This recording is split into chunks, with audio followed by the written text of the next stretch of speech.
As a preliminary matter, I am Brian Colleran, the chair of the Conservation Commission, whose meeting we are doing right now. Let's confirm that all members and persons anticipated on the agenda are present and can hear me. So members, when I call your name, please respond in the affirmative. Dan Streeter. Yes. Ben Gehagen. Yes. Bill Lord. Yes. Kevin Stromsky. Needs to be unmuted. Yes. Ah, perfect. And then Peter, is Peter here? Peter Pecos? I don't think I saw his name. Okay. And then Gretchen, you can hear okay? You're muted. Okay, I see your hand going up. And Bill, how's your audio? I can hear fine. Beautiful. All right. So, and how are we doing? Let's skip our speaker list for now because it's a long one. And I'm sure people will come in late. All right, so good evening. This is the July 21st open meeting of the Conservation Commission being conducted remotely, consistent with Governor Baker's executive order of March 12, 2020, due to the current state of emergency in the Commonwealth due to the outbreak of the COVID-19 virus. In order to mitigate the transmission of the COVID-19 virus, we have been advised and directed by the Commonwealth to suspend public gatherings, and as such, the governor's order suspends the requirement of the open meeting law to have all meetings in a publicly accessible physical location. Further, all members of public bodies are allowed and encouraged to participate remotely. The order, which you can find posted with agenda materials for this meeting, allows public bodies to meet entirely remotely so long as reasonable public access is afforded so that the public can follow along with the deliberations of the meeting. For this meeting, the Conservation Commission is convening by Zoom as posted on the agenda of the Commission on our section of the town's website. The password to get and log in. It's all relevant Zoom information is posted on the agenda. Let's see.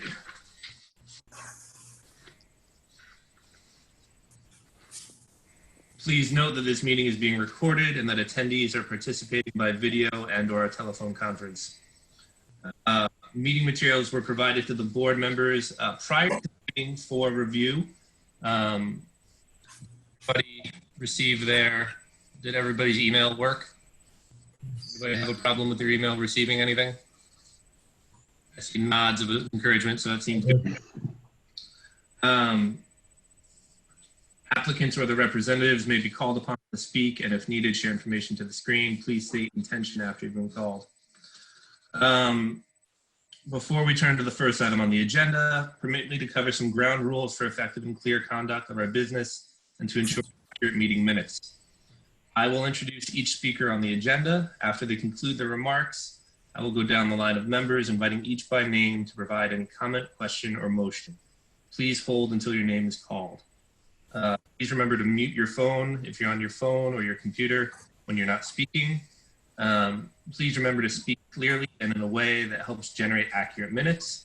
Please use earbuds or earphones with tablets or cell phones. Please be aware that video participants can see you and that you should take care not to screen share your computer. Anything that you broadcast may be captured by the recording. For any response, please wait until I yield the floor to you and state your name before speaking. Board members should be called upon in first name alphabetical order to ease the process. If board members wish to engage with other members, please do so through the chair, taking care to identify yourself.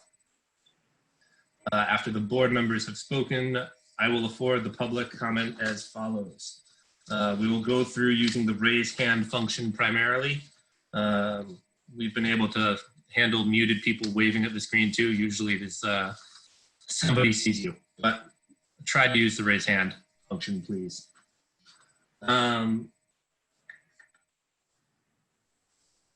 Telephone participants can use their phone keypad to use their raise hand function, and then the chair will seek questions from the public that have hit the raise hand button in order in which they are listed. The participants will be called on to identify their name and address and then their question. The chair will afford the applicant or the representative the opportunity to reply. Your hand will be lowered when you have been given the floor for your question. The board will continue down the list of those in the raised hand column and again afford the applicant or representative an opportunity to speak. Should there be a physical or electronic submittal of questions or concerns, read for the record, and again, the applicant or representative will be afforded the opportunity to speak if the issues raised have not yet been addressed. Finally, each vote taken in this meeting will be conducted by roll call vote. Additional agenda items as we go through them will be handled similarly. Okay. So we've got a giant meeting. Let's all do what we can to keep this moving, and hopefully we'll all be in bed before midnight. So, first thing on our agenda, let's take care of these minutes. Did everybody have a chance to look at the minutes? Let's just do generally thumbs up. Great. Okay. Does anybody have any comments on the minutes? Daniel? I would move that they be, unless there are objection, they'd be recorded, the official minutes of record. Okay. I think that was a vote of you had no problems with them. Good. Ben? Did you read the minutes and did they look okay to you? Yeah, second Dan's motion. Okay. Bill, how'd the minutes look? Excellent. I second the motion. All right. And Kevin? I had a chance. I agree. All right. So it sounds like we have a motion to approve the minutes of December 17th, 2019, May 26th, 2020, June 2nd, 2020, and June 16th, 2020 as written. So roll call vote. Daniel? Yes, do recognize that Peter has arrived. Thank you. I did not see him. Thank you, Daniel. All right. Daniel, Peter, do you have any issues with the minutes? Nope. And All right. So Dan, sounds like you got to vote for yes. Yes. And yes, no. Interesting.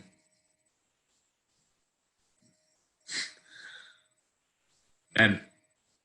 Oh, I'm sorry. You're breaking up. I don't know if it's just me or if it's your connection, Brian. Oh, well, if it's me, hopefully somebody else will tell me too. But in the meantime, vote yes on the minutes. Yes. Great. Bill? yes. Thank you. Kevin? Yes, one of the minutes I was not a participant of, but all the minutes I was a participant of, I agree. Thank you. And Peter? Yes. Yes. And for myself, yes as well. So, great. Thank you, Gretchen. Minutes are all done. Brian, you are breaking up for me Yeah. as well. You're very hard to hear. Yeah. All right. Let me see if I can plug in. Got a headset here. Should probably be using it.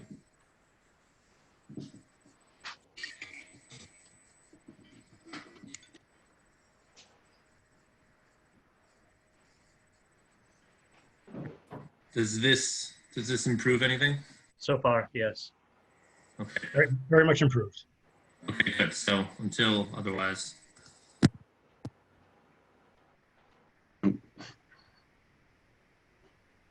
Can't hear you at all now, Brian.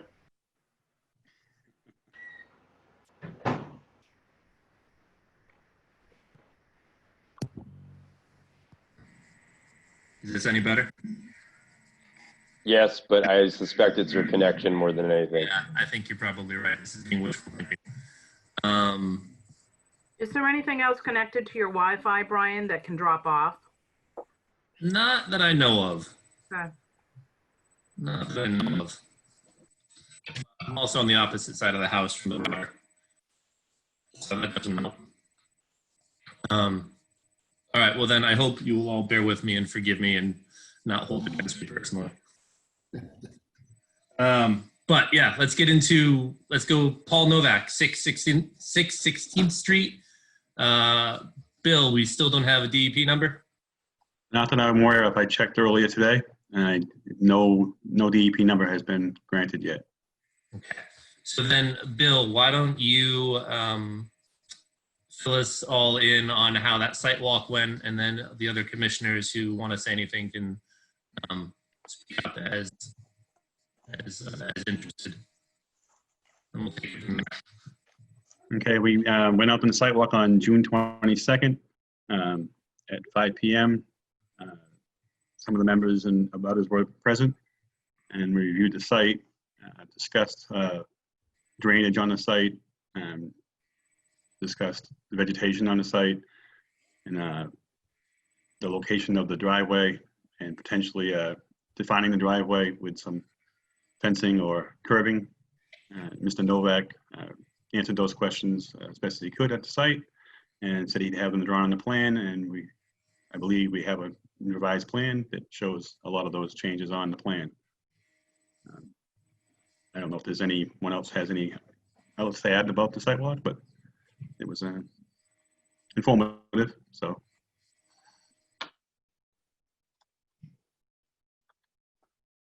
Okay. Should I go down the list? Can't hear you. Does anybody want to speak up, or should I go down the list about any of the commissioners wanted to say anything? I have a few questions. Yeah. Go for it. So Mr. Novak did a very good job of explaining what he wanted to do. I'm seeing the plan that there's a revised plan that we've received. It kind of bothers me a little bit that it shows the vegetation incorrectly. And it seemed like I couldn't quite understand how the perimeter, the curbing, the barrier for the gravel material to move, there wasn't much detail on that I could figure out. Maybe that can be explained in condition. Personally, I would rather see dense growth of vegetation to prevent just random, people running through there. But, we do have a planting plan of sorts. It's kind of rudimentary, I think, but we did ask for that, and we did receive some detail on that. Good. Good. Thank you, Dan. Any other commissioners? Dan, you weren't there. I wasn't there. Kevin, Bill, did you manage to go? Or Peter, did you manage to go? Yes, I went as well. Yes. Okay. Any interest in following up from Daniel's comments? The question about the grades, I think, was addressed, and how water was going to filter back into the back part of the property was answered as well. As opposed to, Okay. close to the building. All right. I would second Daniel's comments about the planting plan. Primarily, that's where my mind and my concerns were focused. I did do a drive-by of the site after missing the site walk. So that being said, let's give the floor to Mr. Novak. I presume, I don't see you on my list. I presume you're in there somewhere. Good evening. Good evening, Mr. Chairman and board members. Can you hear me? Yeah, it's a little rough, but I can hear you. I may have a poor connection here. I apologize for that. In revising the plan, what we basically did was to show the exact dimensions of the proposed driveway with an additional box that's on the left-hand side, and that would take care of the neighbors' concerns with respect to drainage. That would be approximately 4 feet, so it would get below the frost level. And primarily the concern here would be in the winter when the ground is frozen, that basically if we had a major rainstorm, that possibly could puddle just in general in the lot. And this would eliminate that and eliminate any water flow that's on there would allow it to get into the water table immediately and not stay on the surface. We don't anticipate that. I've never seen that, but there was some concerns, and we addressed that specific point. I have no plan any fill-in other than the approximate or the actual driveway. And if you can see the topo plans right now, it starts at about 10 and it goes down to about 9. It drops off. So basically, we're leveling out that area. We're not bringing any additional fill in. It's not going to be paved. It's basically just going to be gravel in that particular area. Any sand that's presently there will basically be maintained on site.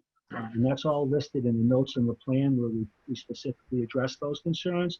And we detailed that any, no additional fill was being brought onto the property, and there's none that's being taken out. So basically anything that would be there. As far as the bushes, none of the bushes have been removed as of right now. The roots are down below. We've trimmed them back because if we can't trim them, we can't access the property. They're all prickle bushes, so you can't get in there without that. So they've been trimmed. Our plan is only to basically disturb that 18 by 18 area with respect to the gravel.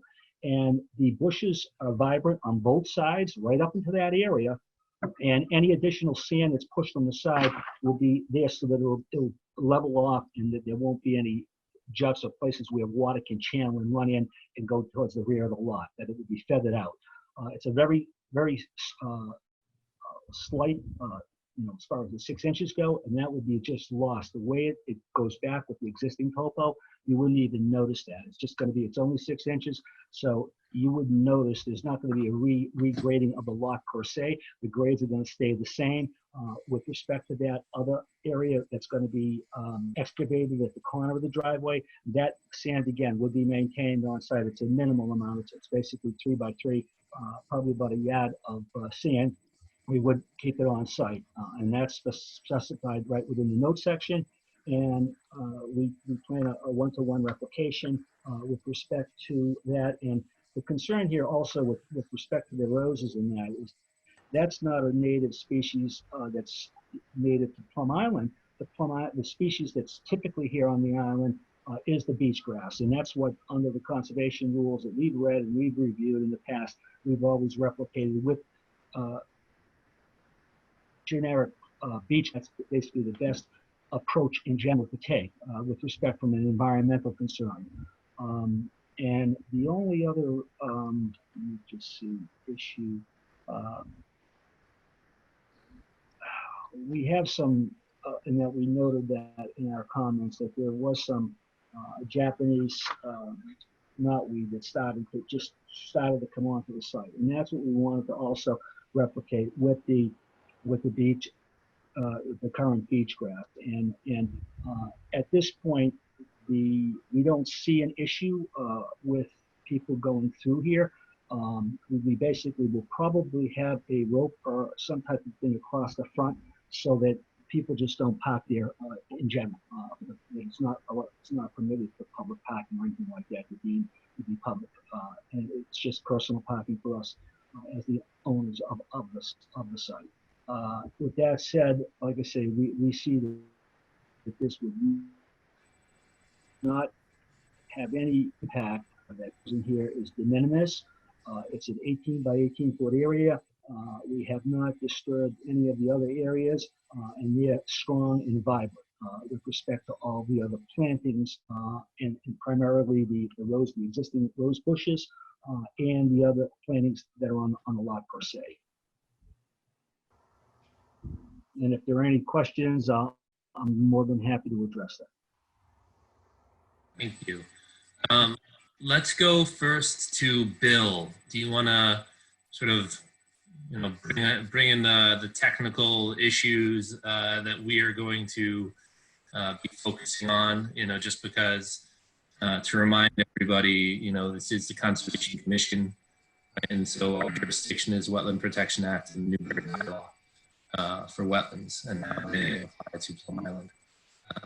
And so there are many concerns that often come up that are not something that we can jurisdictionally address.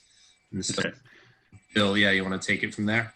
Yep, I can take that. I'd like to be able to share my screen to show the plan, if that's possible. Go for it. Let's see what happens. Hold on. As soon as I figure out how. Go ahead.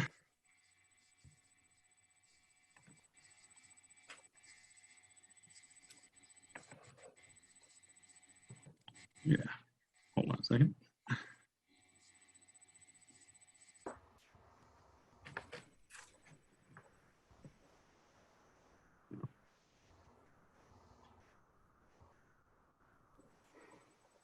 Good. There you go. Can everybody see the plan? I can make it a little bigger. Nope. You're still No. in your file folder. There might be a lag. No, no one can see it. You might need to click on the PDF box. Oh, it just rejected you. What happened? You got kicked off. So do you have that open in the background there, Bill, that you can just open the PDF or whatever kind of file it is? Yeah, hold on a second. I'm trying to. Okay, the PDF is open.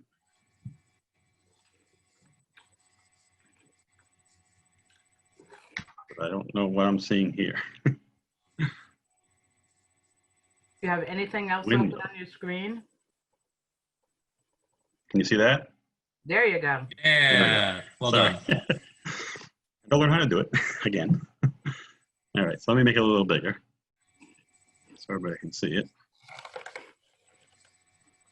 All right. So I reviewed the plan. Got a couple of issues with the proposal with the planting of the dune grass in this area here, which is up by the lot corner in the northwesterly portion of the property, and another area here which he's showing just beside the deck.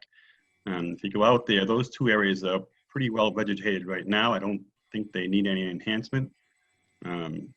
However, there's an area right north of the proposed driveway, which is where it says map 3 lot 144, that is pretty sparse and could use some enhancement and augmentation with some plantings.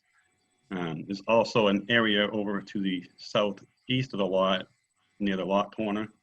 I guess there was an old fence there, and it happens to be about 9 feet wide, which indicates this area had been disturbed, had been probably altered in the past. I think the abutter may have done that. I'm not sure of that, but it appears that way, and it appears like it might be gravel as it was a parking spot. That area has basically just regular common grass on it, and could probably be, the gravel could be removed, and the sand that they're gonna take out of the proposed drainage area could be placed there, and that would not increase the grade at all. And then that could be restored with some dune grass plantings. I think that area, as well as the area in the middle of the lot, would be sufficient area to compensate 1-to-1 for any lost vegetation where the proposed driveway is going. So that's my take. I have some pictures of these two. I'll try to show you in a second if I can. I'm gonna try. I took a picture of the center of the area where I was speaking of, and of the former disturbed area on the right-hand side here. There's also, as noted by Mr. Novak, there's some Japanese knotweed present at the site, and that should be eradicated as part of the conditions of the approval. So let me move on to. Okay, at the sidewalk, we had discussed, delineating or demarcating the limits of the proposed driveway, and he has installed or called for a pressure-treated timber at the north end of the parking lot, at the end of the parking spaces. Doug and I had discussed it prior to his departure, and we would like to see a post and rail fence on either side of the driveway, just one section from the corner, about 6 to 8 feet back, about half a foot or a foot off the edge of the driveway. That would allow cars to come in and still open the doors, park and open their doors and get out, and then close the doors and walk back to the street or back onto the property. That would help delineate the width of the parking area the timbers will delineate the end of the parking area. If it's not delineated, people tend to park, a little further out each time, and eventually the vegetation will get altered and will be a little wider than 18 feet. So to try to maintain the 18 feet, it's better to demarcate with a fence or some other kind of curbing so that it won't be inadvertently widened over time. So that was one of the things I think the commission may want to add as a condition. There was a comment in the letter that Mr. Novak presented indicating that the site is considered to be an isolated land sensitive to flooding. And I don't think it's technically an isolated land sensitive to flooding, since it's actually entirely in the zone AE elevation 13 100-year floodplain.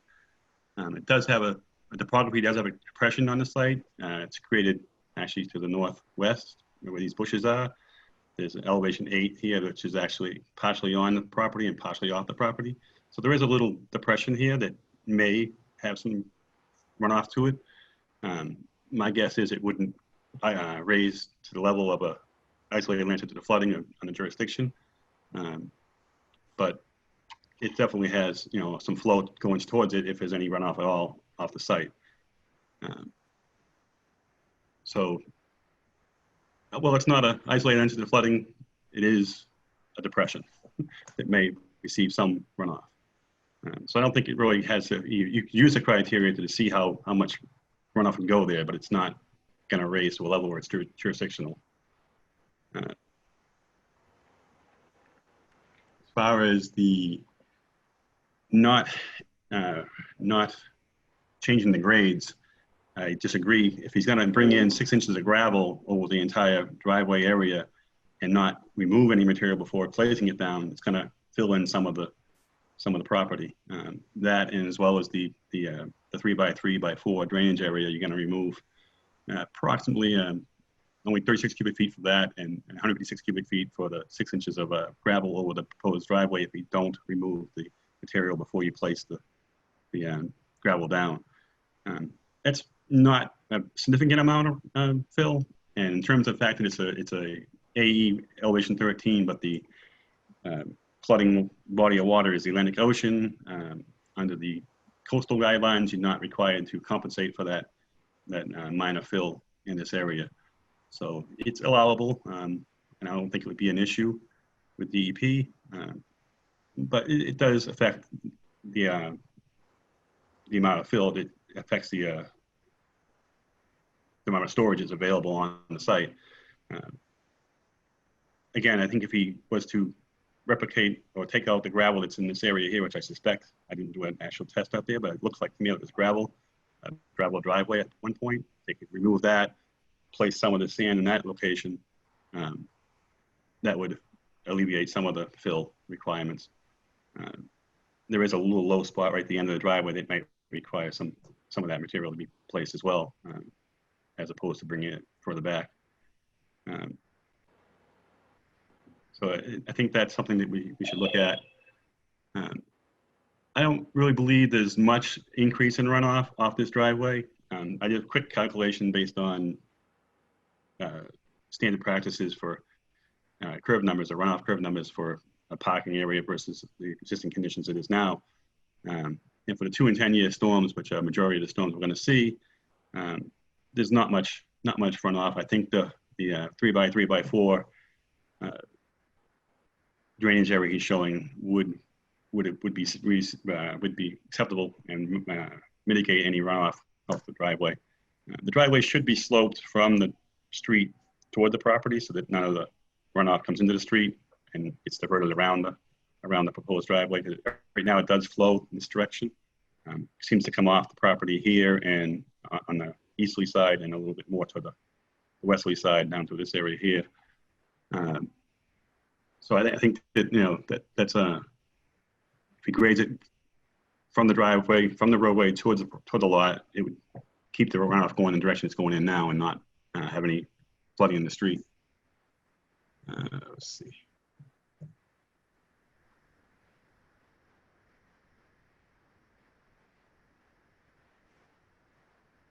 Yeah, so that's basically my 3 comments is the runoff going this way, marking the proposed driveway on both sides, and maybe rethinking the two replanting areas and more toward the center and to this area to the south east of the lot. I don't know if there's any other comments from board members in terms of what they would like to see. I can show you those pictures. Let me try to get those pictures up so I can show you what I'm talking about in terms of the areas.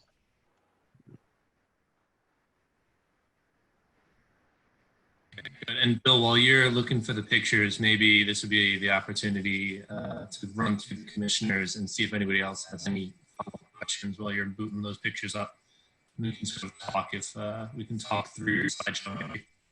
All right, so I'll just do the list. Dan, do you have what do you like to say about that? Anything? Well, I totally agree with Bill's assessment on you've got to remove 6 inches of existing material to put 6 inches of gravel and have it be the same grade. It just doesn't work any other way. Also, I think oftentimes we've specified the materials involved, and I don't know that we've seen that. And I think a common thing that we hear is gravel, pea stone, or crushed shells. And that would be the menu of possible materials to use in my view. Good, thanks. You're right. We usually hear that menu, and you're right. We haven't covered that on this one. All right. Thank you, Dan. Ben? I'd like to hear more from Dan about, he had a comment at the beginning concerning the plans, the vegetation on the plans presented not matching what he observed at the site visit. Yeah, I think the picture that Bill has up on the screen, if you can see it, should help you with that. Yeah, and that conforms a lot to the aerial imagery that was provided. And if you go back over the last decade or so, what's available for aerial imagery on the site, it seems to be much more heavily vegetated than the plan submitted would indicate. My second question or comment was in regards to one of the submitted comments from an abutter stating that the development of undeveloped lots for private parking has been verboten in the past by town policy, and that the previous building inspector had just not allowed it. I can't recall a proposal like this in my time on the commission, which is starting to add up. So I'm kind of curious about what the town policy has been about these types of plans that have been submitted. So then let's take that back. And Dan, do you want to speak to his, do you want to go more into your planting plan issues?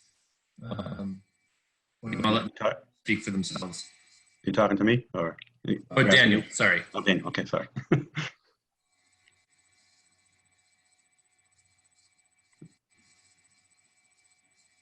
No. You there, Dan? No, I don't know what's happened. You're talking to me. Sorry. Yeah, Dan, Ben just wanted to hear more about your planting plan concerns. It was just basically what Bill said, that it's sort of a random rendition of where the replication areas could go. And looking at Bill's picture here now, just to the right of his arrow or his cursor, that's pretty well filled in, and that was one of the places. And there was another one back in that area, and it's, This is the area I'm speaking of here. That is a little more sparse. yeah, it's vegetated, Looking at everything, I don't know that there is enough non-vegetated to replicate an 18 by 18 removal of the most densely vegetated area on the plan. Yeah, right here, you're standing basically at the end of the driveway, the proposed driveway, looking towards the back. This is the lot corner in the back. Fence is probably the back line, already close to it. And I think they outlined this area here as being one of the replacement planting areas. And the other one was, the other one was this area up in here, which to me, it doesn't really need much more. I mean, it has quite a bit of vegetation right along the backside of this deck is where the property line is. This is the area I was speaking of that needs more. Um, you can And see then- pretty. That's knotweed, which should come out, but Yeah, that's not in the property's favor, having nothing there. so Bill, do you have a picture of the gravelled in section you can just hang out on for a minute and let people this see? driveway right here, this area I think was a driveway. I think the owner of this possibly thought this was their land, and I think they were parking in this area. Now it's sort of regrown, but not necessarily native plants, but or great native grasses. Okay. All right, so here, let's keep going down the list. Bill, do you have any comments you'd like to make? No, I like the conditions that Bill was talking about, fixing the southeast corner, replanting in the northwest corner, and it looks like the lot. I mean, looks like the lot needs a little work anyway to make it more vegetated, and so I think with those conditions, I'd be in favor of moving forward. Okay. And then who's next? Kevin, you're next in alphabetical order. I don't have any additional comments beyond what has been said, but I agree with the Bills about the vegetation plan. Okay, cool. And then Peter, you're last man.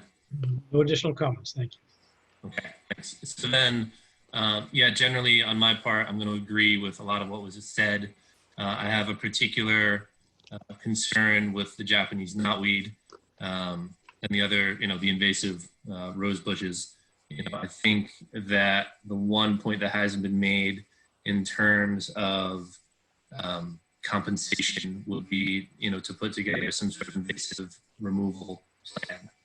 And so then instead of worrying about the revegetating the vegetated sand, we could talk about pulling out the non-native invasive plants and replacing those with grass.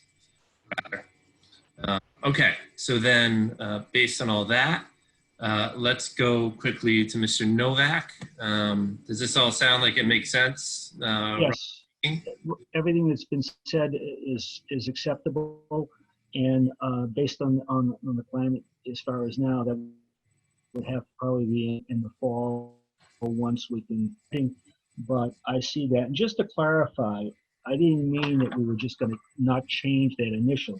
When you look at the topo where the lot begins at the closest to the street, that's 10, and then it drops down to like a 9. So there's about a foot differential. If you just level that driveway out, I can guarantee you that we're not doing any real filling. We're bringing in 6 inches. It's pretty much going to level that driveway out, and you're not going to see any fill other than the sand that's in there that's going to be used to re-level it. And they still have it pitched to the back. The concern here is we didn't want to have the complaint or the concern of the neighbor that when water comes 16th Street from the gravel lots up above, that it's been flowing this on the right side because this is the lowest spot.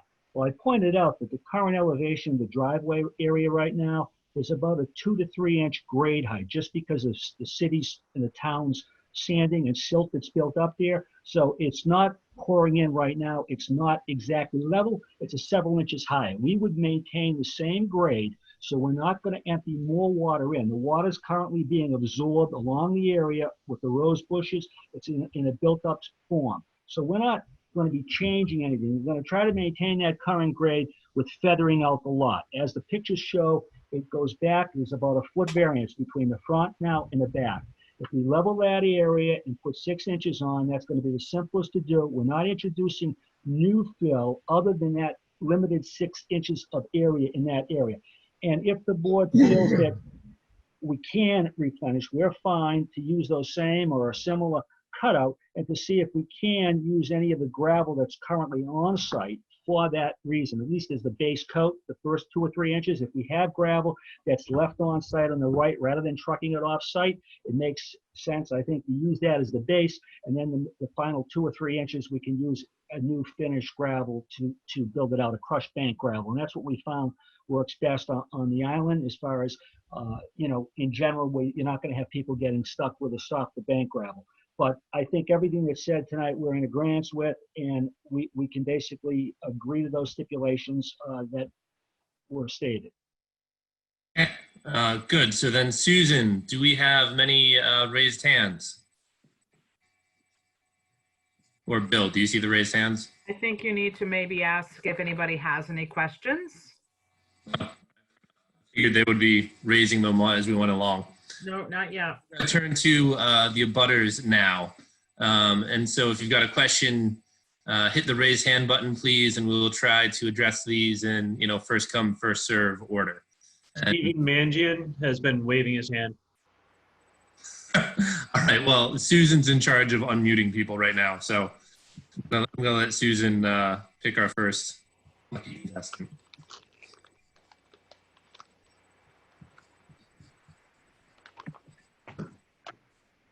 Go ahead, Steve.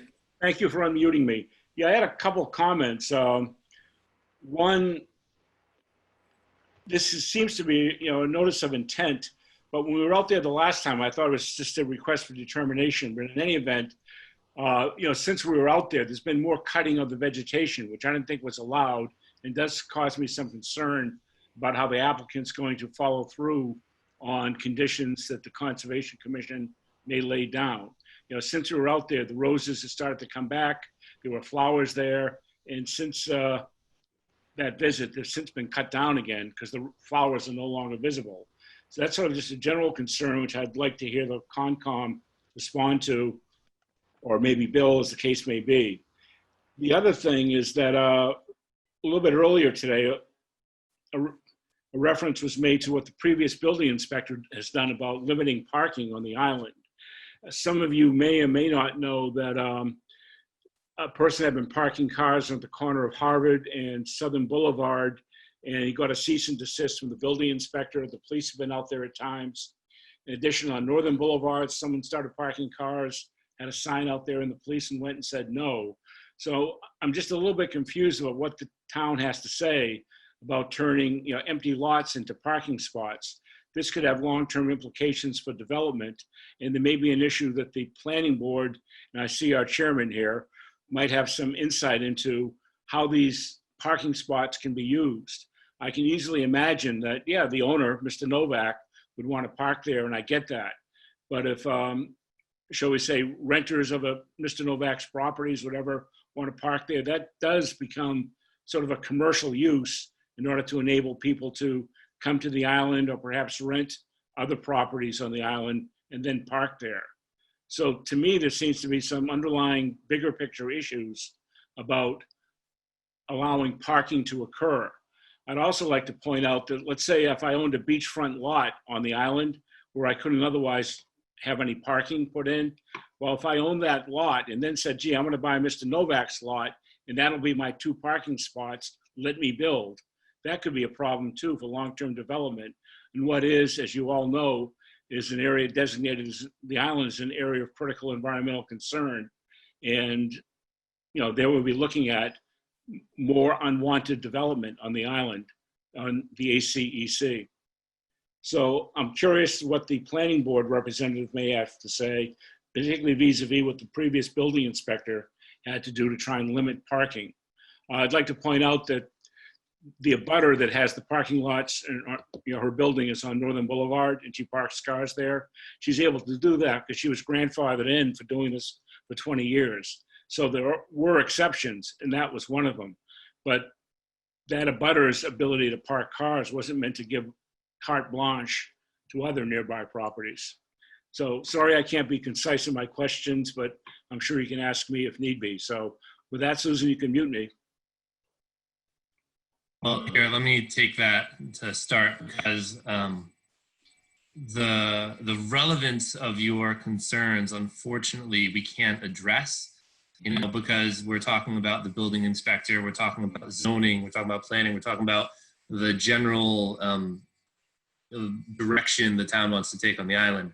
And that's not in our purview or jurisdiction. And in a manner of speaking, we could approve the project and some other aspect of town government could deny it, and that would be totally normal. And that sort of division of regulatory jurisdiction is both the blessing and the curse of most projects that go through town government. unfortunately, I don't think we can address most of those issues. Yeah. In terms of the ACEC, this particular lot is not within the ACEC district. I checked that out earlier today. It's not located within the ACEC. As far as the continued cutting, I would like to put Mr. Novak on warning notice right now that he should not be cutting any further until he gets the permit in hand. Should he be granted a permit, shouldn't be cutting vegetation continuously without a permit. So fair warning at this point that you are on notice that you should not be doing that. So I think, that I just wanted to address those two issues that Mr. Mangin brought up. So then, Susan, any other hands? Any other abutters?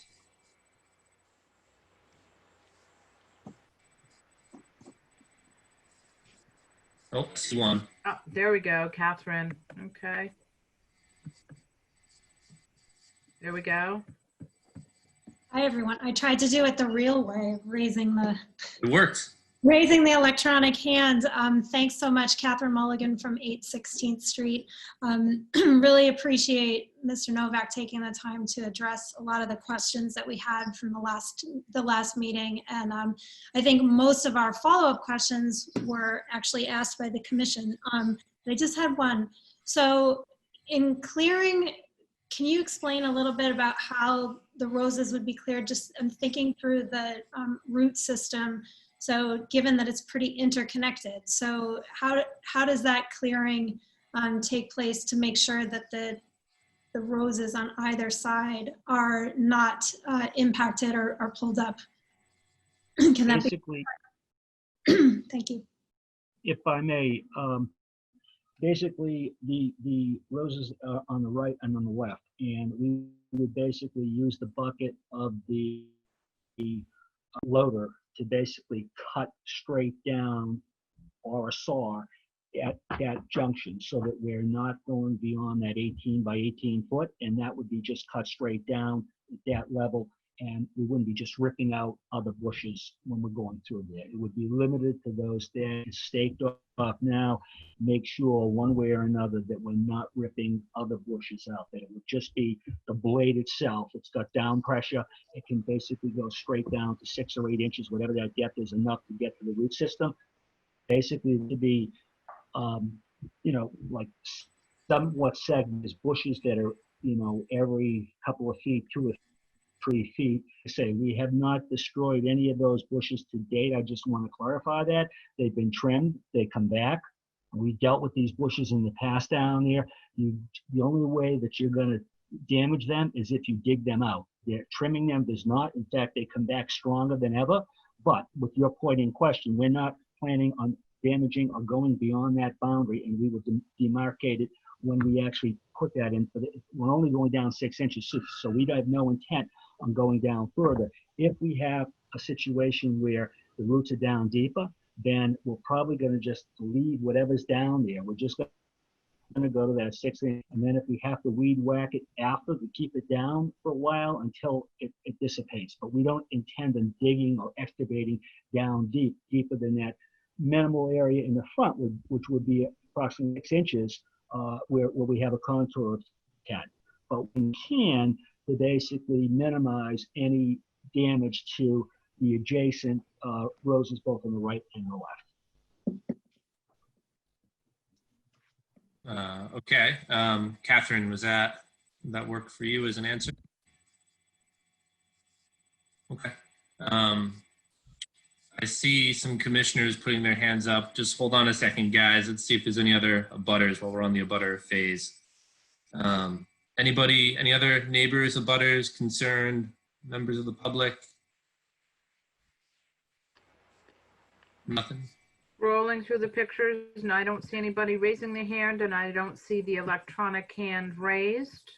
All right. Well, then, in the meantime, I saw Dan first. So, Dan, what do you got to say? Yeah, it's just, I think we can help Catherine out with that concern by just requiring that the split rail fence go in before the other work starts. That's fair. Yeah. In other words, set some limits of work in there. Okay. Good thought, Dan. Thank you. Bill, how about yourself? I was wondering from Mr. Novak what the purpose is of trimming wild roses in the middle of the season. What's the purpose of doing that other than to make the area look like it's more apt to be a parking area than a jungle? Okay, hold on. I just want to interrupt because this feels like something that maybe is getting off topic and getting away from. Let's hold that thought. He's been duly warned. I was out there today. I saw the same thing. Don't do that. All right. So right now, Mr. Novak knows that he's got. Oh, sorry, Ben. Yes, go ahead. I'll pass. Never mind. Okay. Thank you. Yeah. Mr. Novak knows he needs to get a little bit more detail into his plans.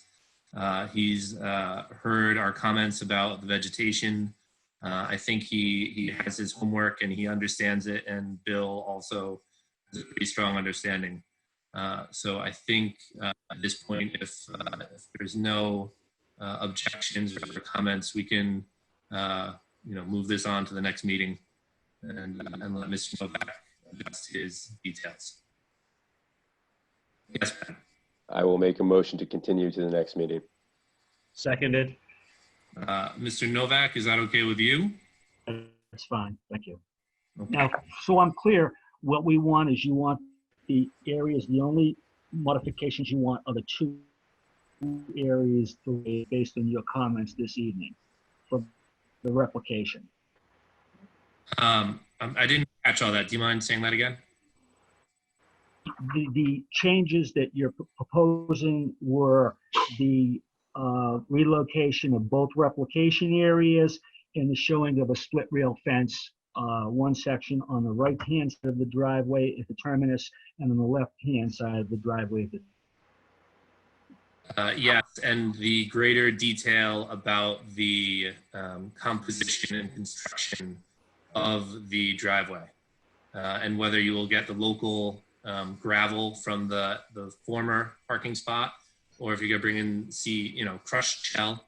If you're going, how your process and procedures for that driveway in better detail, and better detail on the plant, both removal, if we're talking about the Japanese knotweed and the roses, and then the replanting of the native grasses, in a more in a form more accurately represented or representing what is actually on the ground.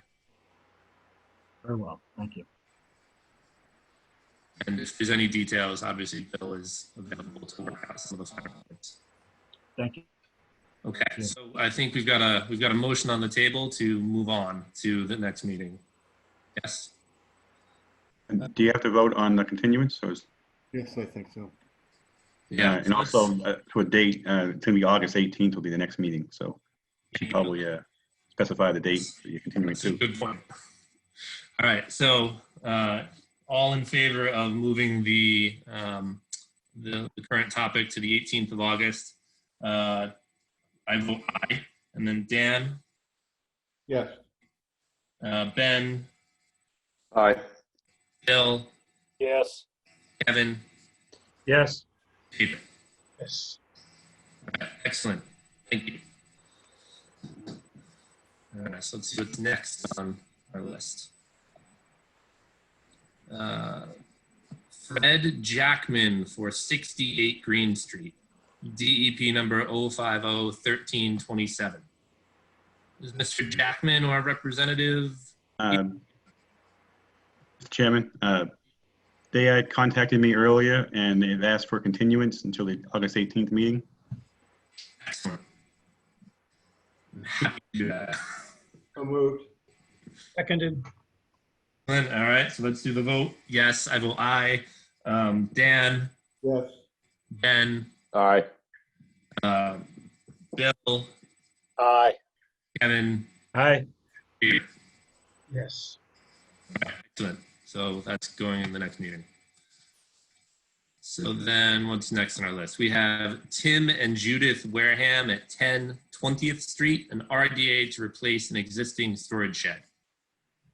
Are the Warehams or a representative here? I see Tim Wareham. I see Tim.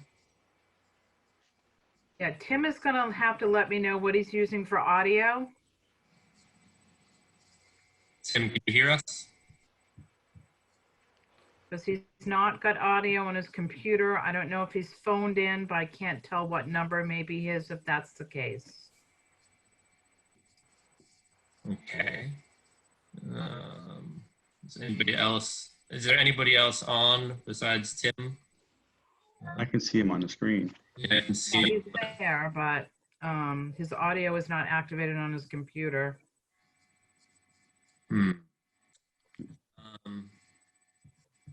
Nice.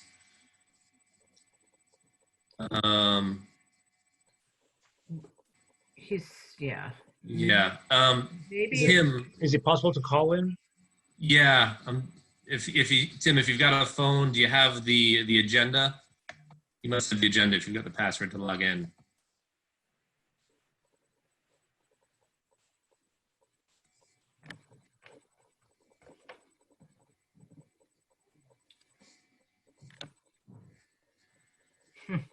It looks like he's dialing a number. Share the number, which is 929-205-6099. 925-205-6099. And then meeting ID 820-4133-9147.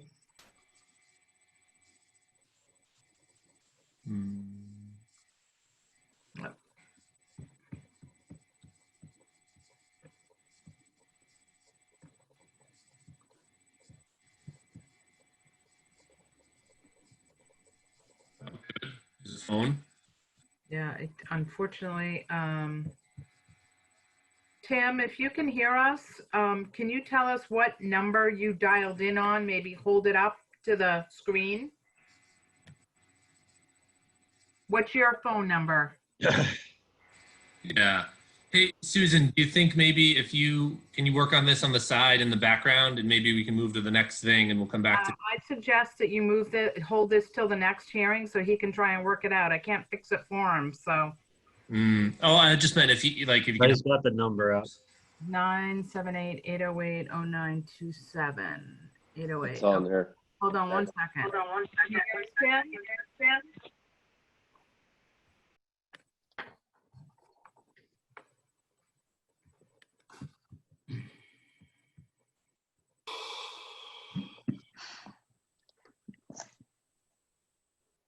No, his number's not there anymore, so,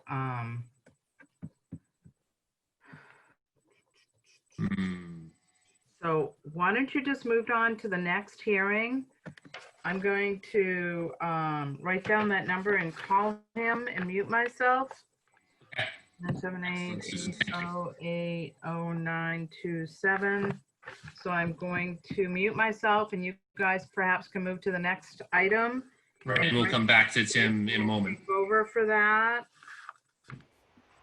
All right, sorry about that, Tim, but hopefully we can fix this soon. Thank you, Susan. All right, so what do we have after this? The U.S. Fish and Wildlife Service. Oh, actually, do we need to formally move on? Like, do we have to do anything? You can come back on the agenda. Yeah. Just say you're going to call him again. All right. Okay. We'll be calling them again. All right. So the next thing on the agenda item is U.S. Fish and Wildlife Service, care of Lauren Healy, an RDA to remove perennial pepperweed from various sites throughout Newbury. Is Lauren present? I see L. Healy Computers. Oh, there we go. And I see a wave. Hey, we've got video. Bill, can you unmute her? Oh, she's unmuted. Lovely. All right, so then you have the floor. Awesome. So I'm Lauren Healy. I'm with the Fish and Wildlife Service, and I'm out of the Parker River Refuge in nearby. So first, thank you for taking the time tonight to have me speak. So I'll just give you a little bit of background on the project. So first, we're asking to renew our RDA permit. So we've gotten this permit about once originally and then 2 or 3 times after that renewed. And so we work on an invasive species called perennial pepperweed. In terms of progress, we're working on eradicating it and controlling it in Massachusetts, and then working with our partners to the north and the south to make sure that it doesn't spread to there, where there are very few infestations. In terms of progress, we had a really good year this past year, and we're able to treat 98% of the sites that we usually treat. So it was nice to see our capacity kind of matching up. And we actually are starting to see quite a few sites becoming clear now. So out of 2,800 sites, we had 745 of those were now clear this year. Specifically in Newbury, we had 356 sites clear out of about 1,000 sites. And then to treat the plant, we either do hand pulling or spraying with herbicide. So for the hand pulling, we usually have a group of interns that we hire, and they usually work in areas either where the landowner specifically expressed that they only want hand pulling, or it's mixed in with the native species called marsh elder, or it's just more accessible that way. Whereas the spraying we reserve usually for sites that are really hard to access. The landowners have said it's okay, and that it's not mixed in with the native species. And then also for this permit, we're requesting, as we have in the past, the use of the Marshmaster, which is an amphibious vehicle that is low ground pressure and can go along on the marsh. And it helps us access the sites for spraying that are much further out in the marsh. And then finally, in terms of the scope, we work in the basin on a lot of the smaller properties there. And I would say most of the sites there are hand pulled. And then the vast majority of our sites exist on the refuge, including Nelson's Island area. So if there are any questions from the commission. All right, cool, thank you. Bill, let's start with you. Do you have anything to add? Any follow-up? I just have one question, and when they're hand pulled, how do you dispose of them? Do you obviously you take them off site? I assume you bag them, and I think in the past you've taken them to the Newbury transfer station. Is that where you dispose of them? Yep, so we actually just did that today. So we bring it to the transfer station, and that's after they've already been sitting for quite a while. So at that point, the plant probably should already be dead, but then just to make sure we send it there. So that definitely is dead. Yep, that's all I wanted to hear. Thank you. That's the only question I have. I'm all set. So I'm happy to hear about this. So I'm not going to ask any questions. So let's go down the list. Who are we starting with again? Daniel. Sounds like you're just extending the great work you've been doing, and it sounds great to me. Beautiful. Benjamin. What Dan said. It's easy. Bill. Thank you for the work you do. It seems like a no-brainer that we should approve this. All right. I think I know what you're going to vote. Kevin. I'm all set. No comments. All right, Peter. Appreciate the efforts very much in helping our community out. Thank you. Awesome. So, yes, Ben. Purely, I hate to bog this down, but purely procedural, are we able to further extend this without, because I know, is it NOIs we have to redo? There's a limit to extensions. I just want to make sure we're not doing something illegal. Technically speaking, Bill, is this an RDA extension or is this a new RDA that they're just doing over again? It's a new RDA they're doing over again, so you can. Okay, just wanted to make sure. Done and Vote done. on The it. easiest kind. New. All right. So somebody give me a motion. I move to approve the new RDA. Second. Excellent. So let's do the roll call. I for myself. Daniel. Yes. Bill. Yes. Ben. Yes. Kevin. Yes. Peter. Yes. Excellent. Okay. So, can I just make a point of clarity? Go So for it. you voted for for a negative determination, correct? Absolutely. Okay, all right. Yes. No, we are voting to move to let them do their work. Yes. Be bothered by us. All right. So then, Bill, do you want to give her calendar expectations? Yeah. Once we issued the order conditions of the, the determination, you have there's a 10-day appeal period, which was 10 working days, not 10 calendar days. After that, you can begin work. After that 10-day appeal period is up, and the applicant and/or the abutters or 10 residents in the community or DEP can all appeal this decision within 10 days. So. Great.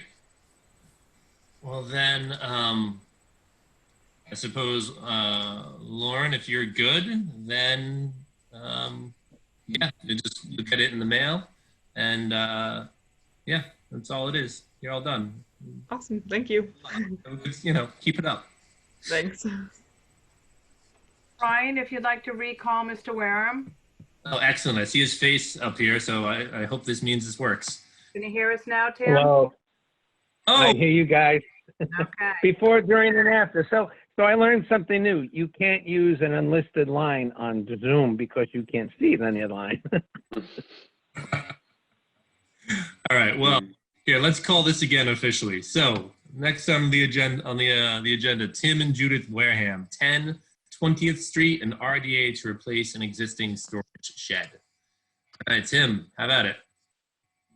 That's correct. So when we bought the house 20 years ago, we have, I think, what used to be the Jude camp. The boys used to sleep in a shed outside the side of the house, and we've maintained it for the past 20 years, but it's in disrepair to the point where the leaks and roots can't be stopped anymore. We really can't store anything in there because it's just too wet. When I originally mentioned this to Sam and Doug last year, they had said that I would need to, take the existing, it's on cinder blocks. I would need to take the existing foundation out and put in 20 diamond pier footings, of which when they did the work, they said I'd need 20 diamond pier footings to bring it to code in the environment of near the water. So it's keeping the exact same size. We're not going outside the existing lines of the shed now. All right, excellent. Thank you. Bill, I presume you went out and had a look? I did. I have some pictures that I'd like to share. Hopefully that will work this time. So yeah, walk us through as the pictures come up. Lovely. Can you see them? Good job. This is a picture of the shed from the front. Driveways obviously are here. Property line is likely the fence line.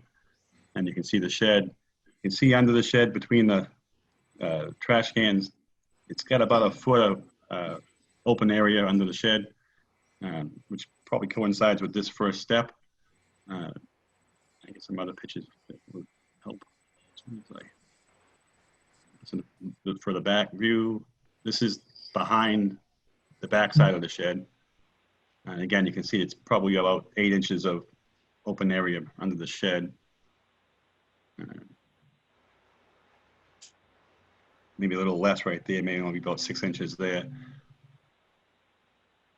Not much room on the side, a few bushes in there. So I have no issues with the replacement of the shed, with the exception that in order to meet the criteria under CMR 1028 3B and E, you have to be able to not interfere with landward or lateral movement of the dune, and you can't cause removal of the sand from the dunes artificially. Given those two conditions, I would like, he's going to remove the whole structure, including the current foundation, which is the cinder blocks, and install the diamond piers. The deck should be raised to the bottom of the floor of the deck is 2 feet above the lowest support of the floor of the deck would be 2 feet above the existing ground level. It's there now. So once he removes it, I'd like to have a pre-construction meeting with him prior to him doing the work so we can discuss how we can get that elevation up to the 2 feet that's required to allow the sand movement and protect the dune. So if he's agreeable to raising that up a bit, and it looks like the floor height might be pretty close to 2 feet, and maybe have to go a little bit higher and reconfigure the steps they went onto the current deck. But I think it can be done, and I'd like to see if the Warehams would be willing to do it that way. Absolutely. Okay, so I'd also like to be able to come out and measure the size of the shed. There was no sketch provided, and I'd like to be able to measure the size just so we have a record of the size, current size. So I can do Mr. Raham, if it's agreeable. Sure, absolutely. Okay, and that's all I have. So if there's any other issues or any other questions. Actually, my questions would be for you, Bill, at this point. It sounds as if this could be done straightforward. Do you think, do we need to come back and do this, finish this up next month so that we can I think plans and whatnot? Close the hearing and issue a determination, and I can get that information that I need to be able to process it and keep it in file. Just share the plans that you draw up. And okay. So having heard that, let's go through the list. I see your hand, Ben. I'm going to do this in alphabetical order. We're going to start with Daniel. Bill's first, isn't he? Yeah, and I'm before Dan also, in alphabetical order, Mr. Chairman. He's on the list that I've been reading. I don't know. I know. I think You're right. You are more accurately. Bill, Anyway, whatever. Leave me alone. Bill's kind of covered my concern with the rule, so-called.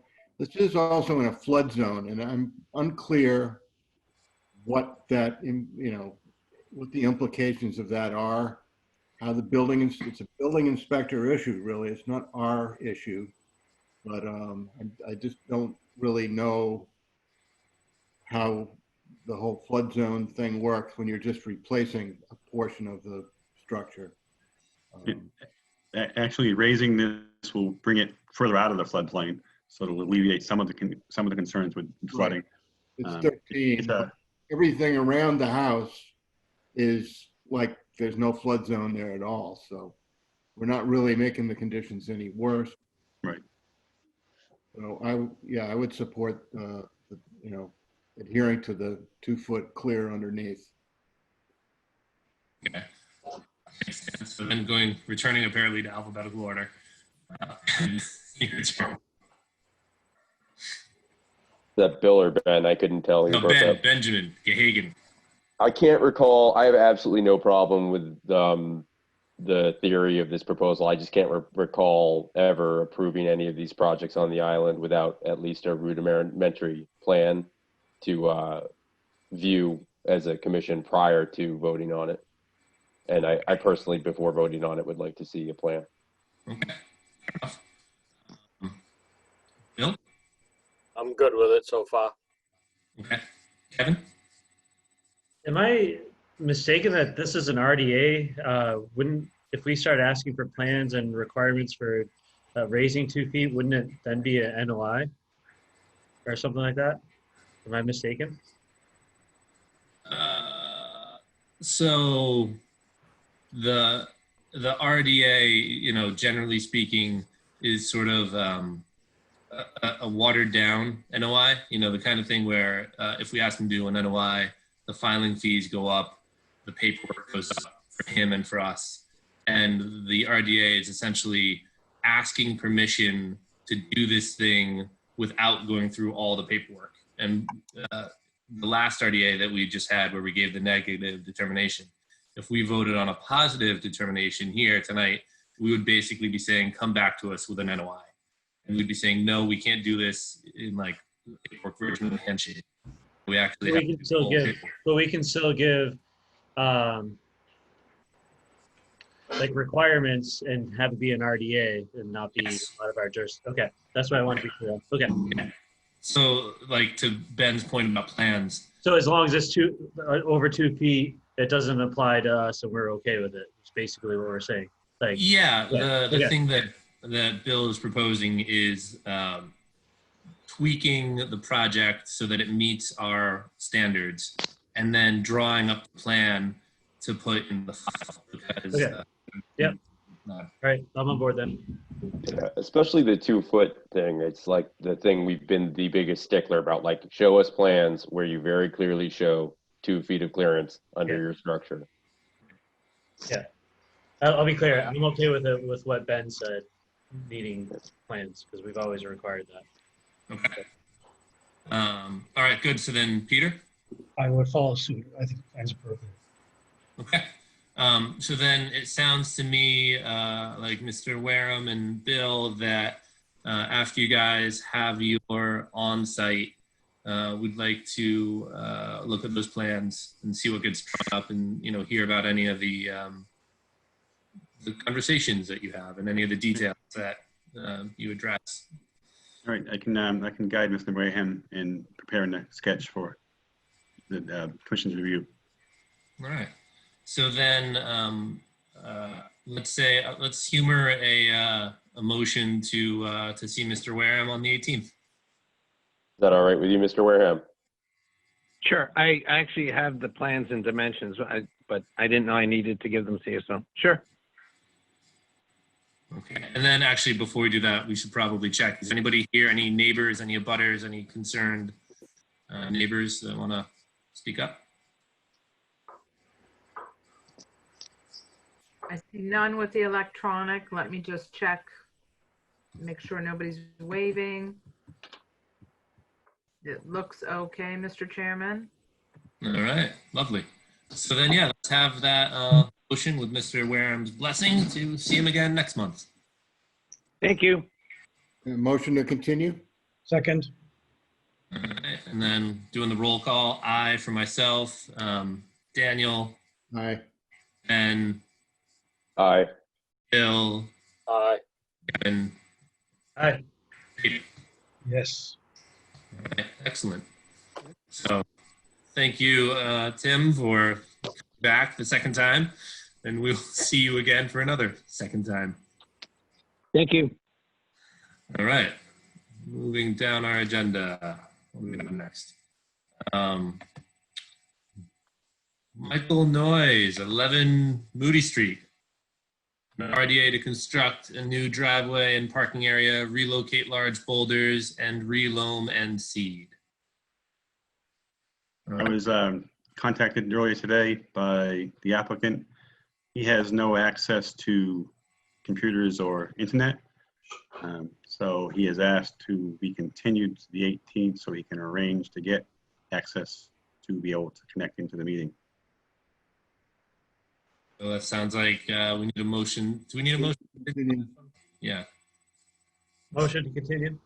Good. Second. Firsted, seconded. All right. Roll call. Aye for myself. Dan, Yes. Aye. and fast. Ken. Kevin. Aye. Bill. Aye. Peter. Yes. Excellent. Thank you. All right, so then that's on to the 18th. What's next on our list?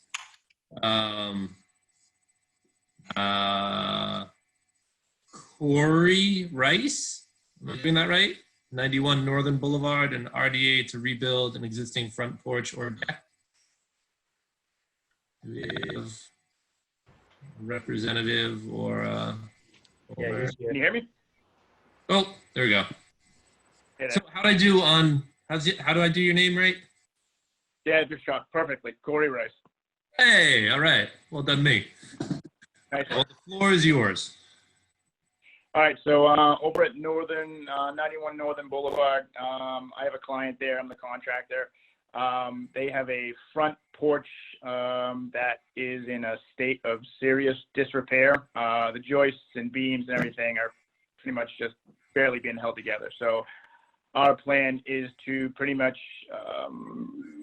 demolish the existing deck, rebuild a new deck in the same exact footprint, and kind of make it the way it is now, not changing anything footprint-wise or layout-wise. Just kind of rebuild something that's going to be safe and upgrade things. Okay. So let's go to Bill. I presume you've got some commentary. I do. Let me share my screen and we'll take a look at the site. Can you see the picture? Is it up? Yep. Okay. Everybody can see it? Mm-hmm. Yeah, okay, all right. So this is a picture of the deck and porch he's speaking of. I have several pictures. I'll go through them and then, oops, got to turn them. So that's the porch and deck. You can kind of see that it is in disrepair. Got well in excess of 2 feet separation from the ground. He's going to replace it in kind, so there's going to be no change in size. I do have one question for him. Are you going to be changing the columns of supports? Are they going to stay the foundation, or are you going to replace all the supports? So we're going to replace all the we're going to replace all the supports. The supports that are there now are just going to be cut down to grade, but the new supports that we'll be using will be a helical pile system, not foundation. So that's what we'll be using to carry the load for the new porch. Okay, that's one of the desirable methods. So essentially, it's going to be a replacing kind. Obviously, with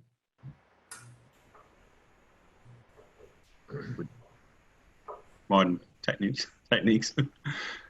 So I have no issues with the proposal. I think it can be accomplished without any issues. If there's any comments from the commission, try to answer them. Or is there going to be? Oh, sorry. Bill?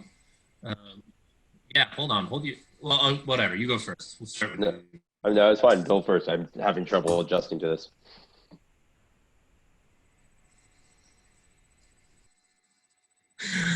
All right. Well, then here, Daniel. We'll start back in the usual order.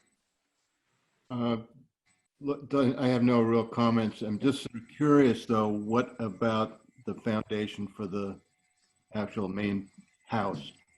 Is there going to get into that at all, or we can't really see underneath there too much?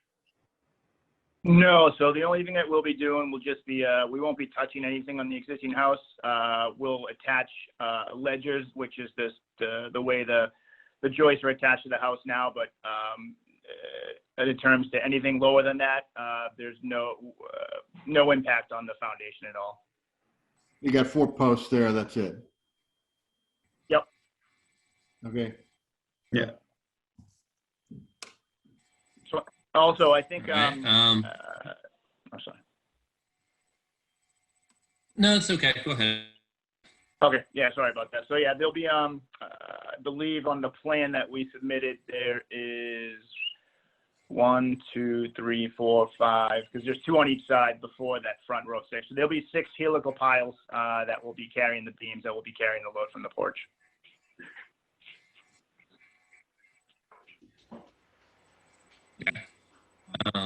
Thank you. Bill? Any comments, Bill? Which bill? The non-conservation agent bill. I do have a couple of questions. Actually, a couple of questions for Mr. Rice. Hold on, Commissioner Bill. Hold on. Oh, I'm sorry. Hold on, Agent Bill. Let's hear Commissioner Bill. Sorry. It's okay. Commissioner Bill, anything? If it's Bill Lord, it's me. Do we have a plan for what size it is now, so we'll know if the new one is the same size? Yep, there was a plan submitted. I believe Mr. Holt has a plan, and there's also a plan submitted with the building department as well. Great, thank you. Yeah, I can include that plan in the file. Okay. I don't have a copy of it apparently on my screen, so I can't show it to you. I apologize. Okay. Kevin? No further comments. No. Okay, thank you. Peter? No further comments, but I think it's going to be a much better porch. Going back to Ben. I see We hope Ben's so. hand. Yeah. Will there be a dumpster used for this project? So we could do two things. I can either put a dumpster on site. They have a driveway on the left-hand side and a right-hand side of their property. I would use the right-hand side driveway. But I also have a dump trailer that I could leave on site as well if that was more amenable. Just make sure it's in the driveway. Okay, definitely. Yeah, that was the point I was going to ask about. Bill, I don't know if you've checked the site, but it doesn't look like there's any vegetation we're going to be concerned about. It doesn't look like there's anything. There's no beach grass on that lot. It looks like driveway and turf grass. Is that correct? Yeah, actually, I think the pictures show the driveway over here to the left. And I think I have one on the other side, and it might be right here. You really can't see it in that picture. But there are two driveways where they could position the dumpster and stage the construction. So there shouldn't be any issues with any disturbance of vegetation on the site. Okay. All right. Anybody, any concerned citizens, neighbors, abutters, any members of the public here tonight for this one?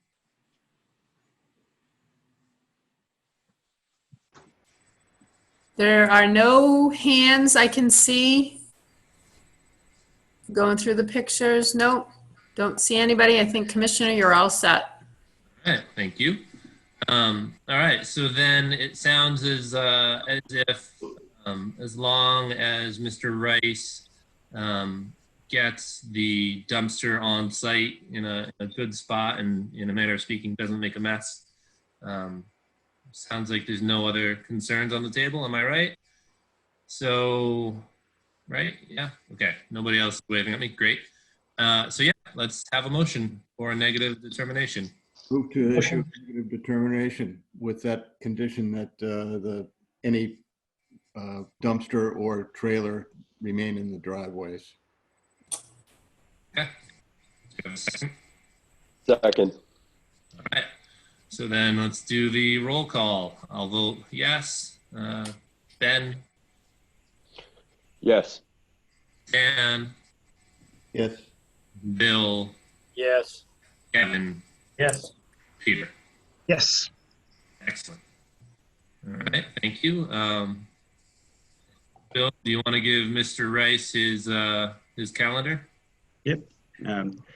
After the close of the hearing and issue of the determination, the negative determination, you have a 10-day appeal period. It's 10 working days, so it'll be 2 weeks, after which you can begin work. Prior to that, the 10 days, either yourself or any abutter or 10 residents or the DEP can appeal the decision. If it's appealed, you have to wait until the appeal is heard before you can proceed. That is the required timelines under the permit process. Sounds good. Thank you very much. Thank you. All right, let's move on to the next one. What do we have? So the next one we have is Fred Hoysrad at 35 Old Rowley Road, an RDA to construct a 12 by 16 shed. So anybody here for this one? Oh, I see Fred, he's muted. He's unmuted. Oh, muted again. Oh, hold on. There you go. I believe I'm unmuted now. Yep. Yeah, there you are. All right, so apologies over the name. Feel free. No, that was perfect. Thank you. Please, right. All right, beautiful. Well then, in that case, the floor is yours. Well, I'm proposing a 12 by 16 shed in the backyard area of our home behind the leach field. Bill and Doug Packer both came and visited the site, and I believe we've been in communication over the last several weeks over this, and I'm hoping that you guys will approve it. Okay, thank you. So then, Mr. Holt, if you will. Yep, I have a couple of plans I can show you and some pictures. So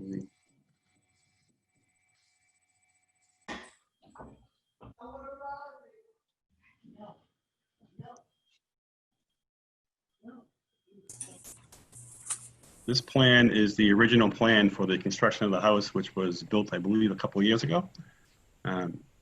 This is the proposed plan, although I believe it's built pretty much according to this plan. Mr. Hoysred did submit an as-built plan with the proposed location of the shed on it, which is going to be in this area right here. I'll show you that in a second. I just wanted to get you a view of the whole site. As you can see, the wetlands were delineated. I think it was Tom Hughes did the wetland line. Yes, he did. And there's not a lot of room to put a shed in on this property, other than right behind the house or behind the septic system. It'd be the place that would be the furthest away from the wetlands. So let me call up the other plan.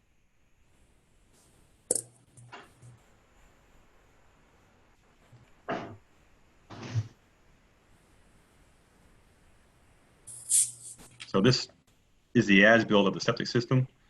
It shows Mr. Hoysred has sketched on a location of the actual proposed shed, which is, as you can see, located right in this area here. He also has it staked out, and I have some pictures of where it's located. It's just inside the 25-foot zone. I think he could push it just a little bit outside so he can meet that. It's all a lawn area right now anyway. This whole area is lawn, pretty much within about 10 feet of the wetlands. So it's an open area. There's no tree cutting involved in it. The house is located in this area right here, which is not shown on this as-built for some reason, but it is there. Let me go to the pictures, and I can.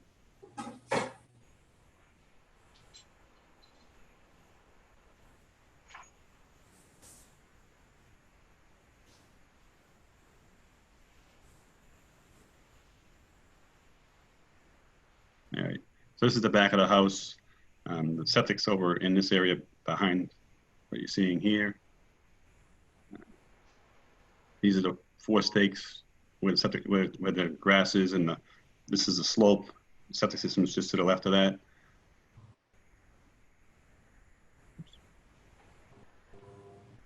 The tanks are located right here. Actually, this is the tank, I believe, right here. The dry spot is. There's the wall for the septic system. The septic system is over this side, to the right of that. There's the tank. There's the shed. Shed's going to be right in this location here, so it's kind of in line with the tank. The pump tank's here. Wetlands is this area right here where the tree line is actually the edge of the wetlands just inside that. And those are all the pictures I have. Go back to the original plan.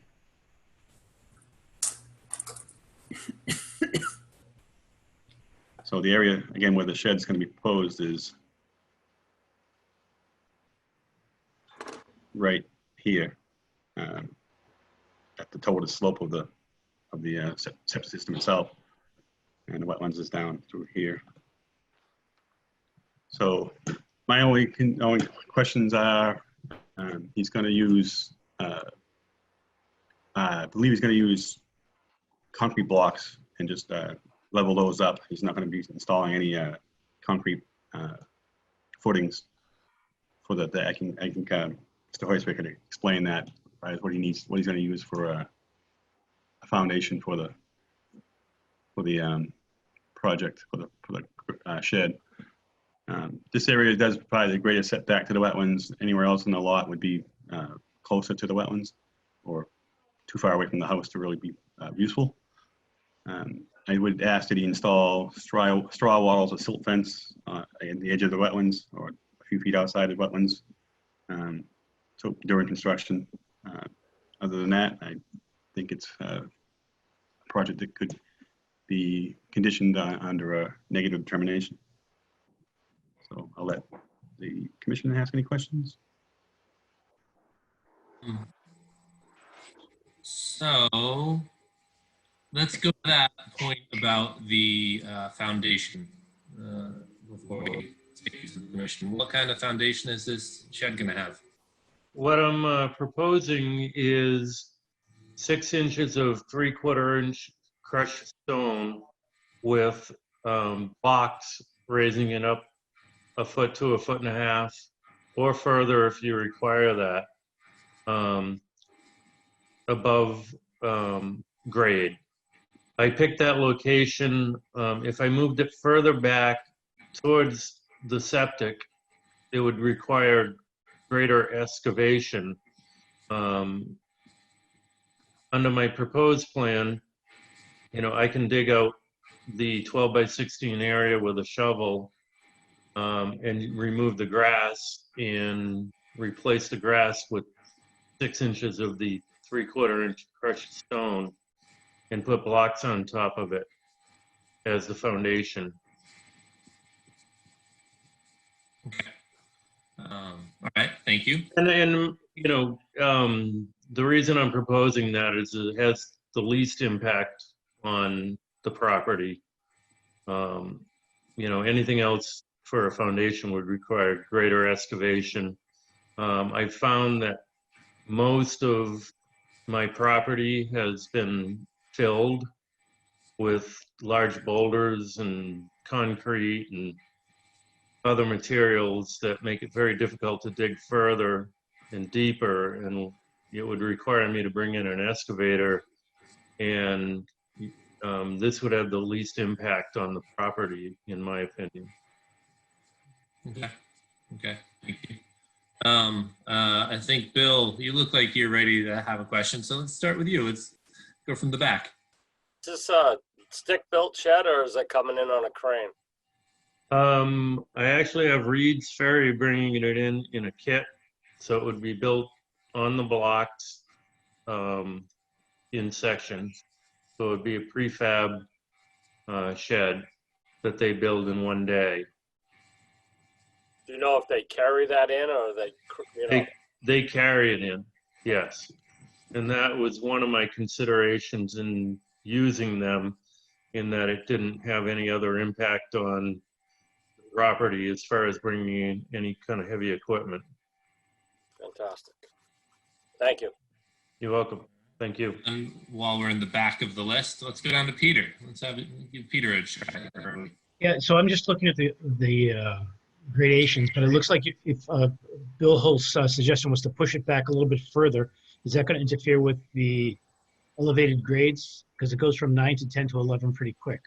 Yes, and that is why I proposed that location, because it's the most level area. I know it intrudes by about 4 feet on the 25-foot distance from the wetlands, but I feel that, further excavation to move it back would cause way more of an impact than placing it in the location, which is fairly level to begin with. And I think Mr. Packer and Mr. Holt both saw the location and thought, it was my understanding that they thought that would work better than digging out, 2 or 3 feet of the slope of the septic, the leach field. But if required, I could certainly do that. Kevin, is that good for you? Or, sorry, Peter. Yes. Okay. And then Bill Lord, are you putting your hand up again? Nope. Okay. So then, yeah, Kevin, how about yourself? I'm okay with it, I guess. It's a tough lot to do anything, really. So. All right. Who's next? Who did I do? Dan. No real comment. I just do wonder about if there's any time where tidal flooding, as long as the applicant is aware that, you know, he's down there pretty low. I don't know what happens down there at that location, but, you know. I hopefully- can comment on that.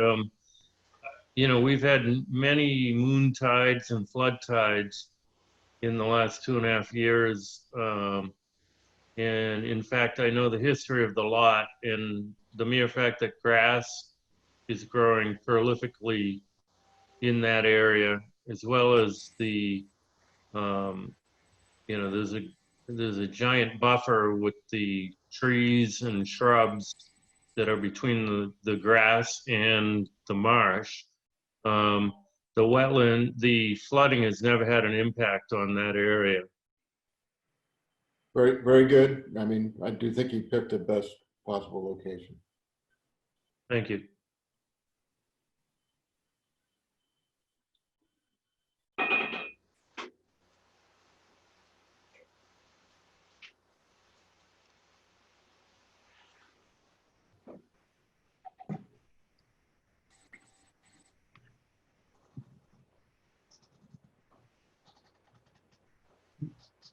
Where'd Brian go?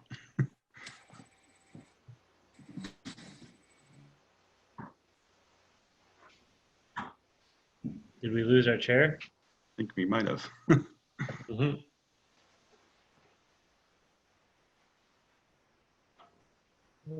Somebody want to just take over for him and see if there's any comments from any of Are- us? Yeah, as co-chair, I can take over. Are there, I think everybody except me had a chance to comment. I have no comments. Are there any citizens or abutters in the audience tonight digitally that would like to comment or have anything to say on this case? Please either raise your hand digitally or start waving frantically.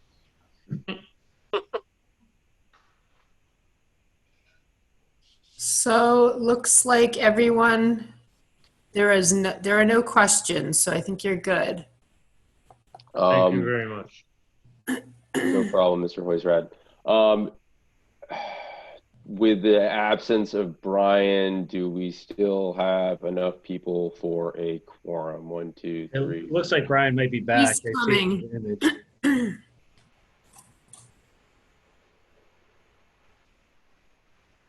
Well, I think we still have enough for a quorum in Okay. either case. Certainly.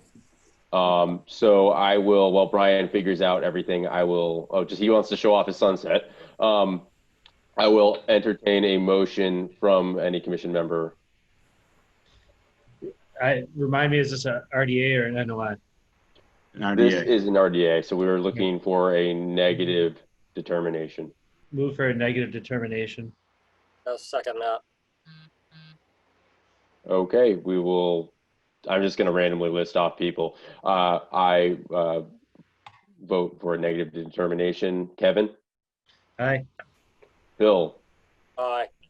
Daniel? Aye, but I think we need to condition with erosion control. Thank you for reminding me of that. Yes, so we'll start over again with the addition of the erosion control. I am also an aye on that. Kevin? Aye. Bill? Aye. Daniel? Yes. Peter? Yes. Okay. Bill, you can inform Mr. Hoysrad about the timeline, and thank you very much for coming in tonight, Fred. Thank you. Okay, Fred, at the close of the hearing and issuance of the determination, there's a 10-day appeal period. It runs business days only, so it's 2 weeks. At the end of the 10-day appeal period, you can then begin work. So you have a right to appeal it. 10 abutters, any abutter, or 10 citizens, as well as DEP, can also appeal it. Should an appeal happen, then you have to wait till the resolution of the appeal before you can begin work. So that's conditions that are required. Thank you, Mr. Holt. I appreciate it. Thank you very much for your help and your time. I appreciate it. You're welcome. Okay, Brian, are you ready to resume chairing? If you want to keep going, Ben, you're doing a great job. Thanks, sir. I will go ahead and happily hand that over, though. You can tell, is this connection any better?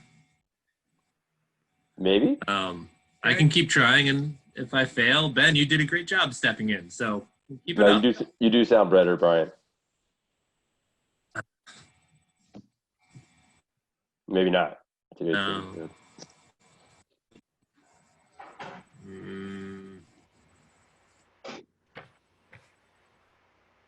Would you like me to do this, or do you want to do it? Why don't you call the next hearing, Ben, and see where it goes Okay. from there? Next, we have Anthony Lowther, 14 Harvard Way, an RDA to rebuild an existing three-season porch using existing footings. Mr. Lowther, are you here or representative present? Nope. Admin. Okay.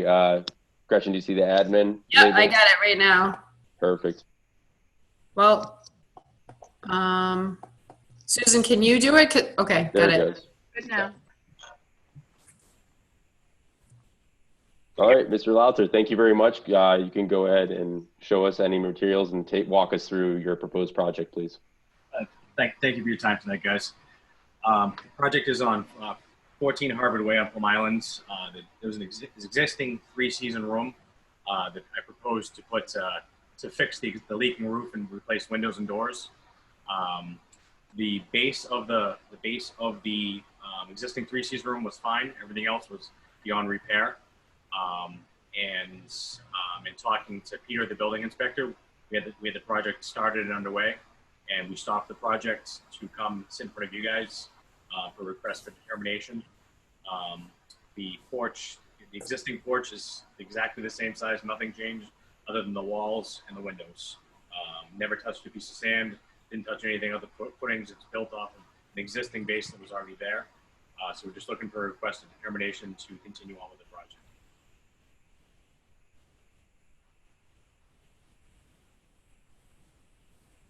Bill, do you have any further comments? Yep. Actually, I have some pictures as well. Everybody can see the pictures? Okay. Okay. So this is a picture looking into the property. You can see the three-season porch and some of the construction that has been ongoing. So Mr. Lowther did file permit to do the roofing and the windows and doors, which is allowable without a permit. When he found out that there was some structural damage to the porch above the floor, above the structure of the floor in the foundation, he began to repair those issues. And Peter informed him that in order to do that, you have to have a RDA before the board and get a permit to allow that to happen. So he did then file a permit with us, and that's why we're reviewing it today. So as you can see, the existing porch, you can still see the existing lattice and the existing floor, all right, and other porch in the area. This is what has been replaced. The structure above the floor level, nothing below the floor level has been changed. This is another view from a different location. It has 2 feet separation to the ground. I think that's the only pictures I have. So basically it shows you, and you can see the ground is actually all stone. There's not much vegetation on the lot, actually. It's almost entirely crushed stone or pavement. Crushed stone, I'm sorry, not pavement. Or structures. So I have no issues with him continuing construction. There's no touching of the structural supports or foundation to the ground. So essentially he's done the work that needed to be done for structural replacement, and he just needs to finish up the project. So unless there's any issues with the commission, I think a negative determination might be warranted. Thank you very much, Bill.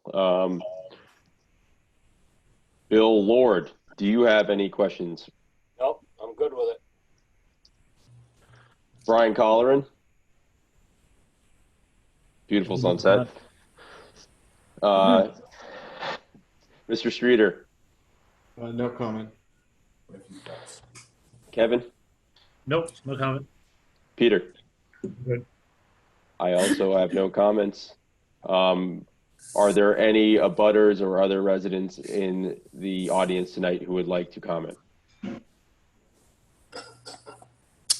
I do not see any hands raised, and I think you are good. Okay, with all of that completed, I will entertain a motion from Move for a a negative member. determination. Second. Okay, I will vote aye. Bill, Aye. Brian, not going. Dan, Aye. Kevin, Aye. Peter. Yes. Okay, so moved. Mr. Holt, please go through the dates. Mr. Lowther, at the end of the close of the hearing and the issuance of the determination, there's a 10-day appeal period. 10 days are business days, so it's a total of 2 weeks' time. In that time, yourself or any abutter or any 10 citizens or DEP can appeal the decision of the board, at which time you have to wait until the appeal has been processed and resolved before you can do any work. If there's no appeal at the end of the 10 days, you can begin work. And good luck. Very much. I appreciate you guys for your time. Thank you very much.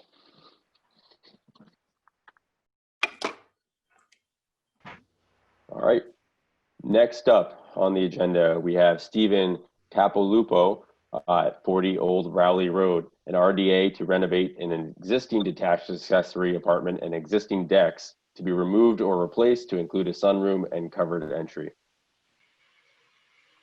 Mr. Sorry, looking at something else. Capolupo, will you please, are you here or is this a representative? Oh, there you are. Here. Thank you. Sorry about that. All right, perfect. So thank you, Mr. Chairman. So as part of a complete renovation of an existing detached accessory structure on my property, I want to remove 560 square feet of existing exterior decks and replace them with 493 square feet of decks, a sun porch, and a covered entry. All these improvements are outside the 50-foot buffer, and I propose to use 7 precast sonotubes as the foundations. I'm hopeful that the bill can display the plans that I've submitted for further discussion.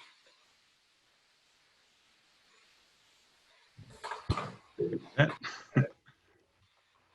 Holt. Okay, so this is the plan that was submitted with the application. So the deck he's proposing to remove is this deck here, and then it's going to be rebuilt a little smaller in size. So you see the 100-foot buffer is this line right here. So majority of the work is just inside the 100-foot buffer. This is the 50-foot wetland buffer, and 25-foot wetland buffer is below that. Wetland line is located along this area. So most of the work is taking place right around the house. It is a reduction in size of total cover. I don't really have an issue with the work proposed. It seems to be within the approval limits. I would ask that he reinstall erosion control along the limits of work, probably somewhere between a 25 and 50-foot buffer from flag TW5 to TW9, and then wrapping it upgrade towards the house, so that any exposed soil during the construction would be, any sediment would be trapped and caught before it goes into the wetlands. Other than that, I don't see any major issues with the proposal. Any questions with the board commission, try to answer them. I do have copies of the actual plans if you'd like to see the architectural plans as well. I can show those if you're interested. Just let me know. Bill, my only question is, I think that having siltation measures is erosion control is a great idea.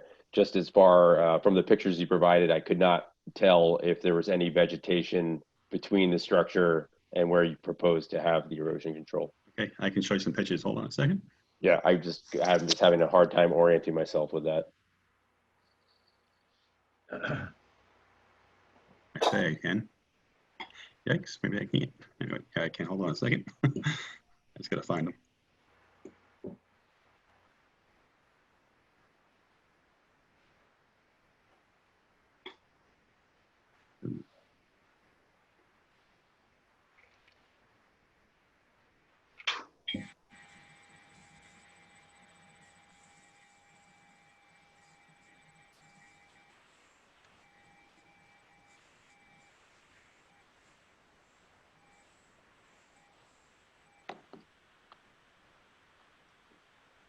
I mean, I don't have the pictures. I thought I had some to show you.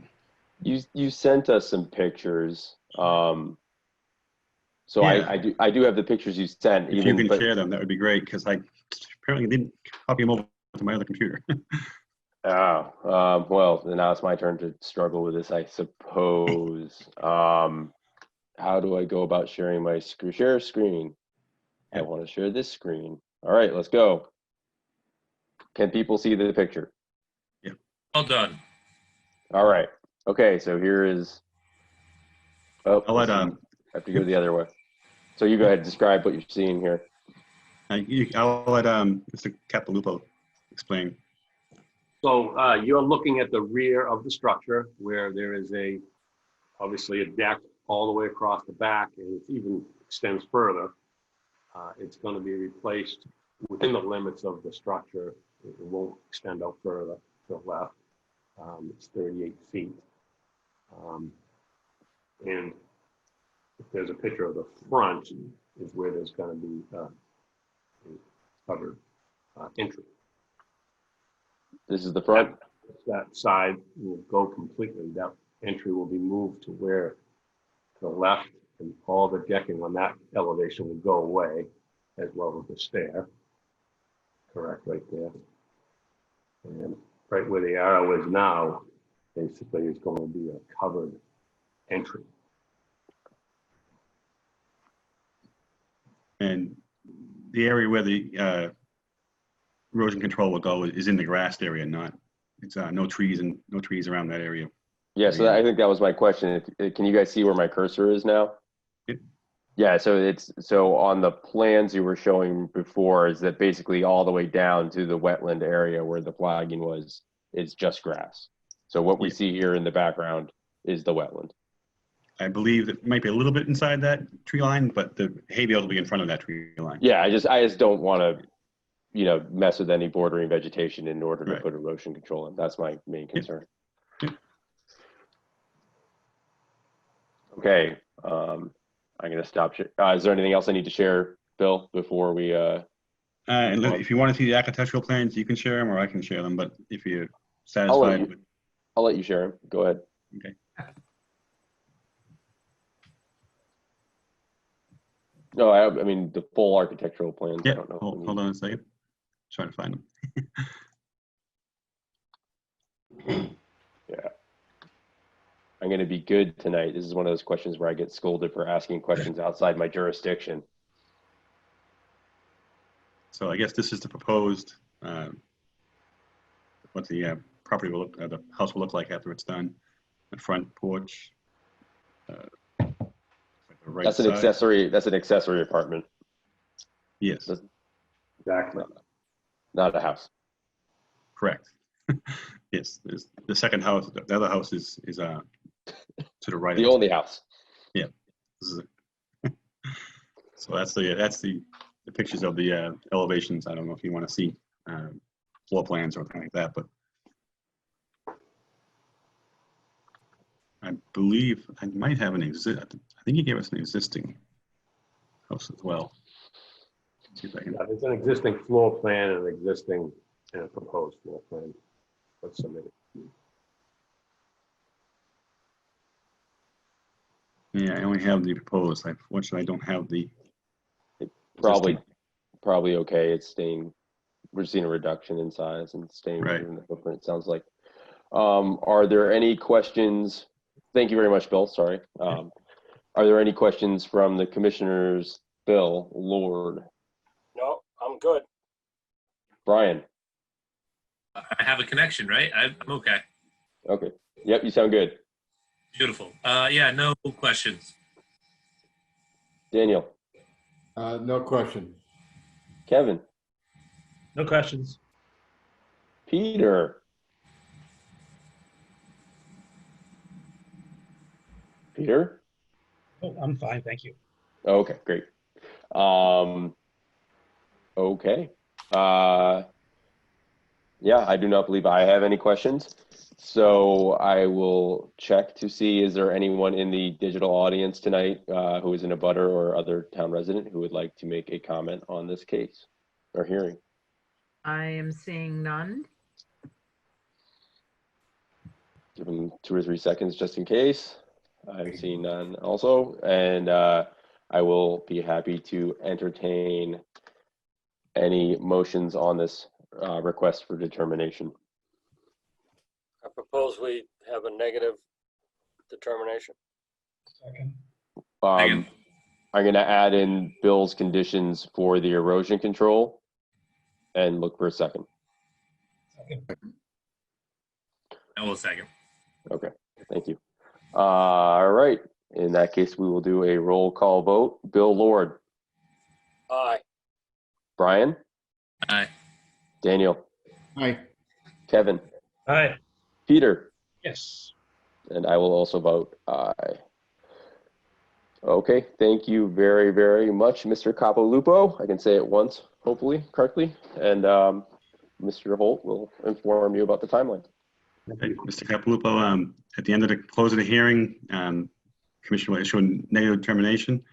Upon issuance of the negative determination, there's a 10-day appeal period. The 10-day appeal period is business days only, so it'll be a total of 2 weeks. During that time, yourself or the abutters or 10 citizens or DEP can appeal the decision of the board of the commission. If that happens, you have to hold off doing any work until the appeal is resolved. If that does not happen, you can begin work at the end of the appeal period. If you have any questions, you can certainly ask me and I'll answer them. Should be all set. Thank you very much. I have no questions. I appreciate the time.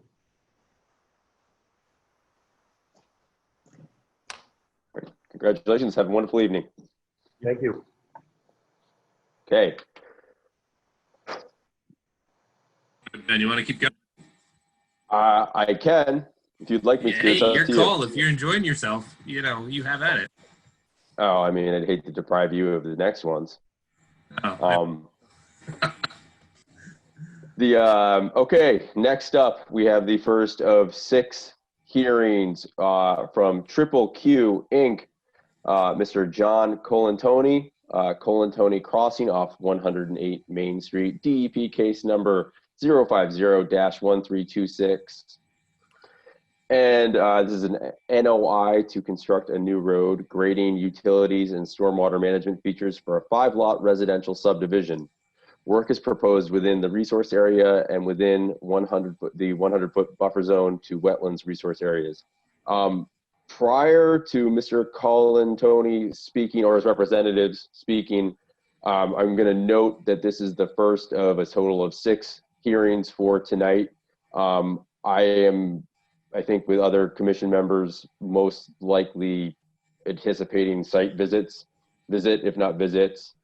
I would like to propose to the commission and to Mr. Colantoni and his representative that he or they provide a overview this evening of the project, and that we schedule a site visit for commission members and set a date for a special hearing that solely deals with these 6 NOIs rather than takes up a long time and already long meetings as we catch up on backlogs from the spring. And who is their representative? Do you know? Is it Bill Manuel? I do not know. It Okay, is. I see It is. shaking, so, okay. I'm gonna unmute them. There we go. Good evening. I'm John Colantoni, the applicant, and Bill Manuel is with me, right beside me. I'm going to be short and sweet so we can get right into it. I know it's been a long meeting, and so I can turn it over to Bill. Your suggestion is fine by us, completely understand, and that would be great. We want to thank the board for doing the Zoom meeting, so at least progress can be made during these times. So, thank you. I just want to quickly give a little short overview. This is a Share the screen. yeah, if we can share the screen. If we could be able to share our screen here. Okay, it's all yours. So it is a 5-house subdivision that we're asking for.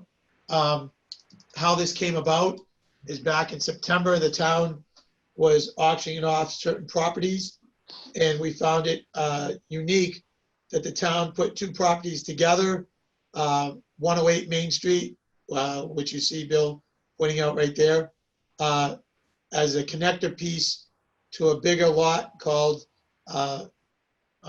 land off of Main Street. And they also did a zoning opinion, which said this, could be a subdivision. And then on top of that, they even did some perk testing, which again was unusual for a town to do. So that intrigued us, and that's why we purchased the property. And then before we submitted anything, we had 2 or 3 roundtable discussions with Doug from Conservation at that time and Martha from Planning. We also had meetings with the fire chief and the water department and DPW highway department to get all their input, before we submitted anything. Since then, obviously, we've submitted. We've had 2 planning board meetings with a 3rd scheduled for August 5th. We've had a planning board site walk last week. And before that, a week or 2 before that, we had what we call the technical site walk, which the peer review engineer was there, Joe Sawanka. And we've had 2 rounds of his feedback and our answers. So we've made a lot of headway with all that. So the plan that you're looking at tonight and all the materials that you have are the most updated plans. This sky view that you don't have in your packet has been updated to the exact plan that you have now. So this is a color rendering sky view of what the subdivision would look like. And our goal since day one of doing this in Newbury Byfield is we wanted to preserve as much of the vegetation as possible and make it a natural wooded subdivision. And that's really our goal. For example, the common drive makes only 1 crossing instead of 2 and preserves a lot more woods. For us to be able to do a common drive, just for example, I'm sure most of you know, we have to prove that we could do 5 separate driveways, which we did. But even with that, we want to do the common drive because it preserves more wetlands and more woods, and is the theme of what we want to do here. So that, in a nutshell, is what we're trying to do, a 5-house subdivision. And I'm going to turn it over to Bill with no further ado so he can dive into the conservation piece of it. And thank you. All right. Good evening. Bill Manuel from Wetlands and Land Management. I was before the commission back in the fall when we did the ANRAD for this project. So the wetland boundaries have already been confirmed by your commission. Just looking at this overview, basically this area in through here is where the wetlands are. And you can see that we've utilized this common driveway to minimize the amount of wetland impact. This is what it would look like if we were to do 2 separate driveways, which would result in an extra almost 1,400 square feet of additional wetland alteration and additional tree loss. So you can see that the better scenario from a Conservation Commission point of view is to have that single point of wetland crossing for the common driveway. So this is an 800-foot long, more or less, cul-de-sac. It is engineered so that each house lot will have its own rooftop infiltration system. The lots will be serviced by on-site septic system. We'll have utilities that are going to be underground. The drainage is going to be handled by, the strategy from the very beginning with the drainage was, as we said, preserve as much of the vegetation on the site have as little pavement as possible. We have devised a group or a series of BMPs that utilize low impact development type of strategy, which consists of systems of swales, infiltration areas, pocket wetlands for stormwater treatment. So I'm just going to jump over to the overall subdivision plan now. And so Main Street is over here, the entrance to the subdivision. You can see the little bend in the road here is intentional so that we go around this sort of high point of land. The cul-de-sac is here, some 800 feet in. There are 5 lots. Most of them, well, each of them, the houses are in the buffer zone, some more than others. We do have the common driveway wetland crossing here with replication on lot 4.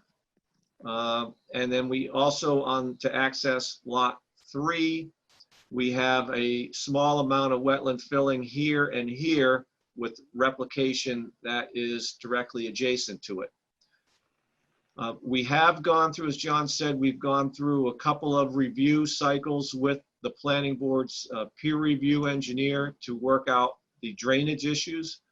Most of the times on these subdivisions, the drainage is kind of the most looked at feature.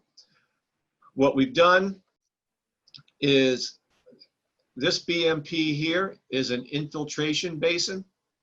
And actually, as a suggestion of the peer reviewer, we've modified our plan to be able to collect the runoff that's coming off of the sort of this portion of Main Street and then route it through our treatment system and then infiltrate, and then ultimately whatever doesn't infiltrate will discharge in this location here. Presently, what's happening is there is a couple of catch basins right here on Main Street, and they discharge untreated stormwater to this location right about here where my cursor is. The water flows overland and through the abutting property. They have a little landscape pond here, and then eventually into the wetland. We're going to be able to collect all that, treat it, infiltrate it. There are swales, stormwater swales, that lead to collection points. We have a nice pocket wetland type of water treatment system here, which would pick up water from this point in the roadway and also from around the cul-de-sac into the sediment forebay here. We've recently submitted this concept to the peer reviewer, and we're looking for his feedback tonight, or we're looking for his feedback. But that's basically the overview of the project. There's minimal amount of wetland filling to actually do these stormwater swales. Let me just enlarge that a little bit. Collectively, between this area, and this area, there's about 180 square feet of bordering vegetated wetland impact. The common driveway impacts about 1,017 square feet. We're going to take the roadway impact and the common driveway impact and replicate all of that right here on lot 4. The crossing to lot 3 impacts about 446 square feet of wetland. There's a little upland island in the middle, and that's why we've utilized this location for the driveway access. We're going to replicate 1,500 square feet of bordering vegetated wetland directly adjacent to the impact sites. So we're more than compensating for the impacts to the wetlands. We've minimized it to the greatest extent that we can. We've incorporated other features like this rain garden here that will pick up the runoff from lots 4 and 5, the driveways and the yard areas. And as I said, every house has its own, it will have its own roof water infiltration. And so that's pretty much an overview of the site. Incorporated as much low impact development technique as possible. And of course, the greatest low impact development technique is to basically preserve as much of the greenery on site as possible. So that's my overview.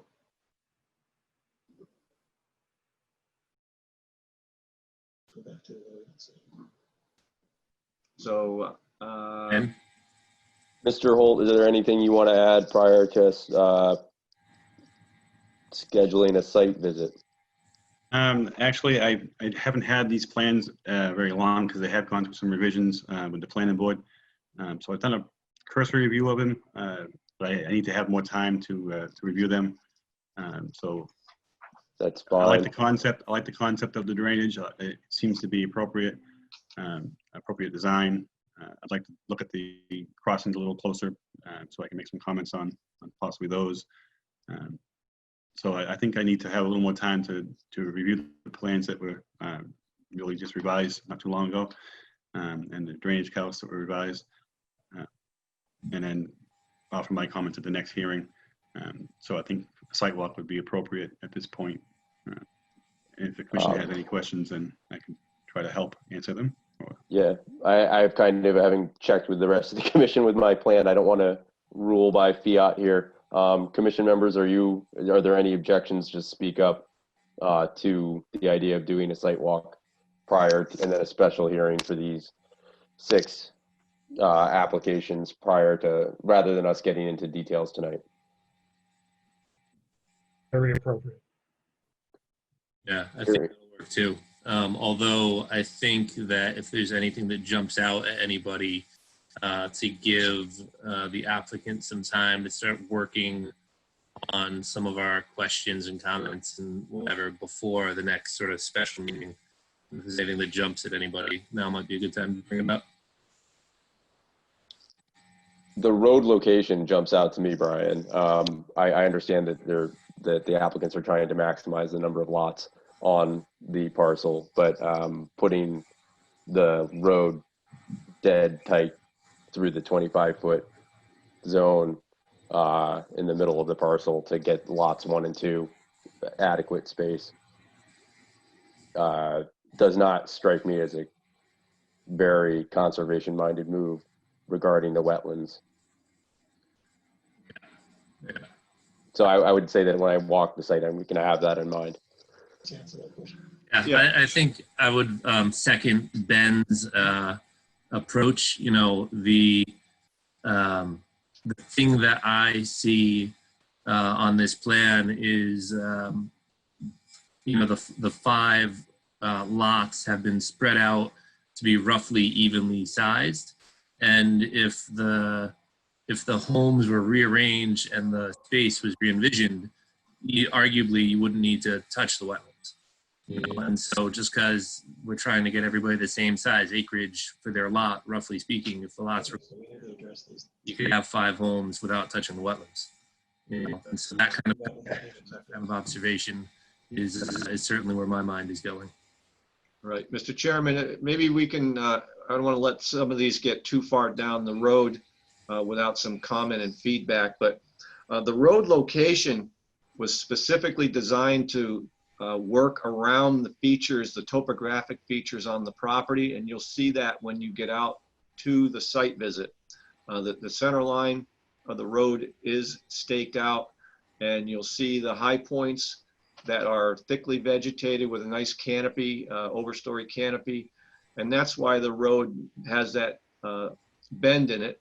It may come tight to the wetland in that one location, but it's there to preserve more amount of buffer zone vegetation. Yeah, we can talk about it on site. Yep, and I just wanted to point that out. And with respect to the, you know, the lot sizing, there is a requirement to have a particular amount of contiguous upland area And that was pretty much the driving factor in creating the lot shape and sizes. Yeah, and I'm sure Peter can help us understand some of these non-conservation angles on how the process runs. In addition, Mr. Chair, one thing I forgot to mention at the beginning is we also had a Zoom meeting with 8 to 10 neighbors back at the beginning of April.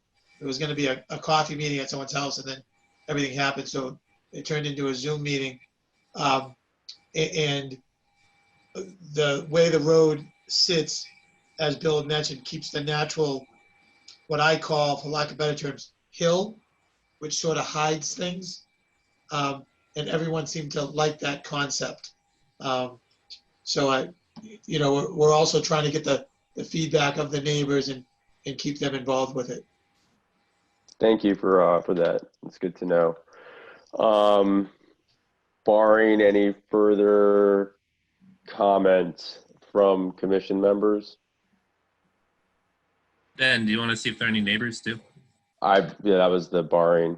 Then I will go to. I will now open this to neighbors and other town residents. Before we go into this, I do want to say that please recognize this is going to be the first of multiple meetings, and you'll be a lot of opportunities to speak out about this project. And with that, Gretchen, I don't know who's popping up as far as people. I don't see a lot of video of people, so I'm assuming it's mostly folks who are on the phone. Looks like you are good. I do not see anybody that wants to speak.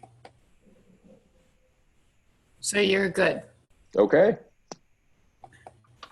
In that case, we should find a date to do a site visit. I will first ask, we need to find dates for the site visit and for a second meeting or a special meeting time to do this. So let's set the special meeting first and then look for a time between now and then that works for everybody. Does that sound good to the board? Seems reasonable. Okay. So Tuesday evenings, or do we want to go off schedule?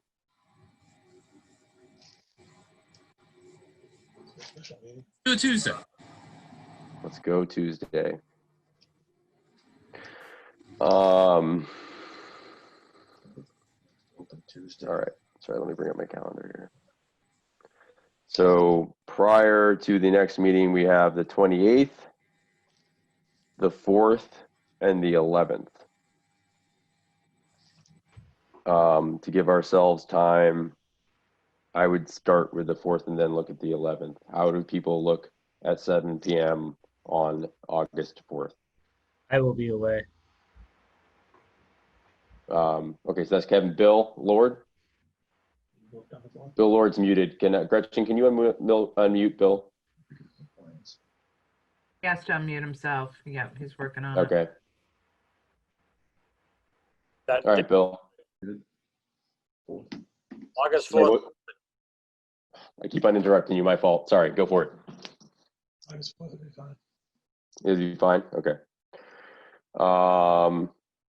Peter? That's fine. Dan? Any day you want. Brian? They're good for me. Okay, so that works. We'll have a quorum. Congratulations, Kevin. All right, so a site visit prior to that. I was not at the last meeting. I don't really have a good sense of y'all's COVID quarantining schedules and whether you're free at any random time or not. Are people generally free throughout the day under these conditions? Yes? No? Brian, you're free. Sure. Yeah, Dan, you've already said that you're pretty much free. Bill Lord, what's your schedule these days? I can do it. If we do it at 5-ish, I can be there almost any day of the week. Peter, does later in the days work for you? Yes. Okay. It's a wooded lot with very good buds. Welcome to the North Shore. Let me look here. How do people feel about Monday, the 27th at 5 p.m.? Bill Lord. That would work. I can do Bill? that. I Okay. can do that date. Brian? I'm in. Daniel? Yes, sir. Peter?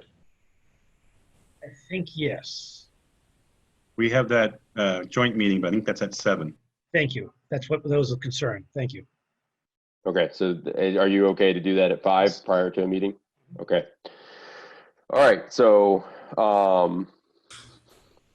Monday, the 27th, next Monday at 5 p.m., we will do a site visit.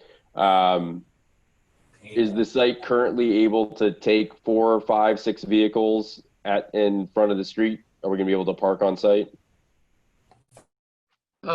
We've stacked up probably 4 cars in front of the site, and then there's the little side street directly across. So to the extent that anybody can carpool, that would help out. Okay. Maybe Brian and I can work something out. But yeah, we Hang can my work. head out the window. Yeah, exactly. I mean, I do that anyways. Okay, so 5:15, we can work on the parking on the 27th. And then on, you guys are gonna have to help me because I'm trying to do too much at once. We said Monday the 4th Tuesday the 4th at 7 p.m. we will have a special meeting for these 6 hearings. Bill and Gretchen, can you please make sure to email us and remind us of this? Yep. Thank you very much. And now here's an interesting procedural question. So I've opened this hearing, which we will continue. Are we going to just go through the motion? Yes, we're going to go through the motions of opening and continuing all 6 of these. So Bill and Mr. Colantoni, please bear with us. We're going to go through these motions of doing all of this. Has this one been voted on for continuance yet? It has not, but I'm just saying we're going to do all 6 now. This is my presumption.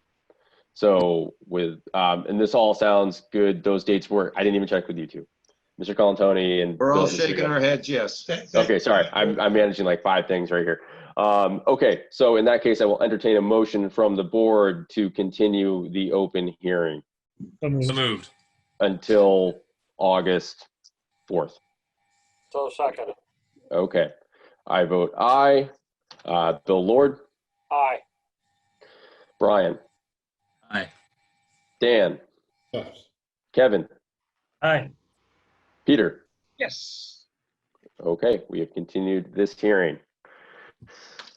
Next, Triple Q Inc., Mr. John Colantoni, lot number 1 of Colantoni Crossing off 108 Main Street, DEP file number 0501325. We are going to motion to continue this hearing. Well, actually, I'm looking for a motion to do that. So moved. Second. All in favor? Aye. Bill Lord, Aye. Brian, Aye. Dan, Aye. Kevin, Aye. Peter. Yes. Okay, this has been continued to August 4th. Triple Q Inc., John Colantoni, lot number 2, Colantoni Crossing off 108 Main Street, DEP 0501324. This hearing is going to be continued until August 4th. Could I hear a motion? Move. Second. Okay, I vote aye. Bill, Aye. Brian, Aye. Dan, Aye. Kevin, Aye. Peter. Yes. Okay. Triple Q Inc., John Colantoni, lot number 3, Colantoni Crossing off 108 Main Street, DEP file number 0501323. I am saying your last name correctly. Please. Perfect.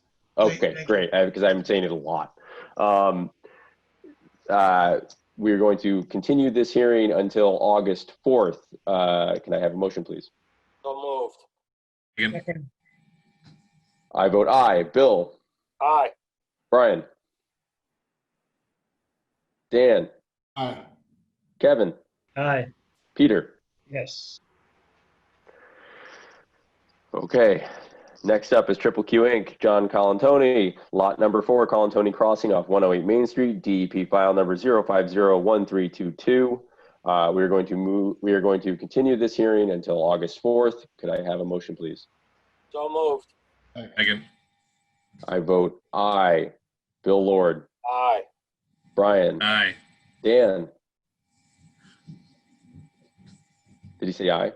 Yes. Yes. Okay, sorry, didn't hear you. Kevin? Aye.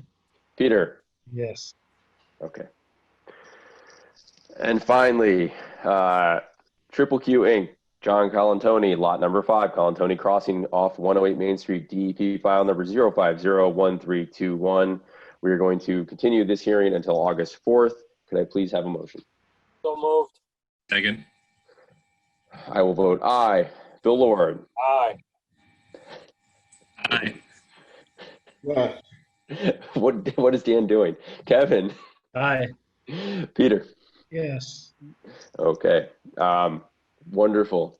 Thank you very much for coming in and for being so cooperative, Mr. Colantoni and Mr. Manuel. Thank you so much for all the time. Appreciate it. Yep, we'll see you next Monday. Okay. You want to take a breath? Do you need to go get a mint? You dry in the mouth after all that talking? I am actually a little parched. Yes. Thank you, Brian. Would you like to take your job back? Sure. Okay, go for it. Do you want to get a glass of water? Yes, I do. I'll be right back. Okay. I'll take me 30 seconds. Start going. All right. Well, then coming up next, we have David Manti at 0 Pine Island. Oh, wait, sorry. That's Paul. Paul Leone at 62 Old Point Road, an NOI to replace an existing shed attached to a one-family residence with a permanent one-story addition. And do we have a representative or actual Mr. Leone? Oh, there we go. And you're unmuted. So can somebody unmute Mr. Leone?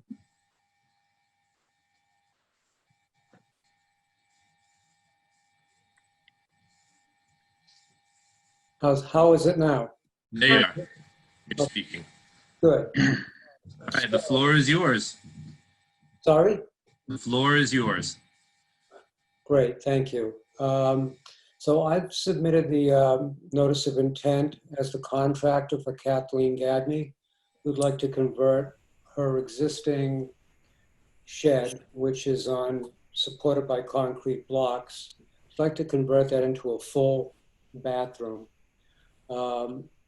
And I'm aware that there's an issue concerning ground clearance, but otherwise, I'd note that the footprint of the new structure would remain the same as the existing structure, and that the new structure would be supported on diamond piers. And that's it in a nutshell. Okay. I'd like to address any concerns that you have. Okay, thank you. Bill Holt, I expect you have a thing or two to say about this. I do. Actually, I'm going to share my screen and call up a few of the documents that were submitted. So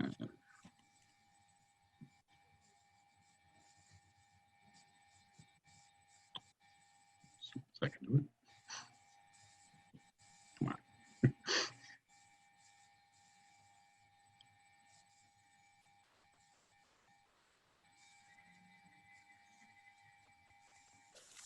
Can you see that plot plan that's on the screen? Yep.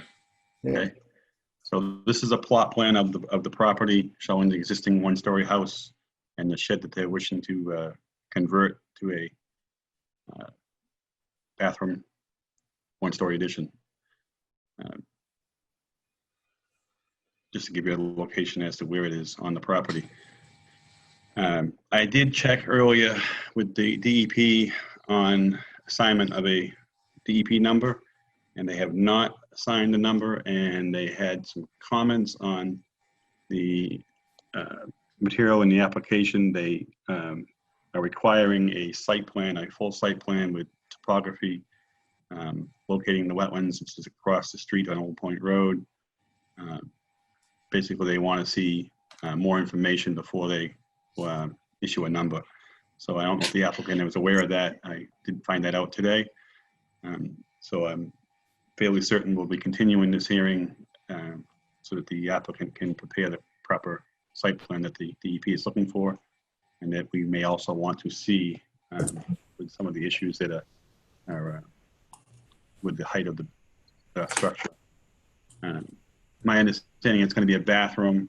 I do have some pictures as well that will kind of show you the elevation of the floor of the existing house and the elevation of the floor of the shed currently. And then I think that is probably the most significant issue with this application in terms of approvals to the commission. And if the applicant may wish to poll the commission and find out if there's going to be an issue with the height of the proposed addition or the remodeling of the shed to a bathroom.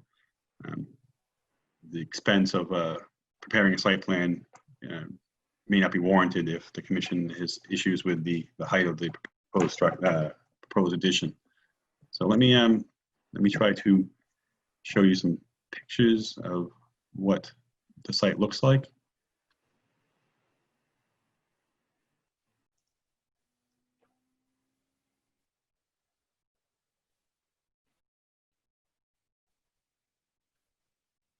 Fine.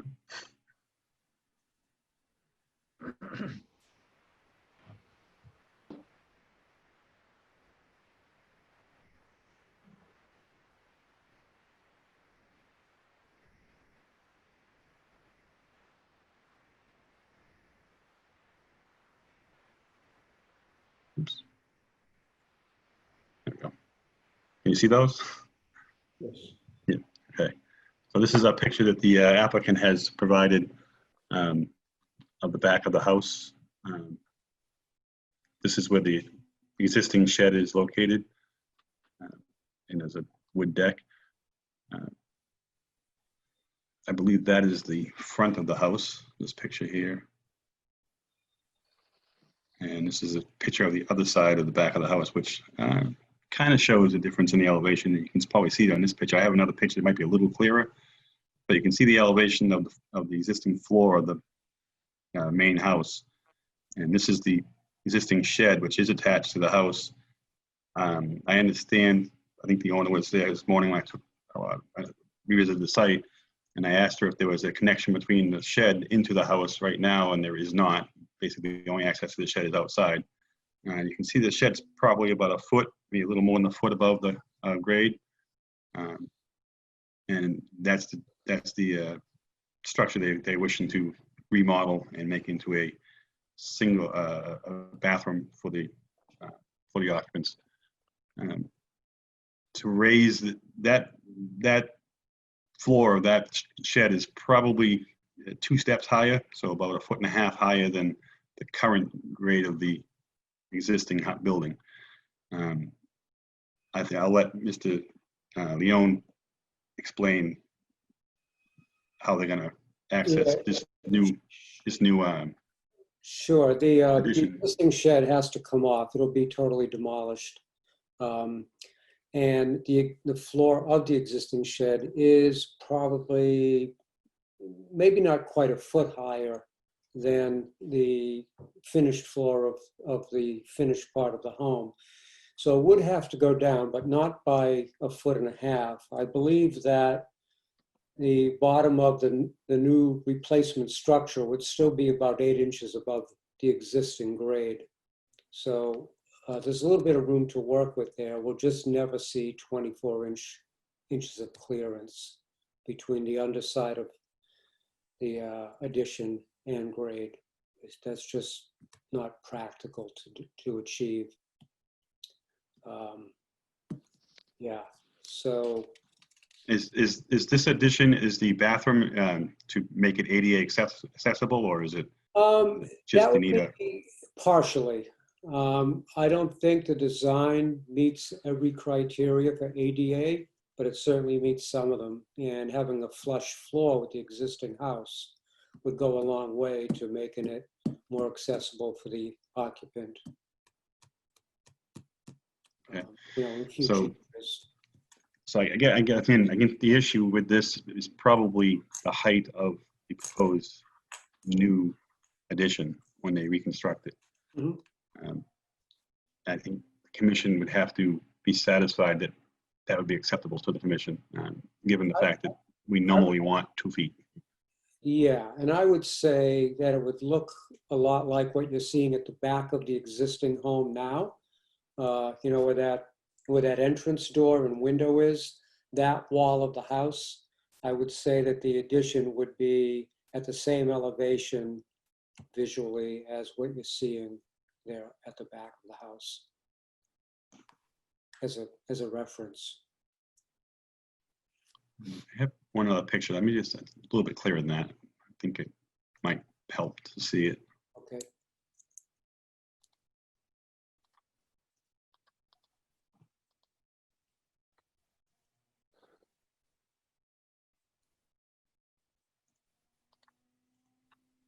Yeah, it's a little bit clearer.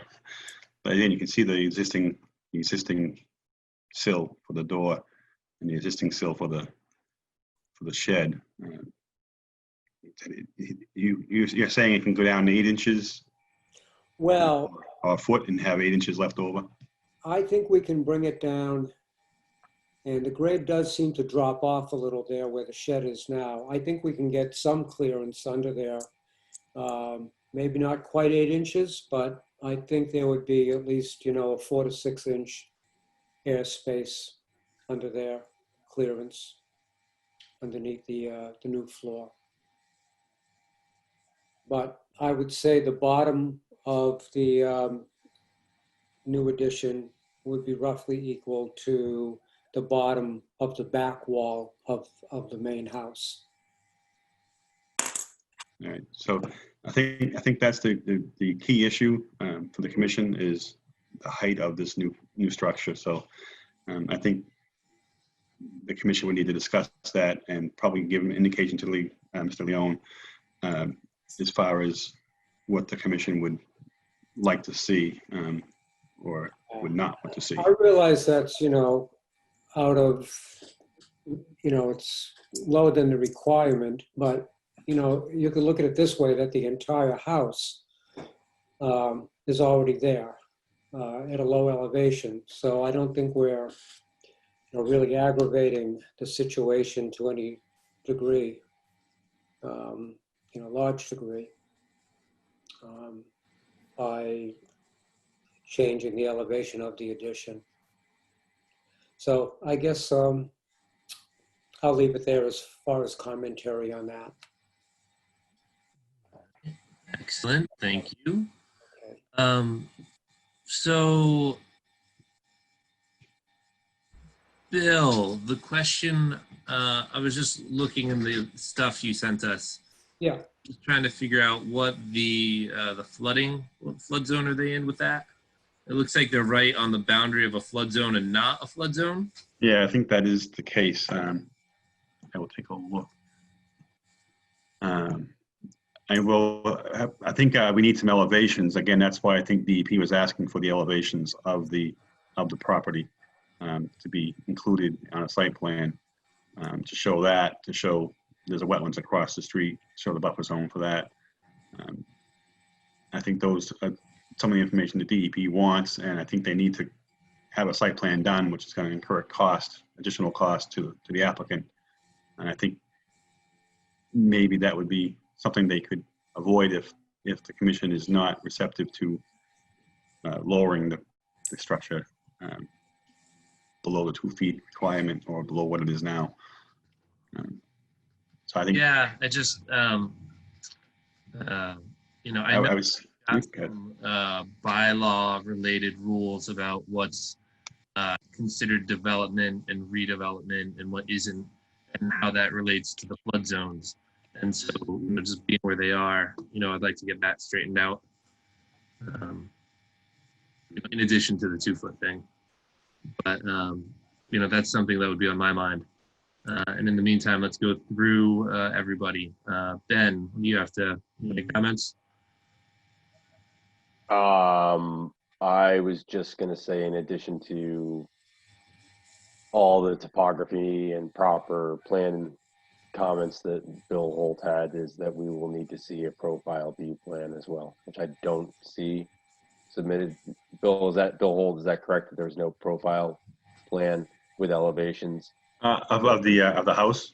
Yeah, of the proposed structure. I think they did prepare, and I think I sent them to you, the okay, that's architectural fine. plans. I see various plans, but I didn't, I don't know that I saw a profile. Oh, maybe Mr. Leon can tell you. I don't. Yeah. I may be wrong about that. Hang on a minute. I have it here, and I'll hold it up on the screen. Yep, I see it now. Well, there should be a few different profile or Yeah, elevation. no, I'm seeing it now. I'm sorry, it's my fault. That's why I'm asking, because I missed it. Yeah, I think that you just need to work in the elevations on site and show the spacing a little better. Now, when you say the elevation, do you mean the elevation, the floodplain number or elevation?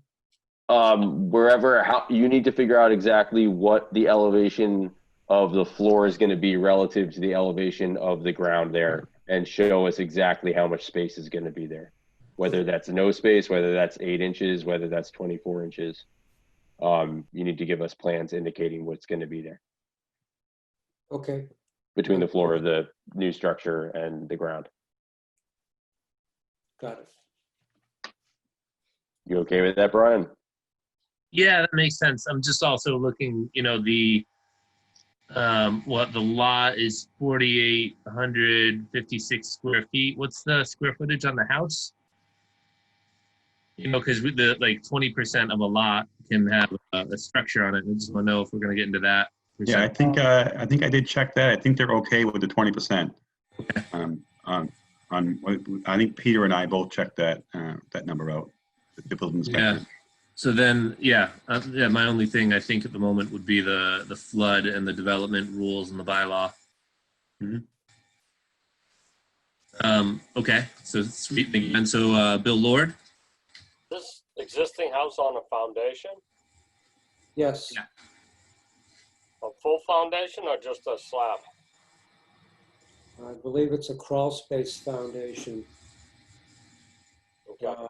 Concrete foundation with a very shallow crawl space, but it's not on pilings or piers. How deep the foundation goes, I can't say, but there's barely room to crawl under it from what I can see. All right, thank you. Okay. Kevin? I had similar concerns as the rest of the board, so I have no further comments. Okay. Daniel? I asked Bill what the building inspector his take might be on if it isn't a flood area in E13. Just how do you put a habitable addition on a building that's not compliant? I don't know if that's it doesn't make much sense when the existing house is low, but I think there's some, I'd be curious what the building inspector's take is on this. Yeah, I don't actually know his exact position on that. I thought he indicated it might be allowable with certain design criteria, so I'd have to ask him, and I can probably get back to you with some answers at the next hearing. I would say that we've never gotten away from the 2-foot rule, hardly ever, that I can think of. You've been around longer than I have, but I can't recall once in my 6 or 7 years so far. If you look at the DEP comment, it's just like all their comments, they're not going to give up easy on this 2-foot thing there, I don't think. But that's just my take. We can approve Well, it. then let's give Peter the closing commentary then. Actually, this question is to Bill Holt. Bill, was there a reason that you brought up the ADA bathroom? I was just wondering if there was maybe a reason why they needed to have a new bathroom. If it was something to do with reasons inside the house, for the occupants themselves. That might be an extenuating circumstance that might allow the board to waive under a variance procedure the 2-foot requirement. That's why I'm asking that question. Is there? I don't know the answer to that. So Well, as a representative, I can say there's no extenuating circumstances that I'm aware of that would make this, something that would allow the occupant to stay in the house. So. Okay. All right. Well, then it sounds like the board has had their say. Do we have any butters or neighbors or citizens or anybody else? Oh, we have a hand. We have a hand. Let me unmute you, Leslie. There you go. Hi, how are you this evening? Leslie Matthews, 111 Main Street. I'm also part of the planning board.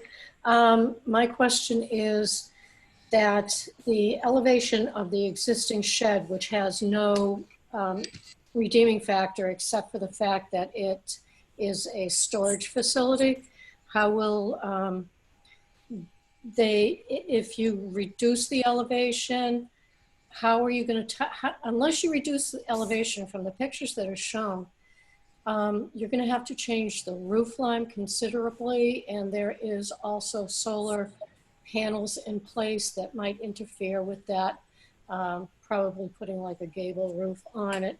And also the protection of the plumbing that goes underneath if it's still going to be an open area. Thank you. Okay. Would Oh, you like me to address that? no, go on, Paul. It's okay.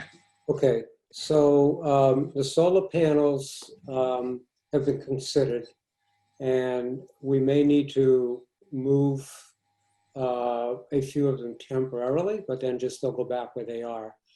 And as far as the plumbing goes, we're planning to totally enclose the underside of the floor with multiple layers of insulation.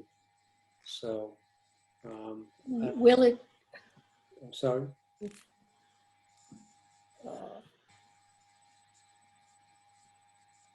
You can go ahead, Leslie. Thank you. If you enclose it, will you have downward or upward flushing as far as like, because it's going to be at a lower level, it's not going to be in a basement facility, but it's going to be more at a ground facility? Mm-hmm.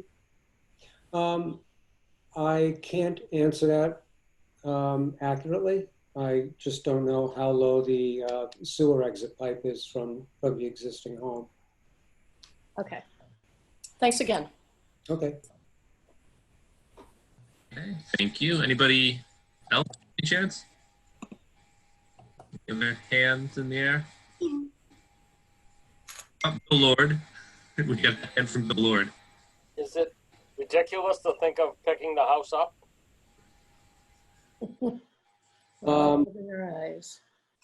I don't think the owner would consider that at this point. It's not ridiculous, certainly not. I mean, that's probably advisable, but I just don't think that she can justify raising the whole house to build this bathroom. Right now, by the way, the existing shed does house a hot water heater and the electrical panel. So it does serve a purpose other than just being, storage. It has some function that's necessary. Okay. Well, barring any other comments, it sounds like Mr. Leone has a little bit of homework to do with drawing up some plans and whatnot. Okay. And obviously, Bill Holt can be helpful if you need any help with what we might need to see, and maybe guiding you through some of the minutia of fine print on what we might be basing our decision on, under the same flood zone and the development language that I was referencing. So if it's okay with you, we will continue this to the meeting on the 18th. Right, so that's fine. Two key points that are just two key takeaways is that the DEP would like a full site plan with topo lines. Is that what they're asking for? Okay. Yeah, they're going to need a lot of more elevational information. And the board, the commission would like to know the exact, wants a plan showing the floor elevation and the grade elevations. Is that? Yes, but to the purpose of, as you've heard, the 2-foot rule is pretty strict. Okay. So, to have a proper discussion about that detail, we're going to need all of the heights in the vicinity. Okay. All right. Well, I think we can leave it there, and I'll be in touch with Bill. Okay. Thank you. So then I'll entertain. I move to continue. To continue this until the 18th. Yep. Move to continue. Second. All right. All in favor? Yes, for myself. Ben. Aye. Bill. Yeah, aye. Dan. Yes. Kevin. Aye. Peter.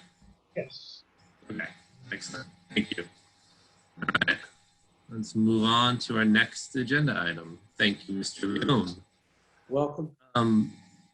We have now David Manti, 0 Pine Island Road, map R30 lot 5, DEP number 050-1330, an NOI to construct a dock/pier, ramp, and floating dock within Salt Marsh Resource Area and area of critical environmental concern. All right, is Mr. Manti or Representative? Oh, there we go. Yeah. And Can you hear me? all right, and you are not muted. Lovely. I'd like to thank the board. Introduce tonight us to this. Oops. Can you hear me okay? Yeah. So, I'd like to thank the board for taking the time out tonight to listen to me. I'm seeking permission to build a catwalk, an 8x12 catwalk on the marshland. It's on the corner of Plum Island and Little Pine Creek, Plum Island River and Little Pine Creek. It's an 8x12, but the center is going to be open, 2 feet by 6 feet. So it's a square, but I'm leaving the center open so the sunlight can get through. Because it can't be a solid platform. Otherwise, I think I'd have to be probably 25 feet in the air because you have spacing requirements, height requirements. And on that, I'd like a 2x12 ramp to get to the edge of Little Pine Creek. And then from that ramp, it would have a gangplank going down to a small 3x6 foot dock in Little Pine Creek. I just like to build this so I'd have access to my property. I can get there with my boat, safely get in and out of my small kayaks, and I get a small fishing boat, go fishing off the dock with the grandson. And I do have some drawings I believe the board should have, I believe. I can share them if you don't have them available. So that's basically what I'm looking to do. So I don't know how this stands with the board. Does somebody want to put a visual up or? I'm not Yeah. sure if Bill has that. I don't have it on my file. I right, apologize. So, Mr. Manti, I'm going to make you a co-host if you have the ability to share those files. I will try it. I've been scrambling all night trying to do it. All right. Well, I'm going to make you a co-host, which will enable that ability. All righty. Thank you. Okay. So you give it a try now.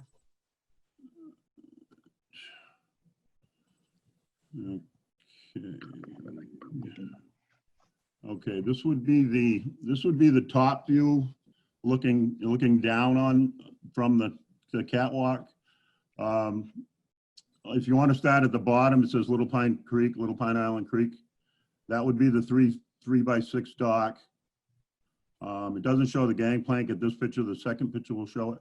But that would be the ramp, 2 feet. I'm only making it 2 feet wide because then I'd have to only be 3 feet off the top of the ground. For every foot and a half wide, I was told, foot wide, I have to be a foot and a half high off the ground. So that's why I'm only making that plank 2 feet, 2 feet wide. And then it's gonna go up to the 4.5 foot requirement of the first section. You see that's 8 feet long. And I'm also gonna build these in sections at home, so I don't have to do a lot of construction drilling and that on the site. I wanna pre-assemble these, bring them to the lot. So that would connect to an 8 foot section. And then you see a 6 foot section. And then there's another 8 foot on the if you want to call it the north end, the top of the screen. And then there's another 6 foot section. So that's open space in the middle. The boards would be spaced an inch apart. I had talked to the DEP, Rachel Freed had a question about the spacing of the boards. So I'm going to put those an inch apart on all these surfaces, just so the sunlight is able to get through. So that's kind of in a nutshell. I mean, I did these drawings because I'm trying to do this at a low cost without hiring civil engineers and whatnot. I mean, if it's required, I will do that. I do have a side view picture here. I mean, we got any questions on this first? Actually, I do. Yep. I don't think that the DEP and are going to allow the 8 foot by 12 foot to be called a 3 foot wide. I think they're going to call it 8 feet wide. And I think you're going to need 12 feet of height. It's 1.5 for width. I think they're going to require a much more significant height difference than you're expecting when they do their final review. Typically, this landing area that you hook your ramp to it and down to your floating dock is fairly minimal. They don't typically want it to be as wide as that. They usually limit your width to a 3 or 4 foot wide by 6 or 8 foot long landing area, stationary. Then you have a walkway out to, from the house or from the structure. So I think you might want to investigate what they call in the width would be allowable. I think that might not be what they're looking for. All right, well, I did talk to Rachel Freed and she did have some questions, but she didn't really say that she had an issue. I explained to her the open space area because she wasn't sure about that. Then the deck boards, I told her they were being inch apart, and she didn't say, I don't know when their decision is made. She didn't question the size of it, I guess. So maybe I was misled or. The DEP did give you a number, but they do indicate that they think the plans are insufficient to make a decision on permit for this dock system. I think that typically they like to see a survey or engineered plan that has a little more detail than what you're providing. They're going to want, again, probably elevations of the land, elevations of the mean low water and mean high water. They want to show they want to see how the floating dock is going to be sitting on the bottom. They need the feet at the bottom of the detail on the feet for the 2.5 foot separation between the bottom of the soil and the actual bottom of the float. So I think, I think that's going to be, I think if we were to approve this with this plan, the DEP would appeal it. So just kind of give you a heads up. I don't know if the board would be comfortable approving a plan that is not specific enough to be able to make a decision on how this is going to affect the marsh and the riverbed. I mean, okay. So I think you maybe ended up probably going towards getting a design plan by an engineer or a surveyor to show what you're planning on doing with necessary information that DEP is going to want to see. Okay. She didn't really express her concerns on that when I had talked to her. They did suggest float skids instead of using feet. I guess Okay. float skids at the bottom of the dock would be a better choice than the feet, she had told me. That was from the Marine, Division of Marine Fisheries had suggested that. I did get by MESA, you guys are aware of that, of the endangered species list. That area doesn't have it. So did you want to see any other plans or anything like that tonight, or no? You might want to show them the side view, profile view. Let's see if I can find that. Yeah, Mr. Manti, just to second what Bill is saying, show us what you've got by all means, but you may not realize how unique a thing you're proposing you've got here. It's there's a lot of concerns built into this, and trying to address them and calling everybody and dealing with everybody. So that's much appreciated, but it's an unusual, unique project that we're gonna probably end up taking it slow to make sure that we understand all of the relevancies.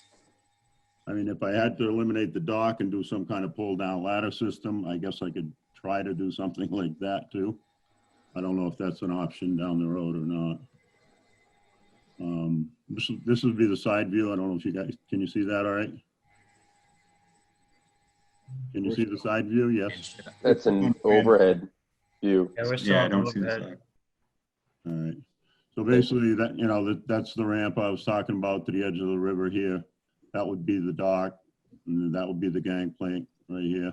I'm not seeing it. Is anyone else? Oh. No, not yet. We only have the top view. It's not changing with your screen. Oh, all right. See how I can do that. There you go. Oh, sorry. Moving. That's all right. I see what I got to do, I guess. Oh boy, I don't know where I just went. I can bring it up to, I think, I have the profile view up on my computer right now. Oh, you do? If that's helpful. Yeah. Sorry about this. I'm going to stop his then and give you access, Ben. Is that what we're looking for? Sure. Okay, hold on one second. All right. Sorry about that. Do you guys, is this what you were trying to show? Yes, that's it. Okay, yep. So here's the 8 by 12 foot structure, the ramp, 12-foot long ramp going to the edge of the marsh, and then we have the dock. Right, and that's the gangplank connecting the dock on a hinged surface. Yeah. Like I said, if the dock is going to be a major drawback, maybe I could do a flip down ladder system enough to get out of the kayak or the the fishing boat, whatever. I don't know. I think it's the actual structure. There's a lot of, I think to second what let's just get, never mind. We'll get into comments from the members of the commission. Okay, because I'm only using like 2 square feet of the land for the post space. I mean, I want to stay off the grass, and I realize you guys don't want it. So I'm trying to do it, 4.5 feet high, 2 square feet of posts. I'm trying to lose minimal posts. Are there any other views that you want me to show, Mr. Manti? I have this open. Oh, that was the water. I don't know if you got all the pictures I had. I mean, the Little Pine Creek, I looked it up afterwards. That creek is 176 feet wide. The creek to the north, right where the dock would be. So I don't think I have an issue with the width of the river there. And I went to Google Earth, and right next to my property seems to be the deepest part of that whole river when there's a low tide. When I was out there, I don't know, last 2 weeks ago, I had measured 3 feet down from the edge of my property at low tide. I don't think you have the Google Earth that I had downloaded. I just did that tonight, but you can see where it's really deep next to my property and not the other side of the river, if you will. Yeah, there you go. So it's right where it bends there. And you see how it's the darker water right there where the hand was, a little bit to the left right there. That's where I would like to place it there. And you can see the water does get deep and it gets over to the west is deep too, also where there's a ravine. That's where my land stops right there. The cutout right there, yeah. That's the 2 acres that I own right there. So it would be in the deepest part of the river, or the creek, excuse me.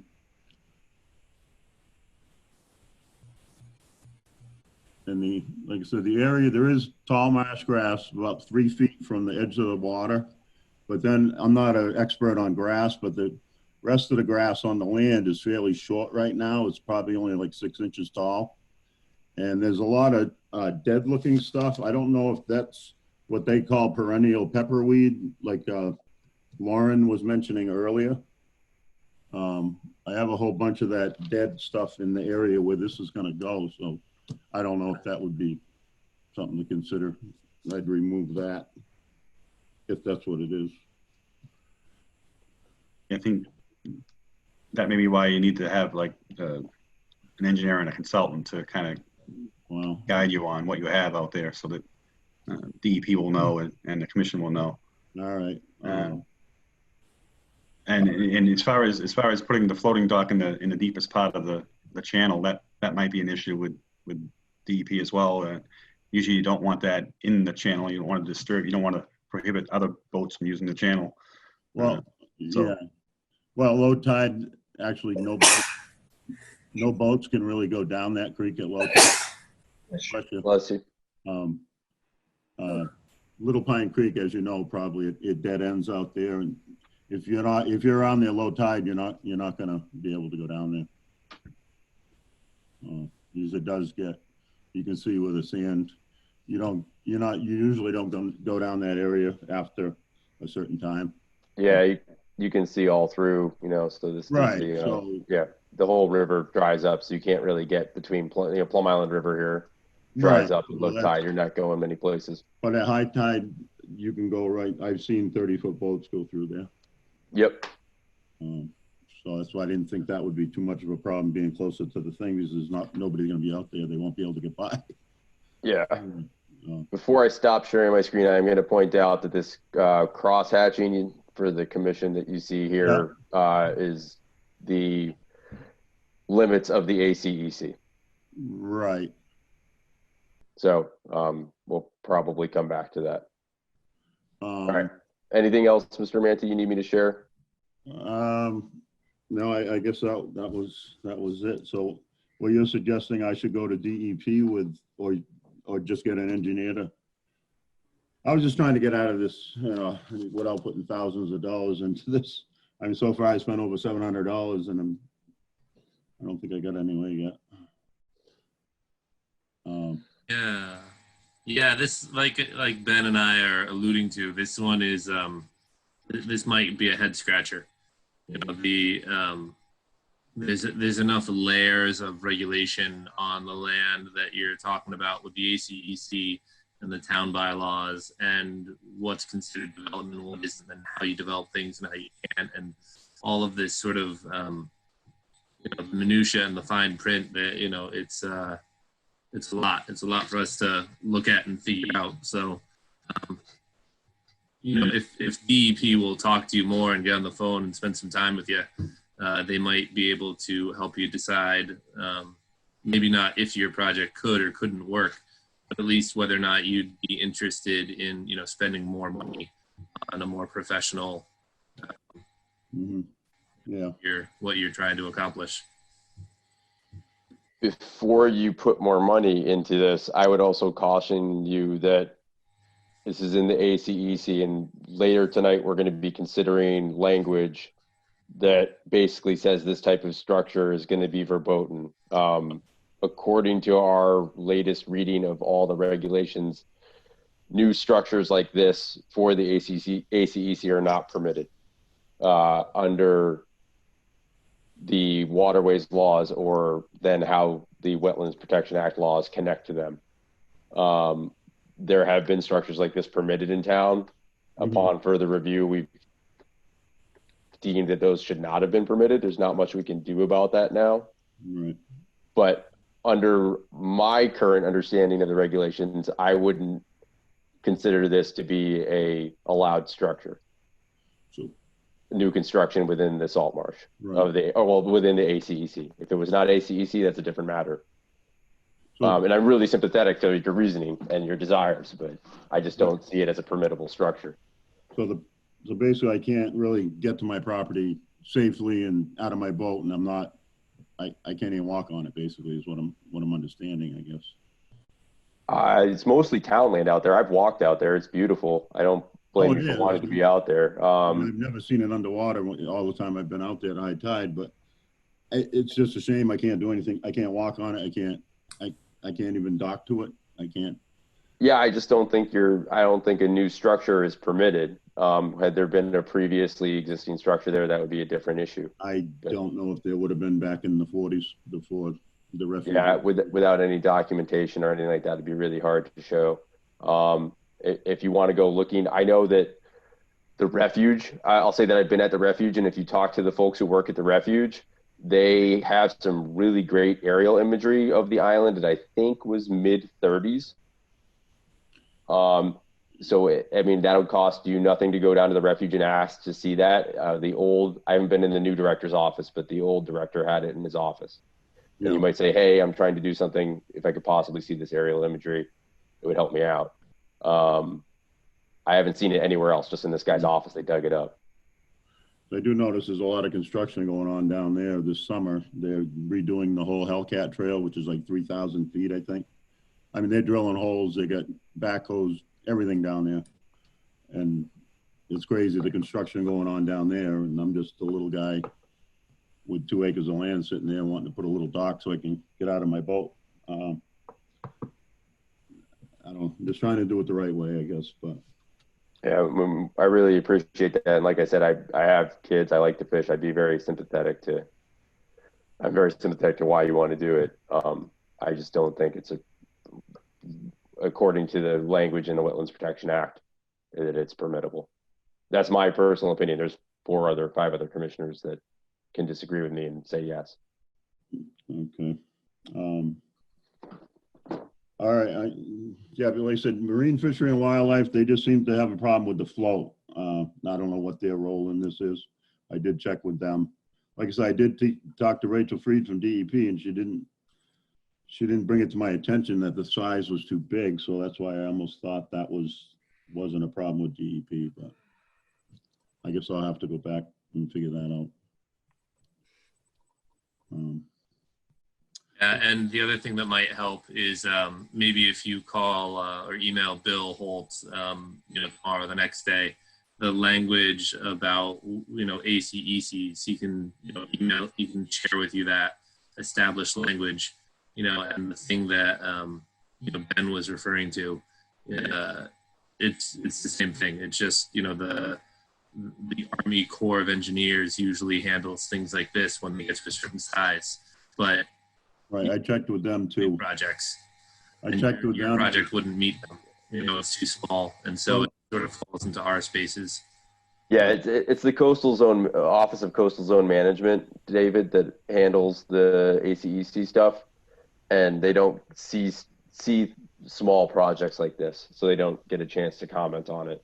But that was what, U.S. Army Corps of Engineers? Who was that? No, it's a little confusing because the permitting, if it's either goes through DEP or goes through the Army Corps, mm-hmm. and if a very small project like yours, right, they only bring in the Office of Coastal Zone Management if it reaches a level of disturbance where you have to go to a pre-construction notification. A small project like yours is just a self-verification project, which is probably what they told you. Right, they told me that. I talked to a Barbara Newman, I believe her name was. Yep, I know Barbara, yep. So she told you the right thing. It's just that the way that everything currently is organized for permitting, CZM should see this and say, no, it's an ACEC. And because it's self-verification, they never see it. If it was a PCN, they would see it. But it also create a lot of extra costs for people like you who are doing in any other situation a minor project that wouldn't need the full permitting as we discussed earlier in the meeting, like the difference between an RDA and an NOI. It's a lot more of a regulatory burden for somebody applying to meet, and it means getting a consultant and spending thousands and thousands of dollars. So they try and keep you away from that if they don't have to. Unfortunately, it's this one situation where it keeps permit applications away from the people that need to see them. But there's existing language within the Wetlands Protection Act and within the Waterways Protection Act that link these two things that we just haven't been paying attention to, which we're trying to pay attention to now and do our jobs to the best of our ability. Does that make sense to you? Well, yeah, I started back in March on this and everything got delayed from, COVID and everything. Yeah. So I don't know if you've changed any of the ACEC rules or anything by now. I mean, since then. We don't have any official language that's been finalized. We developed the language in December, and just like you, we've been delayed by COVID. So we considered a draft in May, and we have a finalized draft that we're going to hopefully send to town council after the meeting tonight. And Ben, to be clear, the language that you're talking about right now, it just close that loophole, but it wouldn't change the outcome of this. Right? It doesn't change anything. Yeah, it doesn't change the way things should be. It's just closing a regulatory loophole, and that CZM wasn't, unless people went to CZM and asked, they weren't seeing things. Mr. Mante's not like suffering personally because his timing on the dock is the same as our time with loophole. No, it's very much we believe we're correcting past mess ups or incorrect interpretation of things in the past. And I apologize for this situation, Mr. Mante. But so what's the suggestion of the board? I guess I just give up, I guess, if you will. I mean, without having to spend thousands of dollars, and probably the outcome will still be no. I don't know where you want me to go with this, or you're just. I mean, if you go down to the refuge office, maybe they have a clever idea about how to, they probably have to do work out in the marsh and handle high tides and, not drown. So maybe they have a clever idea in their garage that they break out once in a while, but they would probably be the most well-educated and in a similar circumstance, that if they can't figure out how to do it, nobody could. If they will already maybe they would have an idea for you, but I think probably, unfortunately, we don't see a way that this would work, but we're open to the suggestions. We just don't see the current path for it.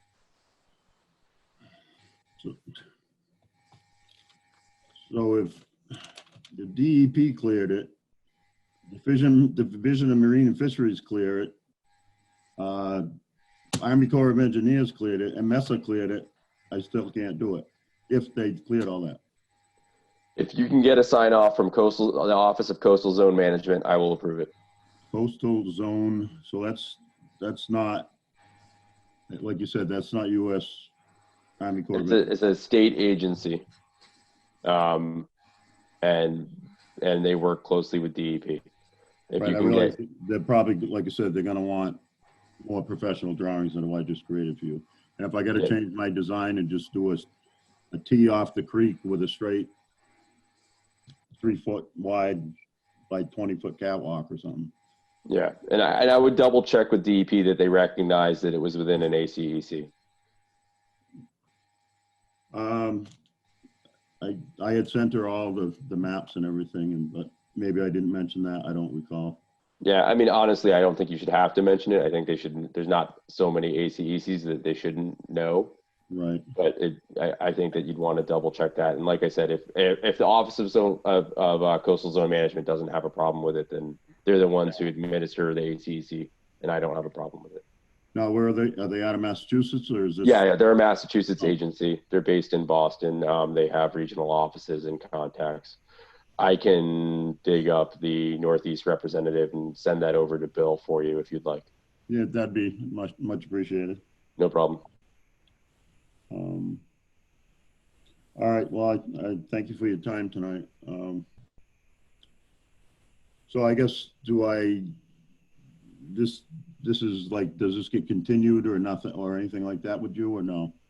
Until you hear back from me, then I just make a different appointment with you guys, or? We can do that. That sounds okay. We broke up there. We can do that. Yeah.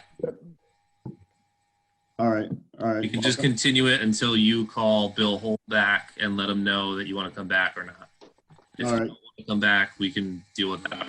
We don't- All right, thanks. Thanks, everybody. Yep. Thank you, Mr. Mankey. Thank you. Thank you. Motion to Is continue. there a motion on that? Yeah, we need a motion now. Motion to continue. Second. All right, so roll call vote. Aye for myself. Ben. Aye. Bill. Aye. Kevin. Aye. Daniel. Aye.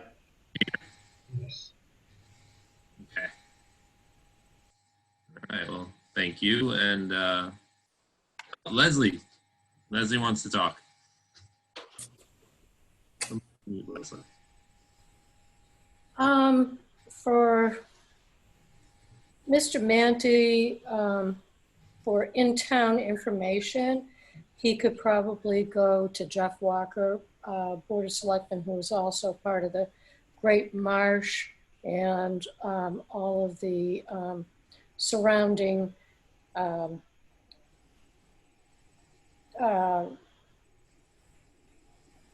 rivers and things like that. He is exceptionally knowledgeable, and he has a great group behind him that could maybe facilitate some information on where he could go for to maybe help him move his plan forward or adjust it to make it work for him better. Thanks. That. Let's move on down our line. What's up next? We have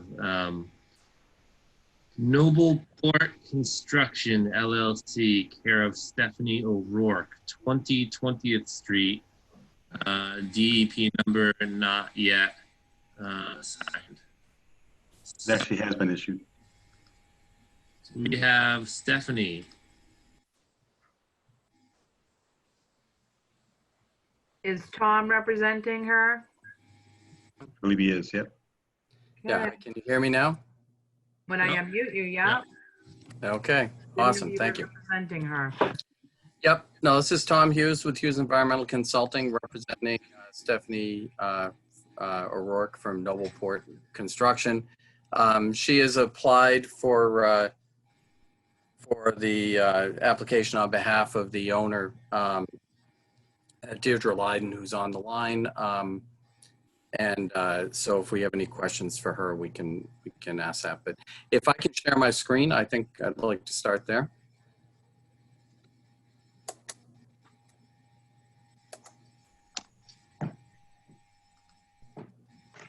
Go ahead, Tom. Okay.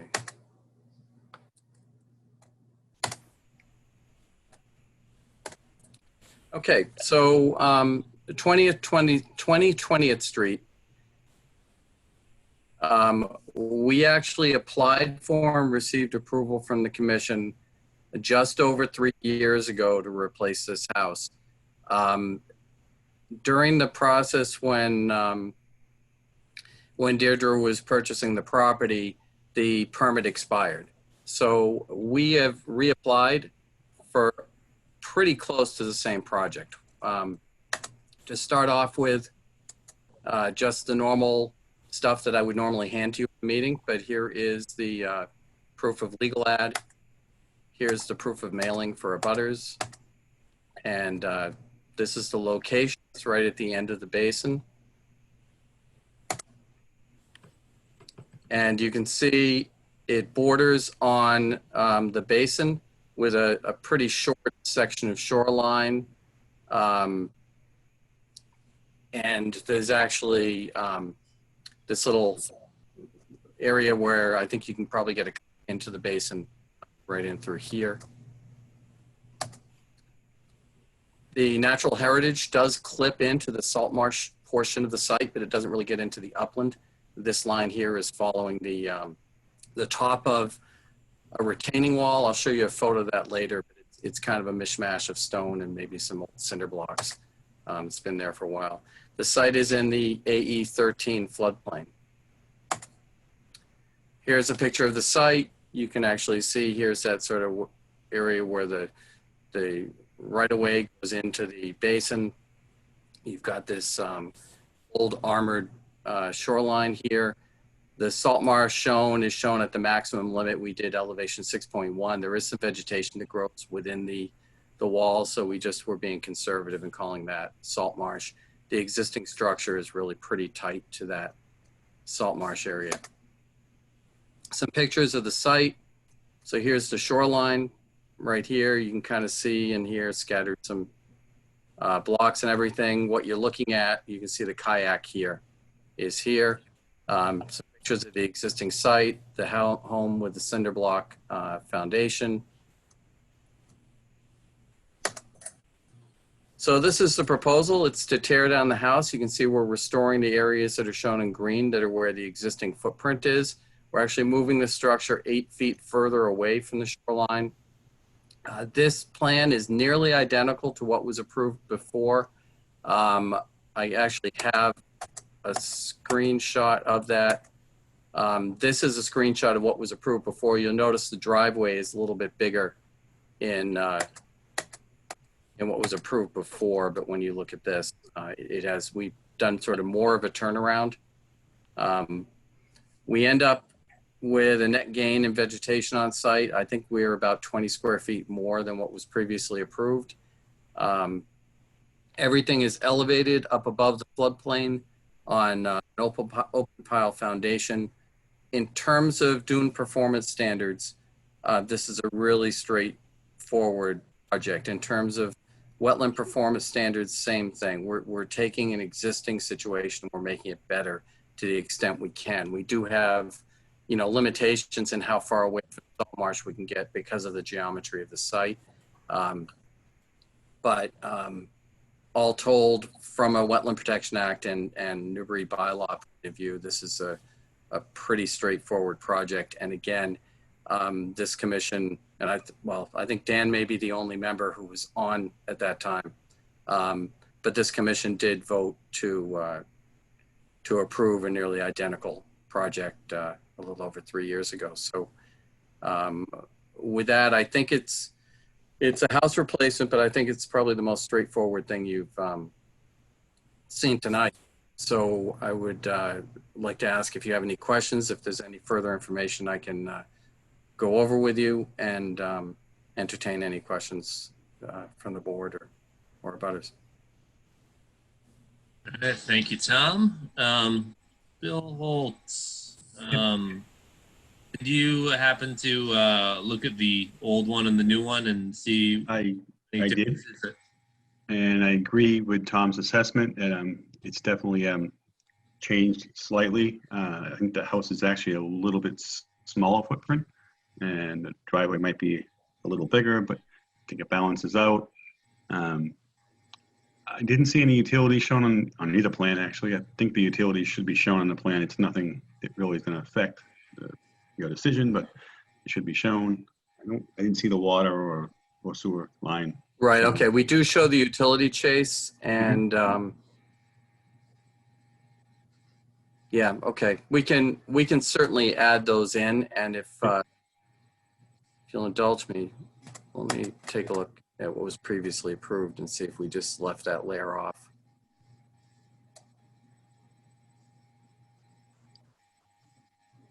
Yeah, we certainly can add it. It would be coming from somewhere in the street to go in. Yeah, Tom, if we were in person, you could just draw it in. This is where it really backfires. Yeah, I know, exactly. Drawing it in with Sharpie is always my favorite thing that people used to do at meetings, but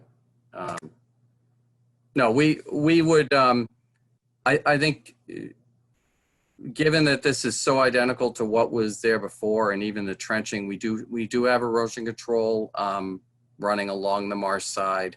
You can see it there in red. So there is protection for the salt marsh from the trenching, and we would just ask that we just add that as a condition. That wouldn't be wouldn't be a significant issue with me. I just like to see it though on the plan. Yeah. I do have a question about a dumpster for the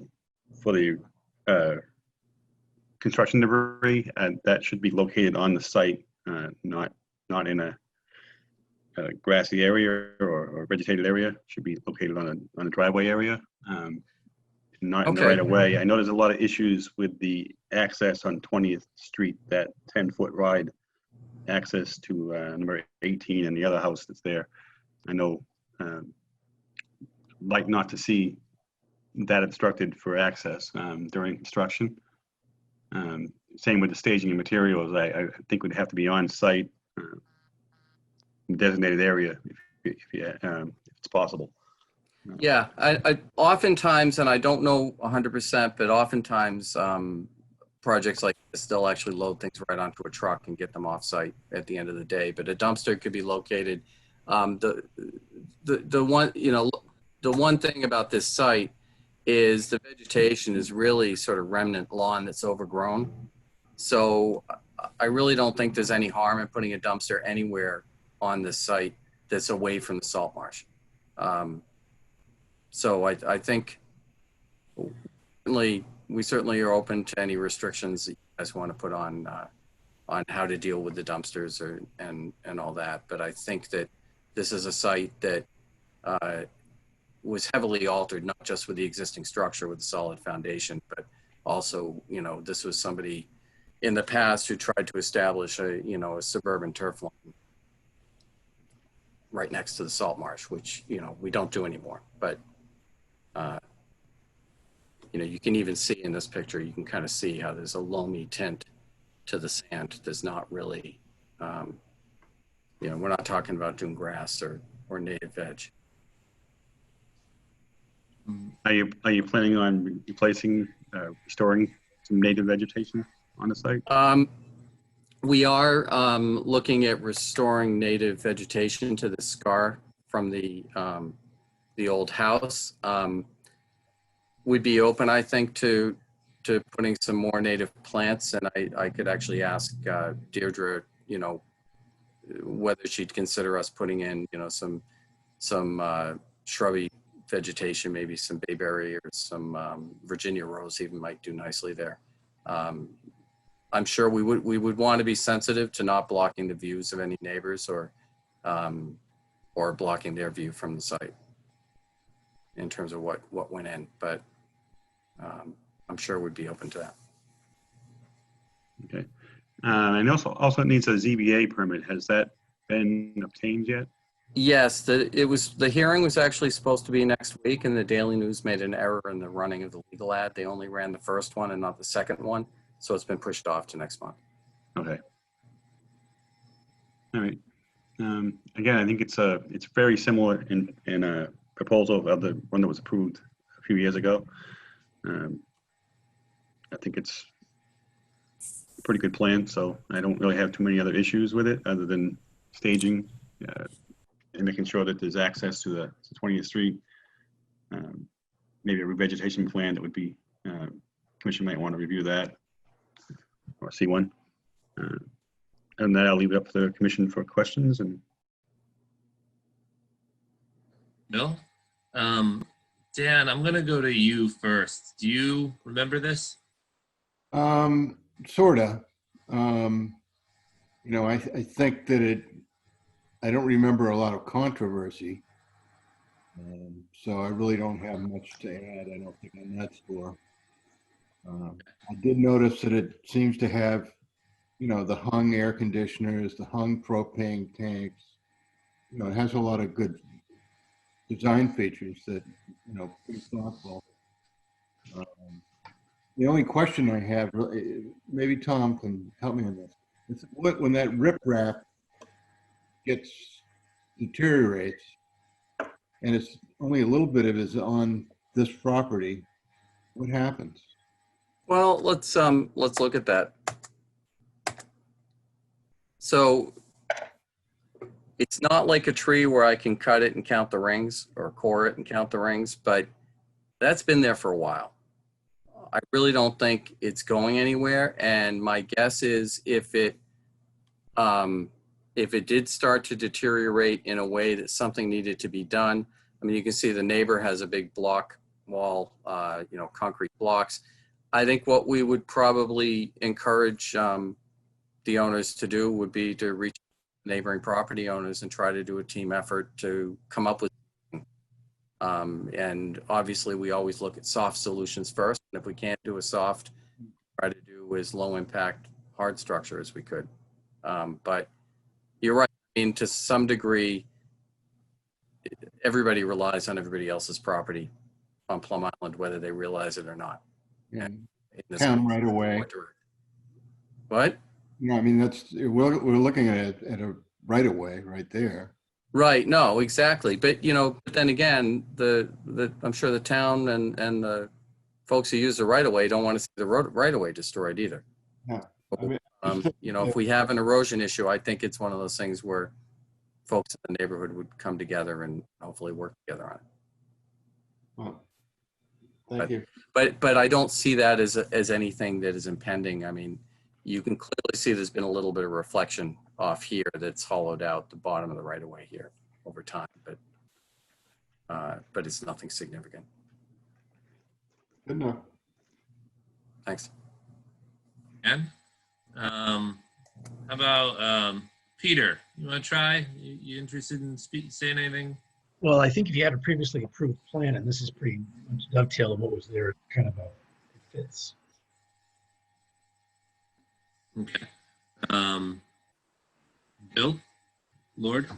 No, I'm good. Okay. Mr. Chair, if I can add one thing, I just realized I put this in here. This is in the narrative. Say that we're going to plant the areas with 1 foot on center American beach grass. I did include a list of native plants that are native to Plum Island. I actually developed a larger master list working with U.S. Fish and Wildlife several years ago. So we do have a list of natives that we would like the ability to perhaps add later in cooperation with the conservation agent. But right now, when people are replacing a home, the focus is on the floor plan and the house itself, and people can't really think about the outdoors much. And once they start construction, then folks start to think about landscape. So I did include this, which is really, in my view, a really excellent list of native plants for an area like this. Point that out. Thank you. Kevin, do you have anything to say about this one? My only concern is the erosion control. It looks like it's right at the edge. And I've seen this house where the water on a high tide comes all the way right up to the house. And my concern is that any kind of erosion control would be compromised in a decent high tide and a king tide or whatever. And obviously as construction would take several months and 9 months, a year, whatever, that the erosion control wouldn't be able to withstand that and be compromised. It's a pretty unique spot where the basin, the high tide comes really high up there. And my friend lives right a couple doors down. I've seen that house basically in water. So that's my concern. Good point. It's well thought of. Yeah, we're willing to maintain it if it's damaged by any tidal action. And perhaps we could look at using like the Filtrex filter sock, which is really heavy, so it wouldn't get pushed around by that. Probably maintain better integrity with exposure to that kind of tidal action. Tom, is there any ability or sense in moving it closer to the house? I mean, we could. The tough part is where you see it's about 3.7 feet to the property line where the old one's being demolished. But we could probably run it across where the 7-foot contour lies. you know, like but straight. If you could follow me, actually, I'm the one controlling the cursor, right? Yeah. Yeah. So, hold on. I'm just gonna. It's a measurement line, but you should be able to see it. So something right about there. We could run that across about there and clip a little bit further back. This is, you know, it's at the top of that riprap wall, which is normally where we would put something, but we can certainly pull it back a little bit. So that would be, I can actually tell you, we could do it so it was, let me give you a length.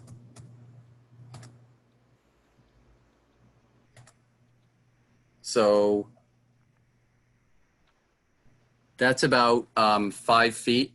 So we could pull it 5 feet off the top of the riprap slope. I think any distance that you pull it off of there is going to help you out, and yeah, so you're going to have to do on it. Yeah, so we're open if you want to have a condition that the erosion control shall be a minimum of 5 feet off the top of the riprap slope, and that would allow us to, you know, still give us plenty of room around the areas where we're demolishing that. Right. But you know, I don't want to confine them too much, and I would like the ability, if we need to get equipment around here as part of the demo, to be able to relocate it temporarily and then bring it back. You know, if we do have to, but. Well, I think if we did a condition of, you know, well, obviously you have to maintain it anyway, but, you know, just, yeah. Sorry, I'm thinking through, but I just think it'd benefit you and less maintenance of less issues that could come up later if right. it is further away. No, it's a good point. The water does build up at the end of the basin a little bit. And we have the ability to predict tides, which is nice. Right. So I mean, I don't even know if we have to say you need to have it there every day, but if it's easy to put it there on days that we're predicted to have king tides or full moons. I think it can be set there once the demo's done. I think it could just be set there. I don't see a problem with that. Okay. So I think you're right. I think it's really going to be a king tide or a high tide with some type of storm action that would jam it up in there. It's not going to be your typical high tide. A normal high tide without any kind of about 6.1. That's a normal highest spring tide elevation if it was a normal still. But if you've got a jamming wind or, you know, some other type of storm action coming in the direction, it would definitely bring it up. It was interesting that the proponent from 35 Old Raleigh talked about 2.5 years ago, because for me that was it. It was that January storm 2.5 years ago. I think it was in 2018. It like broke the tides around here. I've seen more ridiculous high tides since that storm than I saw in the 8 years I was here before that. Yeah, no, I would agree with you. It's been a weird cycle of really high tides. It seems to have settled in the last few months, but maybe that's just because I haven't been out at the right time. Yeah. All right. Well, that's a digression. Yeah. Yeah, I actually would like to follow up on that point. I think you guys raised a really interesting thing, you know, and Tom, you mentioned the filter sock, but making the assumption that there's a big storm that comes in and washes some of the erosion control away. You know, I think I would like to make sure that it's not a plastic erosion control. You know, I don't know, you know, if we do a compost base with the biodegradable thing, if it does wash out into the basin. Yeah, we can do the Filtrex. I'm not sure it's the brand Filtrex, but that type of thing with the burlap. Yeah, bag and a compost fill. Yeah, basically. Yeah, no, that's doable. You know, just so we don't end up killing a bunch of things if there's a big storm. Right. I mean, the straw wattle in a site like this would be useless. You know, so I think we need something heavy, especially if you think it's going to get exposed to storms like that. And what I would do is, instead of putting the stakes through it, we put the stakes on the water side to essentially keep it from moving towards the water. Yeah, that makes sense. And then just leave off, you know, all of the wall, the word length on the erosion control. Right. So I'll make sure I'll make sure I coordinate with the contractor and make sure the erosion control is thought with regards to that. I think it's a reasonable request, and it protects everybody. Okay, so then, does anybody say anything else, or does anyone have an interest in going out on site, or is everybody content with the deja vu? You're breaking up again pretty bad, Brian, but I would say that I would like to see some conditioned plantings, Tom. I know it's not native stuff that's there now, but if there were native grasses here, we wouldn't be saying you can run your demolition equipment all over the site and do this, that, and the other thing. Right. So you're going to be trampling vegetation that is serving some purpose to hold the soil together and the sand together. So you're going to be doing demo on a slot that size with any type of equipment, you're going to wreck it. Yeah. So I would say that once we get rid of anything that's long grass, what we have to plant back is native. So yeah, just I didn't spend a ton of time with your proposal, but I didn't see an official. I saw your list, but I did not see a plan. Yeah, what we said is any areas disturbed in the demolition and the construction will be restored with American beach grass 1 foot on center. Right. Perfect. And okay, we want the ability, working with the agent, to swap out some of that for other natives, because if it's so yeah, absolutely. It's a good list, and it's nice to have variety. So if the homeowner Right. wants to have that, you have a good list developed there. Right. No, so if we end up putting the dumpster on vegetation, it actually serves a better purpose if we damage that vegetation, right? So you can look at it that way. Go easy. So, no, but I think given what's there for vegetation, any place that we impact is really not a loss, because it'll be vegetated back and with something better. Do you want to, ask for any abutters out here that may have questions? Yeah, it seems like the commission, we're done with our commentary. I was going to ask you if anybody wanted to go out and see the site, if they were content with the plan and the storytelling as we have it. But yeah, do we have any abutters, any neighbors, anybody else interested in speaking? There's one. Really? Christopher, I can't see the land. Smith. Oh yeah. I'm going to unmute him right now.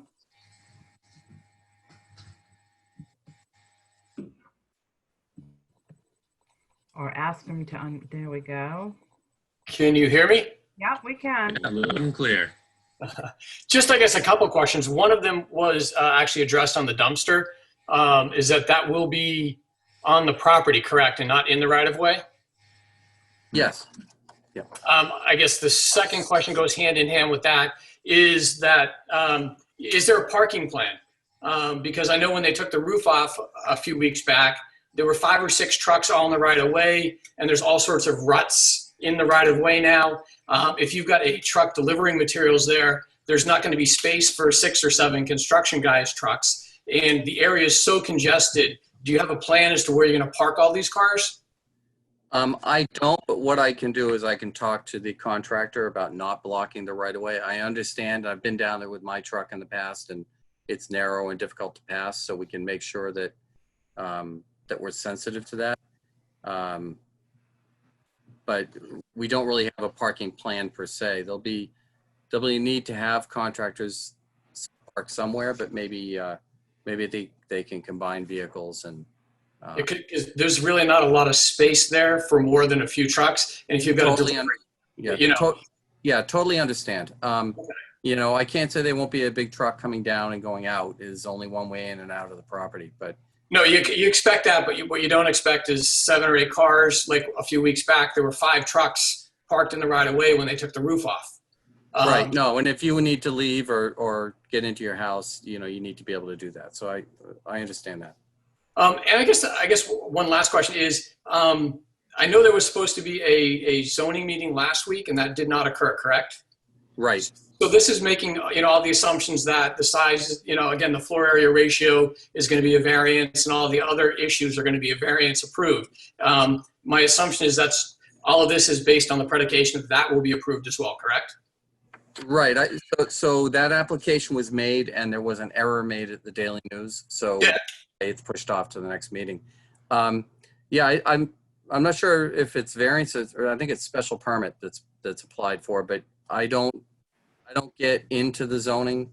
Yeah, no. I just meant the size of the house and the lot coverage will be predicated on what is allowed by the overlay district and everything else. Right. The zoning board will review all of that information. They actually get into the things, that have to do with house design and layout and all that. And, the design of the house is cognizant of all those limitations. And again, this was similarly approved. I believe it was approved by zoning last time. I don't, after I got the conservation permit, it was still in zoning at the time. So. Yeah.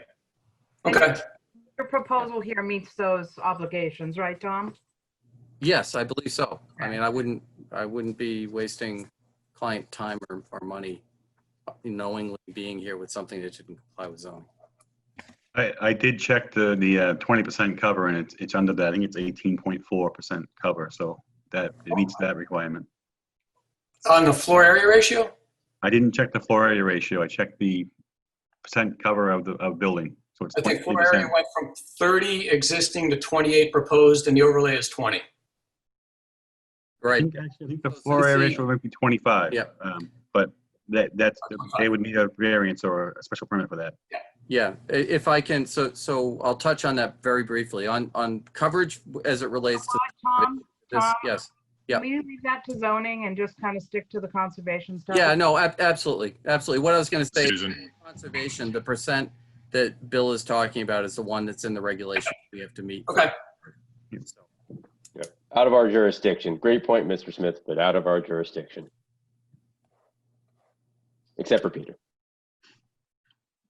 Did you have anything else, Mr. Smith? All set, thank you. Okay. Leslie, you've got your hand up. But you need to be unmuted. I'm asking her.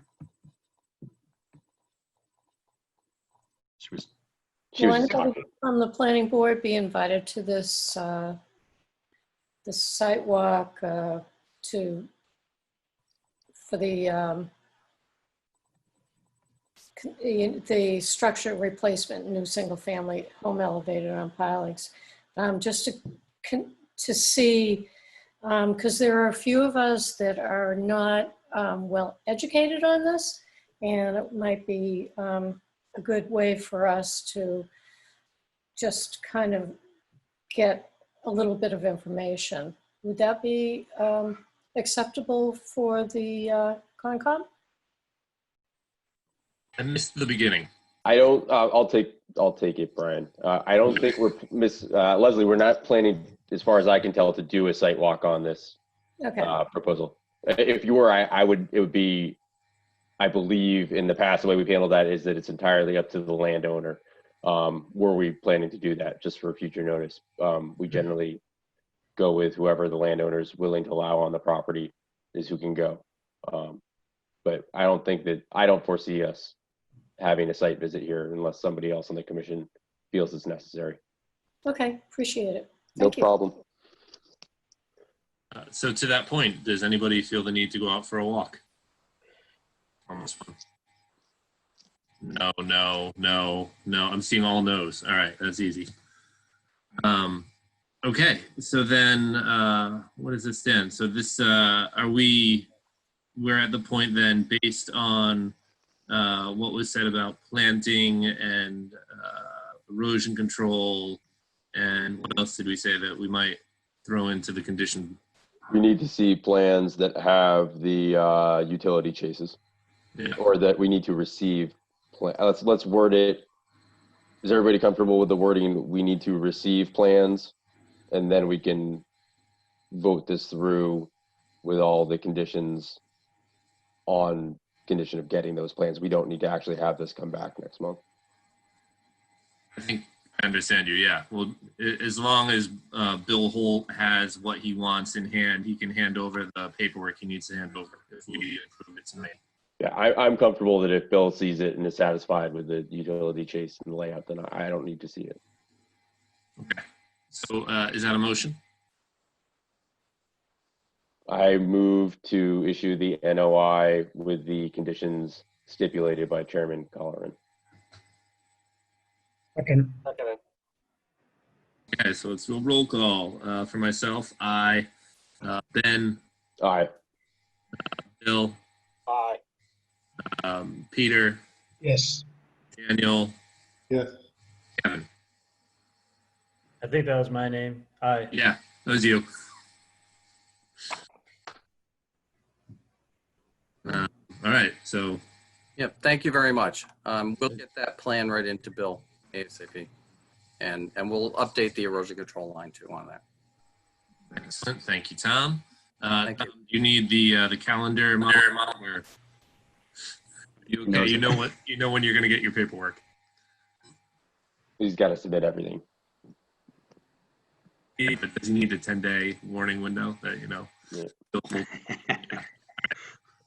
Moving on then. Chairman, can I request a very brief potty break before our next hearing? I hate to drag this out any longer, but it's been 4 hours. You sure? Thank you. I'll be right back.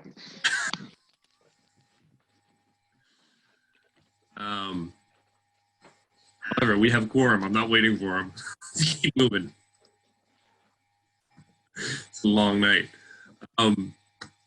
Let's see. Christine M. Colstring, B2W LLC, 1 Plumbush Downs, DEP number yet to be determined. An NOI to remove an existing structure and replace with a new single-family home elevated on pilings and associated site work. So do we have a Colstring or representative? Tom is doing this one again.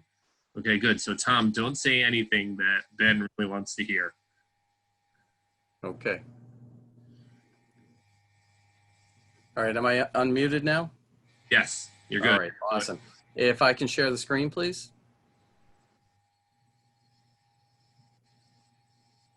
Got it, Gretchen? Yes. I'm not sure how to do that, Susan. Okay, so just make them a co-host. So hover over their photo on the 3 dots, click on it, and make them a co-host. On his picture, Yeah.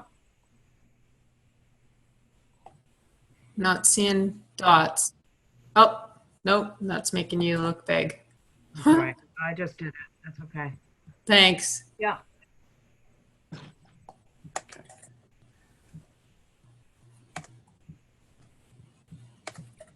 Okay. Folks, this is 1 Plumbush Downs. I do want to note that with me tonight, Joe Memo and Matt Petty are both on from, they're working with Christina on this.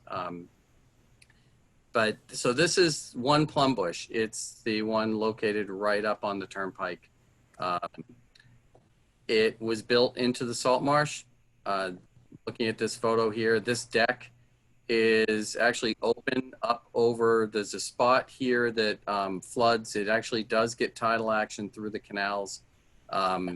Occasionally on a really high tide, it comes in from the bridge. So basically the salt marsh line we'll show to you on the plans, but it kind of runs in along here. It is the salt marsh near where I flagged it is actually in fill, but the salt tolerant plants are within the highest tide spring, and they are, there are enough salt marsh plants that I flagged it. The other end of the salt marsh kind of runs out where the hand is right here. And you can kind of see the rack line on the, there's a rack line here, there's another rack line that kind of runs up along here. So we flagged it, it actually comes out of the porch and kind of runs in this area. I'll show that to you on the plans. Again, here's a copy of the legal ad.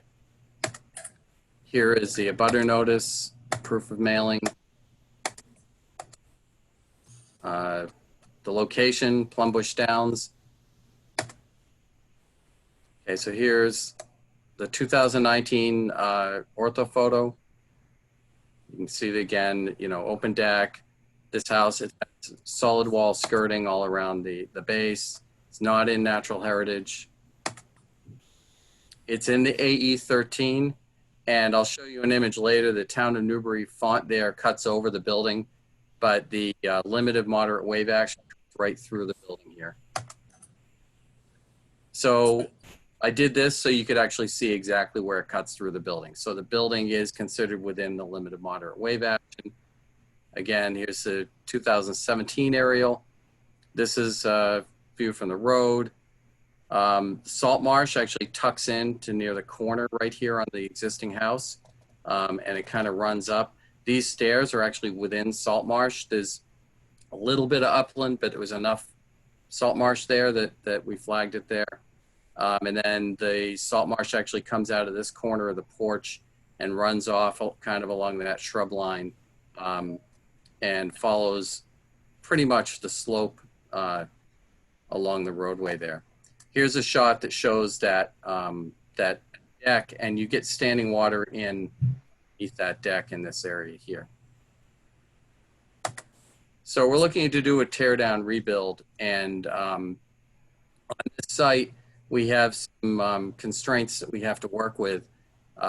So I had some preliminary discussions with the Army Corps, and what we have done is this: we have shifted the house slightly, which will free up what I believe will reclaim itself as salt marsh within this footprint here, but currently it's enclosed within the house. We are going to cantilever the new structure over these green areas, and it's going to be at a 2 height to 1 foot out ratio of cantilever, which the Corps said at a minimum 1.5 to 1, and if we went 2 to 1, they would actually allow us to do self-verification on it. So we went with 2 to 1. So we'll get plenty of light underneath this salt marsh. That when I say salt marsh, it's salt tolerant plants that are located within fill. The salt marsh is typically resilient. When it's in fill, it gets exposed to tidal action and it tries to grow back into it. And that's kind of what's happening here. This is not like a flush marsh area, but it is salt marsh in my opinion, and the same in this area here. The entire site, the entire new home will be open on open pilings, parking outside of the structure. We're not doing anything under the structure. The other thing that you see here in red is a limit of work line for equipment. All the piles will be driven from within the existing footprint of the structure or from the upland areas. We're not going to be operating any equipment actually beyond that in any of the areas that are marsh. So they'll be reaching out to drive these piles from these areas. All right, let me take a look, see if there's anything else I want to go over with you. But, you know, this is a home that is in,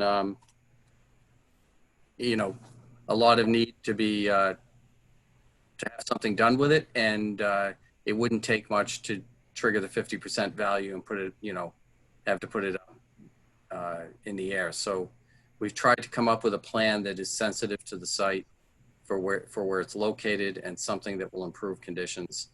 And I think we've done that, but I'm happy to answer any questions and address any concerns.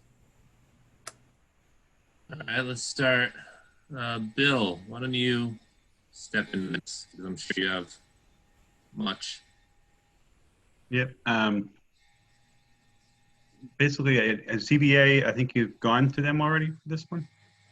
ZBA, they have gone to. We would have filed for your prior meeting, but at the time it did not look like they were going to actually make that month. So I was hoping to actually have us side by each with zoning, but they went successfully to zoning. Okay. The interesting thing about Plumbush Downs is it actually is covered by the PIOD, even though it's not considered Barrier Beach or Plum Island. Right. So did you meet your 20%? I think I.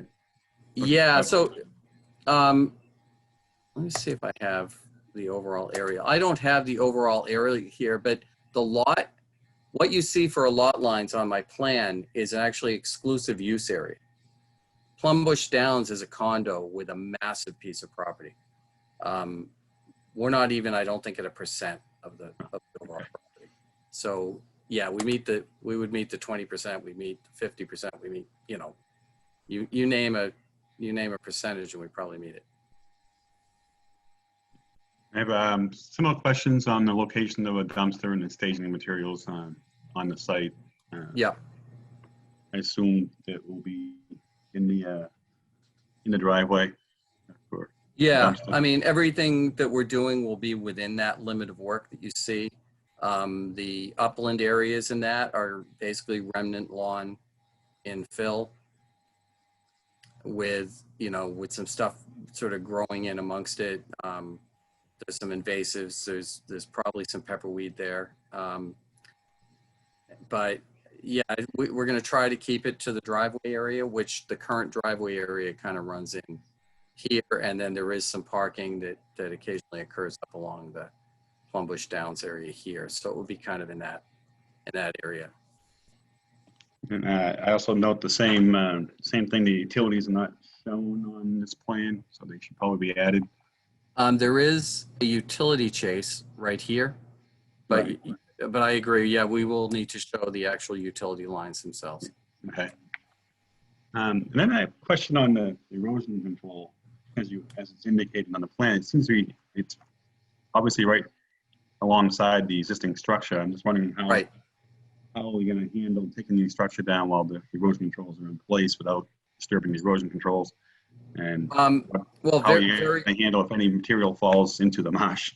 Yeah, I mean, what's going to have to happen is the contractor is going to have workers right there to be picking that stuff up if it does fall or blow over. I mean, it's hard to totally prevent something from falling over there, but what's really important is that, you know, it's picked up real time, not end of the week, not end of the day. You know, you've got a tide cycle you got to deal with. It needs to be dealt with right then and there. So, you know, it's just going to be very careful demo and very careful construction. It's a very tight site, and to replace something in a sensitive way there is going to be very tough. You know, the pile drivers going to not be too thrilled about having to work within that limit, but they'll be able to do it. That's really all I have for questions right now. I think I've actually been to the site. I don't know if any other members have been to the site or anyone else wants to go to the site. But I think I've driven by it about 1,000 times. Likewise. So I'll leave up to commission members now to ask their questions. I'll start. I have one question about building the new building. Yep. I don't think I saw, or maybe it wasn't covered, but what about an off-site construction? Putting a kit house in and not having to worry about building on site? It's a good question. I might actually ask if Matt or Joe want to chime in on whether you looked at modular, but I think the problem is the unique shape that we have to deal with, and the fact that we have to deal with a cantilever probably makes that difficult. You know, usually when you go modular, you're limited to kind of Lego sizes, if you know what I mean. And this is something where we had to design the Legos to get it to fit. But Joe, are you on? Can we maybe do you see Joe Memo? Yeah, he's on the list. Yeah, can you unmute him? And maybe Joe could talk about, you know, whether or not that was given any thought. Or Matt, I don't know which one of them. Hold on. Yep.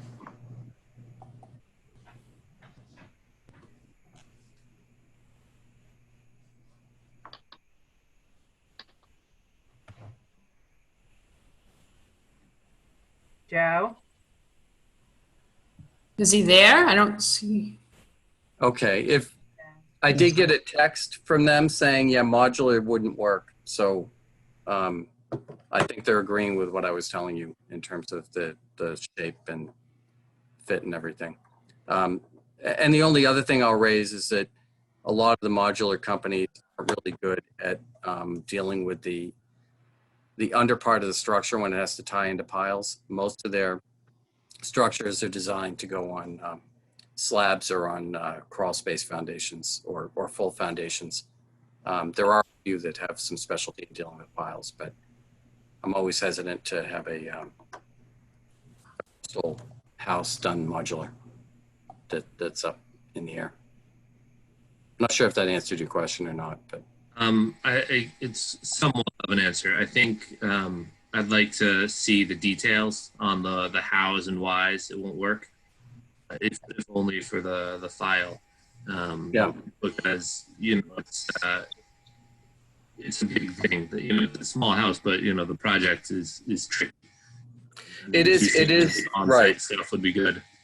Right. It is tricky. I think once the piles are in and the frame is up, and you get your first floor down, I think it becomes a lot less tricky. I think you just got to get up on that platform to be able to work.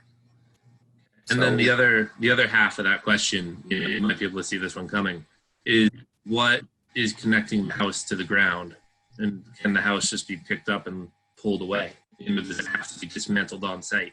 I'm not sure structurally it could, but we can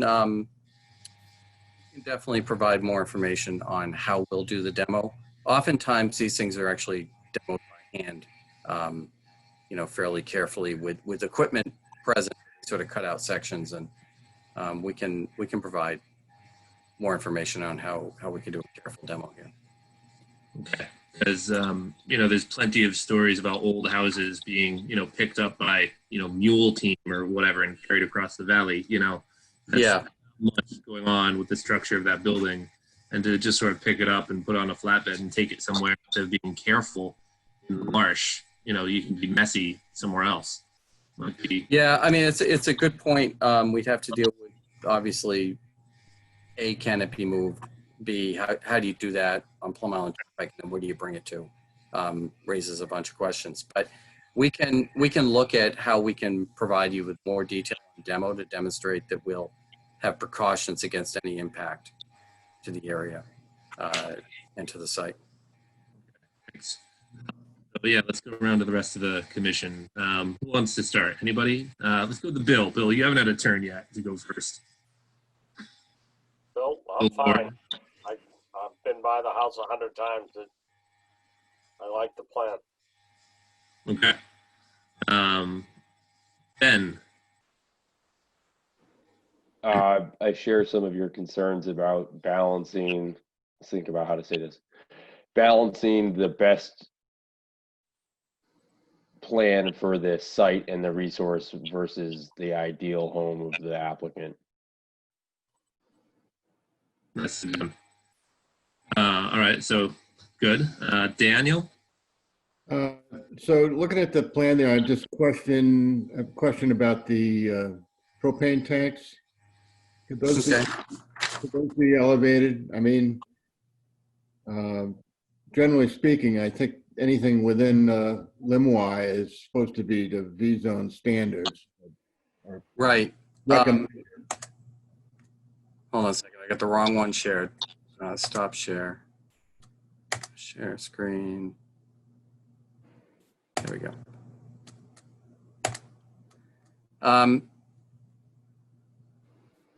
Yeah, these were proposed to be anchored, which is a possibility in the floodplain. But we could look at one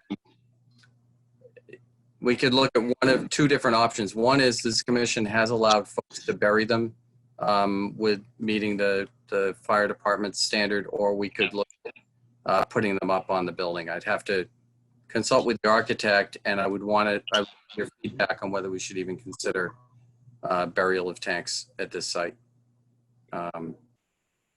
You need a big piece of concrete underneath them. Yeah, I mean, I'm not crazy about the idea of burial this close to tidal range, but I would want to evaluate that further. And the other, I think putting it up on the structure right in this area would be, or up on its own platform would be other things we could do. I think that would be a good idea. Yeah. The other question is, so in between a number of these houses on Plumbush, there are kind of little drainage areas, if you will. I don't know what here, between the next house to the west. But I think that's sort of, you can have problems there, you know, where you go. Right. This one does not. There's a fence that separates out the two, and then the shoreline is consistent.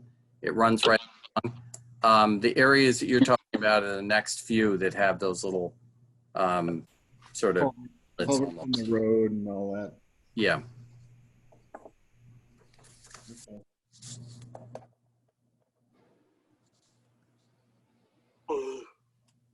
I'm good.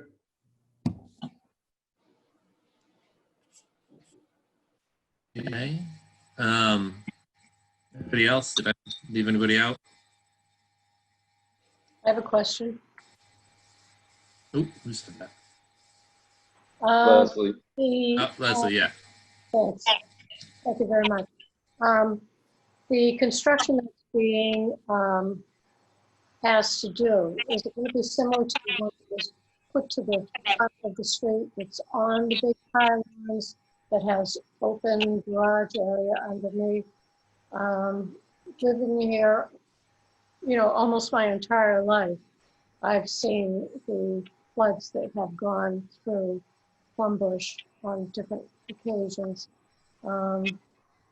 So what are the plans for, as far as the elevation is concerned, for a new structure? So the new structure fully complies with the FEMA requirements and with the building code, which is actually Massachusetts more stringent within the limit of moderate wave action. And how many feet is that? So the bottom of the structure is a couple feet over the flood elevation. And actually, if I'll look at the profile, I think there's a profile in there. Well, it's not letting me share at this point. It says one participant can share at a time. It is elevated up over the, over the floodplain significantly because of the limit of moderate wave action, which is the area where the waves are about 1.5 feet or larger, but they're not the full 3-foot waves that you get in a velocity zone. So we've elevated up, and we're not proposing to do anything under the structure. So the water will be free to come and go under the structure in that area. And as we've discussed with the commission before, when we did for Plum Bush, there is a desire among the owners at this end of Plum Bush to try to come up with a plan to make that roadway slightly more resilient. And the way we've designed this, we would be able to sort of tie in with that effort by slightly adjusting the driveway elevation. Trying to pull it forward to the turnpike area or elevating it, right? Yeah, I mean, it would have to be very carefully thought through so you didn't just transfer a problem somewhere else. But, we've discussed some various concepts, but it's a matter of getting a lot of people together to agree, because it is an association, and then this problem afflicts a subset.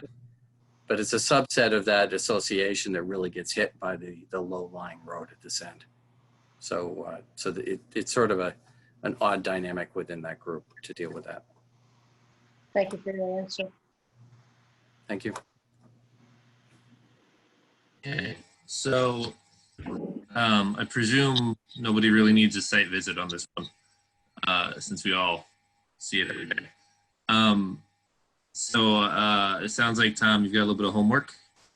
Yeah, I mean, let me go through the list. So really we're looking at a plan for during construction and demo, making sure that we have a plan for monitoring for anything that gets away from us and recapturing it real quick. Giving you more detail on how we're going to do the demolition, showing the utility lines, coming up with a way to deal with the propane tanks, likely elevating them up on a, probably on its own tabletop. We have to, the propane companies typically want a stairway on that kind of thing because they don't want to have to climb a ladder to fill them. They don't like a filler extension. So, but I think we can fit that in there. Okay. All right. Any other resident butters? I just had a similar note to the last one, just having details on the erosion control and being not plastic like we had talked about. Okay. So basically, Yeah. 20th Street. Yeah, my thought on that was that we would have both an effective means of erosion control, but also like an orange construction snow fence to make it really obvious, and also to try to catch any debris that might just be wind blown at ground level.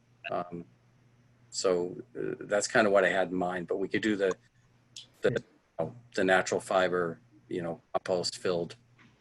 Yeah, I could see both being, yeah, I can see it both ways. Yeah. Yeah, and I think there should be something submitted in a plan for the demolition and construction that's going to specify that the contractors are going to be noted and performing daily checks for debris. Yeah. I don't think I'm not in love with this idea of where the erosion control is, because I think relying on that is usually a recipe for failure. And I don't think it's fair to make Bill to go out there 3 times a week to look either. Oh yeah, no, absolutely. My thing with erosion control is I have to have something between the demo and the resource. You really don't even know what's under the structure. So I kind of have to do that. It may be that, and I'm certainly open to, after the demo is done and the piles are in and they're building, making any adjustments or fine tuning to that in coordination with Bill, but we can certainly come up with something where the contractor will inspect that on a daily basis, and also, inspect the site for any kind of litter, wind blown, or any material that's gotten away. It's just going to have to be ultra good housekeeping. And I know my client's committed to doing a nice job here. Very good then. Barring any other comments, let's have a motion to move this to the 18th. Moved. Second. All right, roll call. Aye for myself. Bill, Lord, Aye. Ben, Yeah, aye. Daniel, Yes. Peter, Yes. Kevin. Aye. All right, thank you. Mr. Chairman, I just wanted to, did you ask if there were abutters? I just wanted to make sure that if I think I did. Okay. I'm not sure. It's a little late. It's been a long night. It's been a long night for all of us. So I just wanted to make sure I didn't leave anybody out, because if they do have concerns. I certainly would have caught that, Tom. So there's nobody else out there raising their hand. Awesome. Thank you very much, Susan. No problem. Nothing worse than waiting a month and then coming in and finding out there were. I hear ya. Yeah. All right. Well, thank you so Moving much. on. No more projects. Lovely. We're into certificates of compliance. Peter Tchaikovsky at 44 Old Point Road, DEP 050787. I went out to inspect that yesterday. It is not ready for sign off, so we can skip over that one. Yay. I don't need to do a motion to skip this, right? We just keep going. All right, so a COC for William Hoffman, 21 Marsh Avenue, 050-1197. Oh, you issued this already. Well, I haven't issued it because we need more signatures on the forms, but I'm ready to bad issue it. behaving commissioners. The rest It is all ready to go. It just needs to be signed, the final signatures. 5 finger points right here. I actually have one more we need to add to the list, which didn't get on the agenda, but it did come in. 6 Northern Boulevard. It's a file number 050-0939. It was fairly old. It's actually 6 Northern Boulevard. We had 2 outstanding permits on it. They had 050-0955, which we signed off on the last meeting. They went to close, and the lawyers found the second order of conditions that was still open. So I re-inspected it for that order of conditions, and it's in good. It's fine. Everything's completed. So I'd like to have you vote on issuing that order of conditions, and I can get that ready for you also. Okay. Anything to talk about that's relevant, or is it just sort of, there's nothing to talk about, it's just done? Yeah. Okay. I'll humor a motion. Move to issue the order. Second. Roll call. Aye for myself. Bill. Aye. And Aye. Daniel. Yes. Peter. Yes. Kevin. Aye. You're right, we'll get that ready. Um, On the extension permit, Sunrise Sunset, 2 Northern Boulevard, that came in about 2 weeks ago, and I actually informed them that I didn't think we'd be able to grant an extension because it had expired. Hold on a second. Did you jump over Joseph Wadman at 64 Southern? Oh, I did, I'm sorry. Yeah, one more COC. DEP number 050-1197.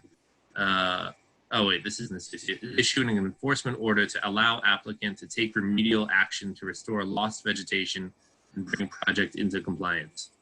Yeah, it's actually the one with the shed that they had, Reed's Ferry put the shed in and sort of disturbed the dune, and by moving some sand and basically disturbing some vegetation.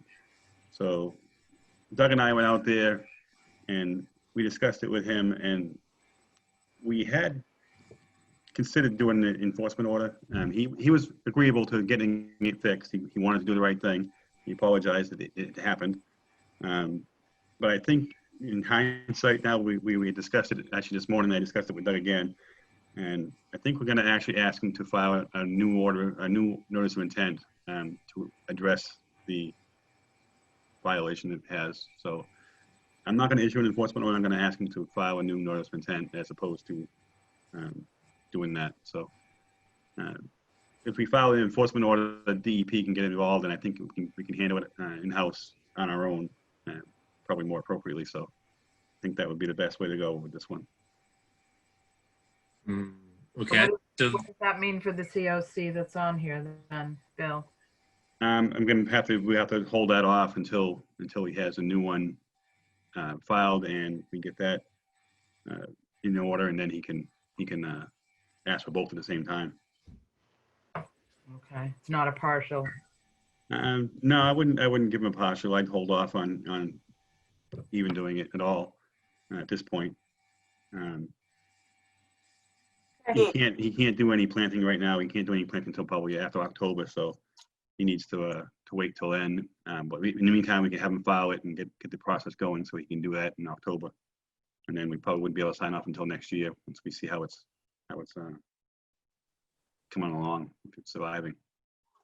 Bill, when you talked about the different way to make the paperwork flow, the option of issuing an enforcement order requiring an NOI, did that get talked about? Is there value to the enforcement order other than just getting the work done?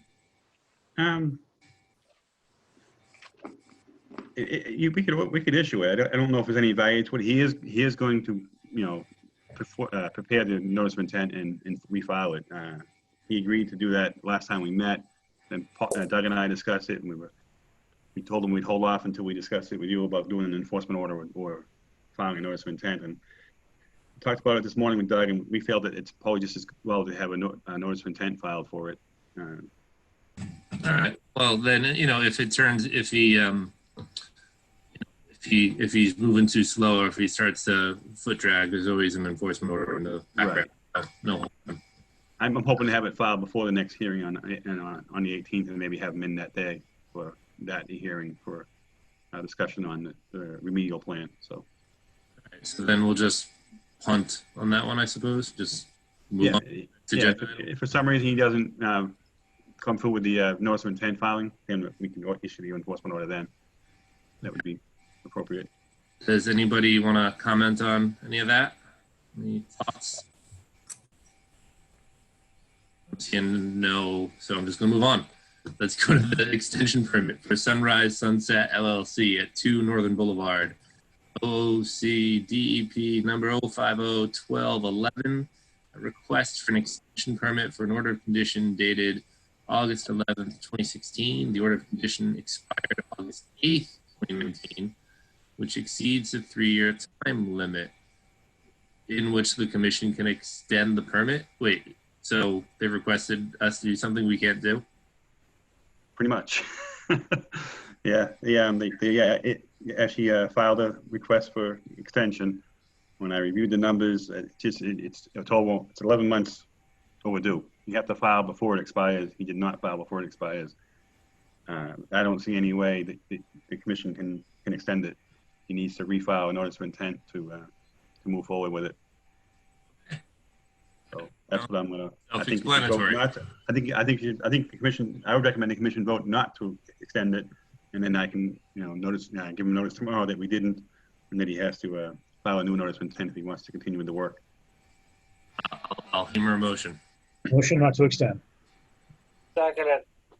All right, roll call. Aye for myself. Bill? Aye. Ben? Aye. Daniel? Yes. Yes. Did you say my name, Brian? Yeah. I think we have a quorum without me. I'm going to recuse myself. The owner of that business is a very close friend of mine, so I'd rather just not be on the record for it. Works for me. We got quorum.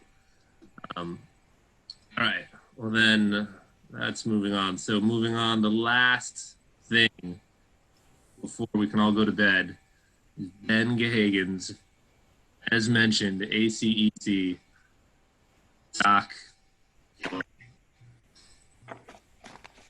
And I apologize, guys, because I just noticed that I must have, I think somehow, I sent the right one. Anyways, it doesn't matter. In the end, you guys ended up getting the original one I wrote in the email yesterday from the town, not the new version that I sent, that I revised. It's not a big deal. If you guys can check your email, since we're all on computers, you will see I just emailed you the revised draft V2. The only changes between the version we considered in May or early June, was it early first week of June? And this that you're going to look at now is that I added a sentence in the first paragraph, or maybe it was the second paragraph, saying that we were really, yes, here it is, second paragraph. Still, no, it was in the beginning. Anyways, it just says that we just wanted, this is only about piers. This is not about roads or other large construction that would get more thorough vetting from the Army Corps of Engineers or other groups. So this is simply about new piers at similar structures in the ACEC, not larger infrastructure projects. And then I cleaned up a little bit of language on the last page where I was mixing up I was using both adverse impact and adverse effect. And so there is no longer any references to adverse impacts. It's just adverse effects, just for clarity's sake. What you're asking us to do is vote to send this to town council for them to go through it? To vet it and make sure that it's correct before we vote to adopt it.